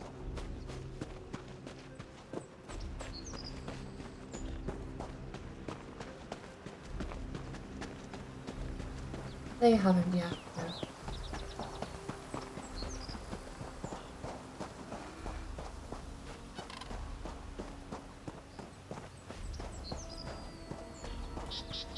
How are you doing, though? I am halfway on my way to collecting 30 dragons for the weekly endeavor. And a fair way on my way to collecting all of this junk that these coppers keep paying me. Although, in my efforts running around northern elsewhere today, I have made a decent amount of progress finding Psijic runes. Or Psijic portals. Not one of them today, despite finding more than I usually do in such a short period of time, not one of them dropped Orbic Amber, or even the Orbic Amber.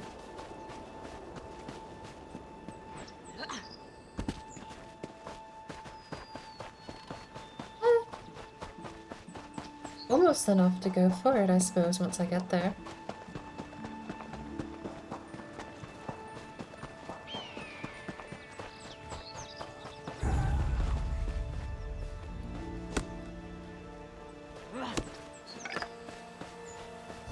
How many have I got?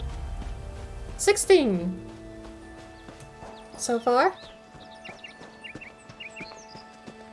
Place 5 furnishings and complete 2 duels. We've killed 1 dragon. We've got 1 more alchemical plants to go. And I suppose we'll go throw 5 things in a house somewhere. I did just buy a house here in town. Sugar Rush Bowl, I think it was called. 3,000 septums it cost me for a tiny little room. The butterflies count.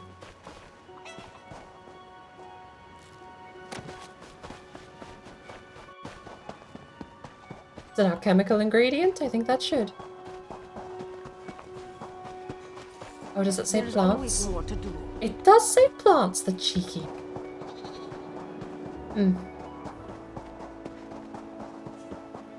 I've been having some really weird performance issues since the patch. And I may have discovered it was actually my NVIDIA driver giving me grief. Because since I changed some of my NVIDIA control panel settings back to be more application controlled instead of authoritarian about it, it's been running pretty okay. Considering 2 hours ago, I had chunks of the map that weren't loading in. I would run up to this rock and immediately behind the rock would be a chunk load zone that just wasn't loading in. And there's this beautiful thing that happens in ESO when it doesn't load a chunk. You can jump over the border and just hang time mid-air at the very border because it doesn't let you pass into a chunk that hasn't loaded. Put my settings back on what they were, haven't really messed around with it. Last good known working config kind of revert back to settings. To run medium textures with grass on low, with shading on low, everything else basically off. And it's pretty okay now. One change I did make. I tried turning off multi-threading rendering, don't know why. I had a whim that maybe it would free up the CPU a little more to do other things. We'll see how it goes though. Right now, the game is running pretty fine. I don't need max stam. Max health. You know what, we'll delete it because this is lone dish. Also got some cool goggles. I kinda like my cool goggles. I think they're pretty cool. They cost me. I still treat crowns like US cents, so I say they cost me $16, but I don't know what that translates to. 1,600 crowns. Not for the goggles alone. I think it also came with a Telvanni. Where is it?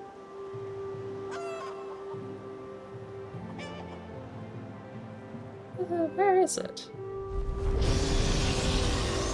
Oh, Naryu's Morag Tong costume. There you go. Costume's nothing to write home about, but the goggles, totally worth it. Not really, but kind of totally worth it.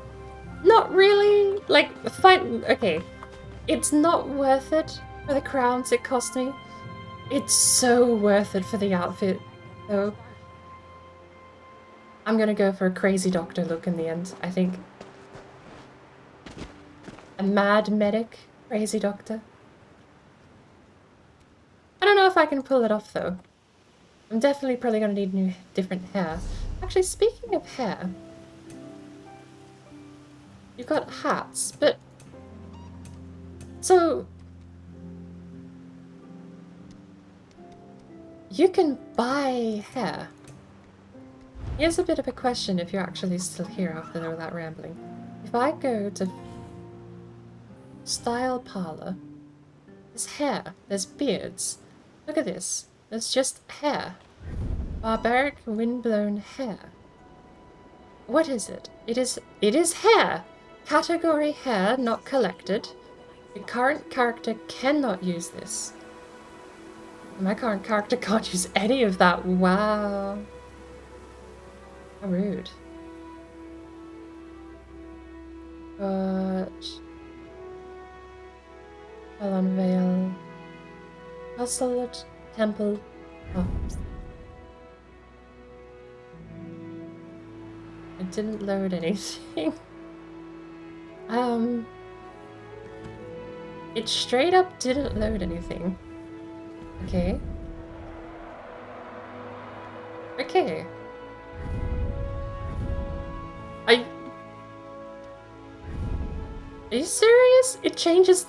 It's my current hair, but it's adding something around the ears. Like a... Oh my... Okay. Hairstyles, though. Have a look. Dressed with braid. Okay, there's a hairstyle. Category hair not collected. Race KHAJIIT. That actually shows off the real colors I've got for my character's hair, too. That's kind of cool.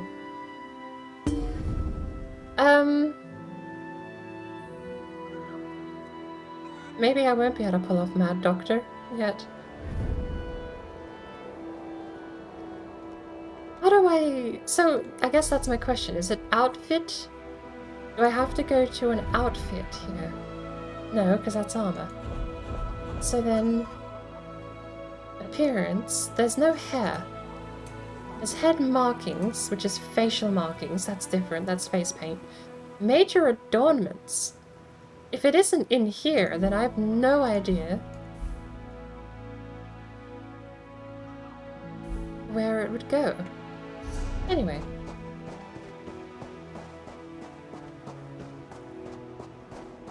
Or to do to get the traders. Oh, good. Just got a great sword you really need for build and need upgraded maps.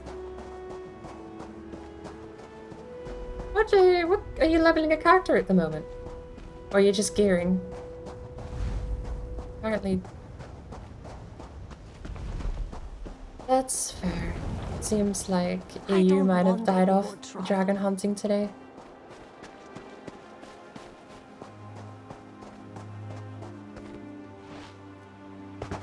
Just for tagging along, though. I'll hopefully see you sometime later in the week. Catch you later. I made him angry.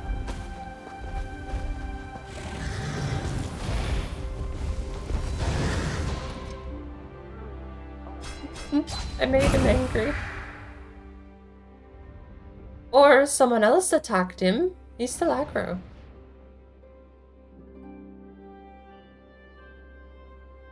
No, there he goes. Passive again. Oh, 9 got killed as well.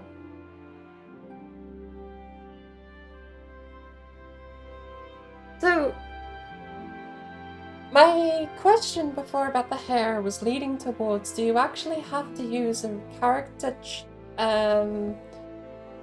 would it be a race change token? Just edit your character again. What tokens do you get? Let's go to upgrades. Service tokens. Name and race change, alliance, appearance. Appearance change token costs you 1,000 crowns. It allows you to change the appearance of one character, including hair, adornments, markings, and more. That even explicitly says including hair. So if you play the game for a year, buy some hair you like, and want to put it on your main character, you have to spend 1,000 crowns to do it.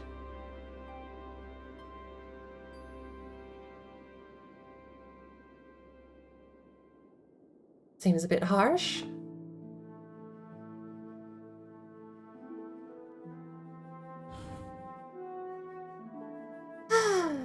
But 9 is headed off, and I'm afraid I might have to do the same. It doesn't look like we're going to be getting people visiting. We got one other person so far that's come to say hello to the dragon. So looks like that's going to be 16 dragons today. And fingers crossed, a whole lot less performance issues playing the Elder Scrolls Online.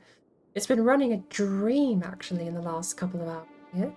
So I'm gonna maybe cross my fingers, cross my toes, cross everything in between, and hope that it stays this smooth when we log back in the next day. We're gonna go find someone to raid though, and I have just realized that I don't have Steam overlay. So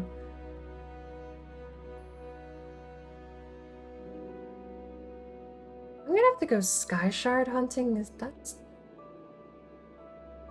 kind of annoying to think about.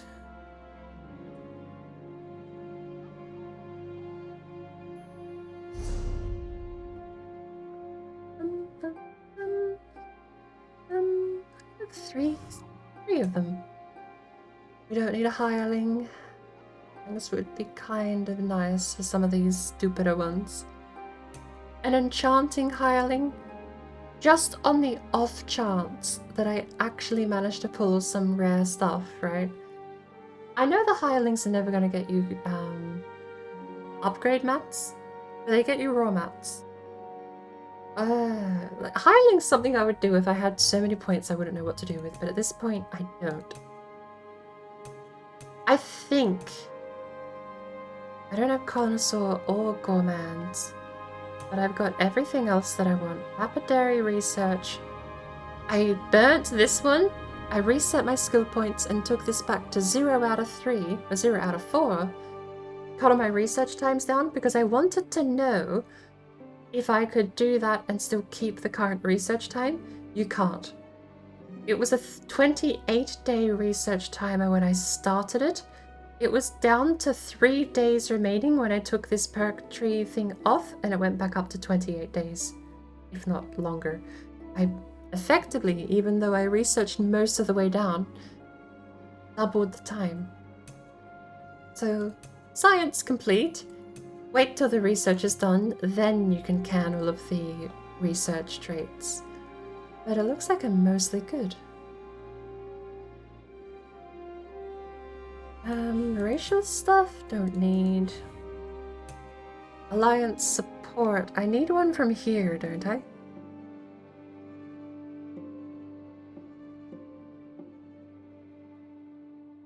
I think there's an alliance thing I need as a medic. Purge, sounds good. you're ever doing something with a lot of debuffs, it would be nice to have learned.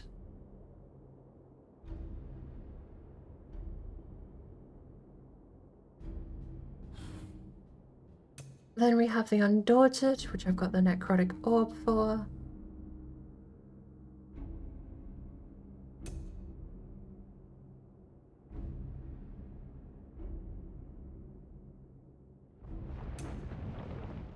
Psijic Order, I don't have any XP for, except for the quest passive. Ages Guild I have 7 levels in, and that is almost exclusively from finding books. Stupid grind, is that? I suppose if it only goes to level 10, then that's a fair way there. I don't have Intimidation, I don't have Persuasion.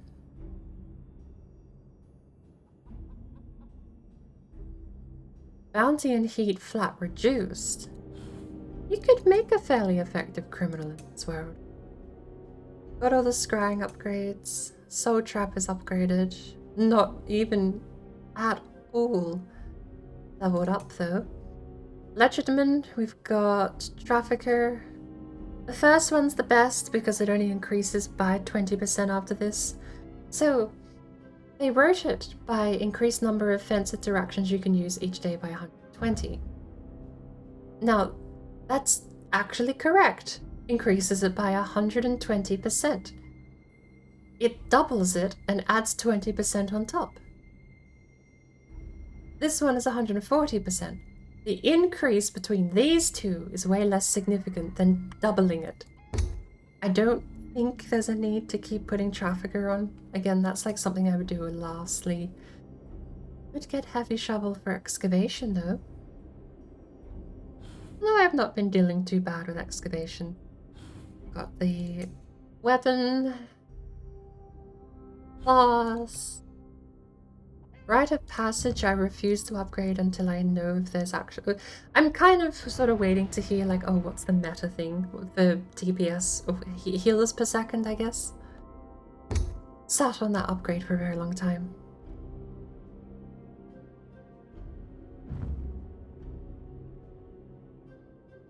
That doubles my heal and... that doubles physical and spell resistance while ulting, I'll take that.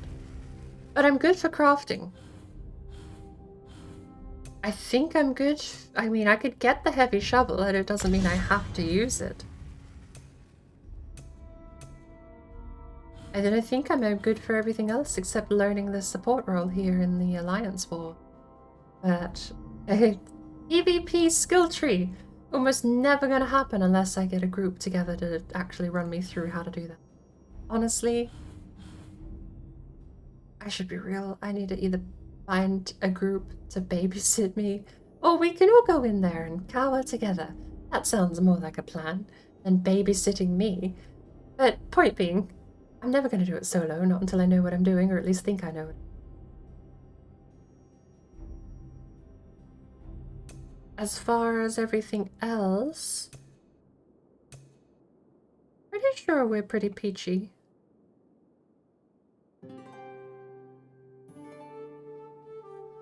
Let's save the skill point, because I might want it if someone magically comes in and asks why I haven't got the really obvious upgrade for the ultimate here. Hey, we'll log out right here, shall we? Actually, this would be tempting. Curious. I'm kind of curious to know if logging out dead logs you back in dead. Final Fantasy XIV logs you back in dead. I tried to trick the game once in Final Fantasy XIV. I fell off a cliff and died. And I was like, well, you know what? I'm gonna log out. Oh, trick the game? I'm not gonna travel all the way back to a respawn point. I'm just going to log out and log back in tomorrow and I'll be all good. I logged back in and I was dead. Still. Like a 2-day break from the game too, back then. So that was fun. And then we're gonna find out if Elder Scrolls Online does the same thing here too. Right, so...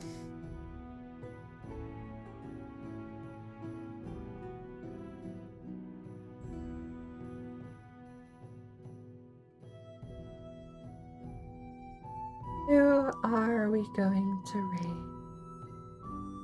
Someone has to be streaming. Valley is playing Valheim. Madness is playing Valheim. And then a lot of people who aren't actually streamers online.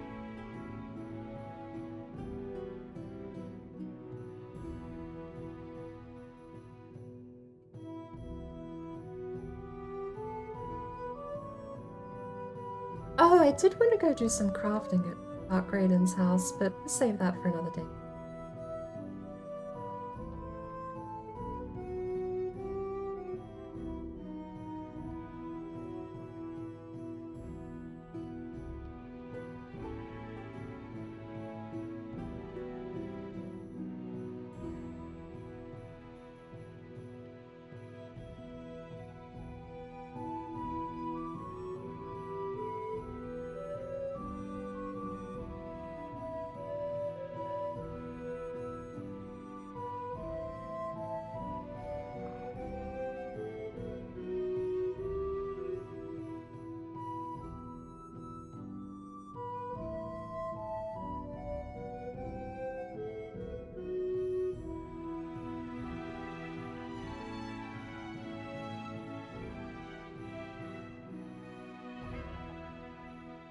I don't know where I got that alien sticker on Steam, but it's my new favorite sticker on Steam.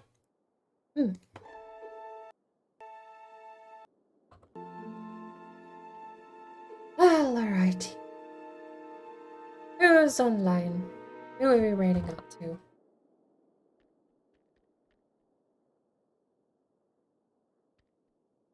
Why do I have chest pain?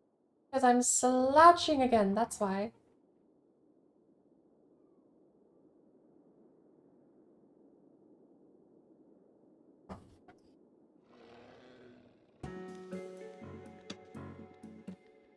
After your posture. Only got one spine.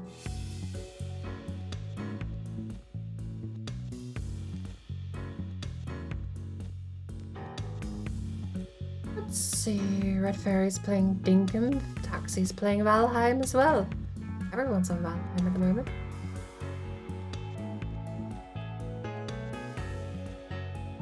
We've got Charbog Cricken playing Project Zomboid. Spot too. Spot's in there. They're doing the roleplay server up again, I guess.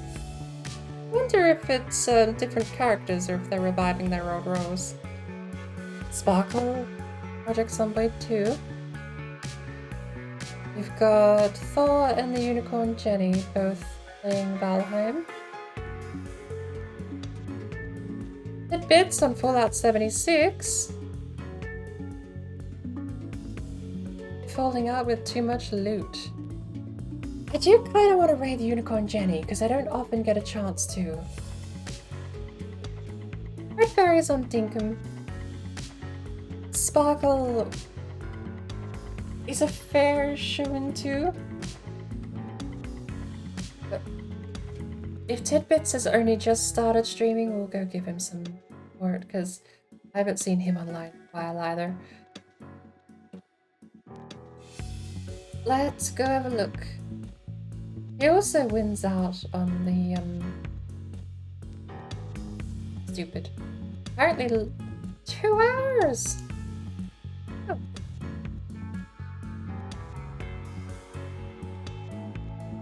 We're gonna go say hi to Tidbits. They're playing Fallout 76, the other Bethesda kind of MMO game that they've got at the moment. So, I'm gonna be getting some rest before I have to head out for the evening. But, if you want to take global emotes over there, we have global emotes. If you want to take the fancy animated ones, we've got those too. Or, for 100 channel points each. Emotes are available for the next 24 hours if you wish to purchase any of them using said channel points. And take them with you anywhere you like. We're gonna, that's mode, that's not made. I need made, not mode. There you go. For demonstration purposes, to get rid of the animated one, I replaced it with Stinky Glitch, because I really like Stinky Glitch. We're gonna go say hi to Tidbits. Give some love to Tidbits too. He hasn't streamed in a little while, so I'll see you right over there in a little bit.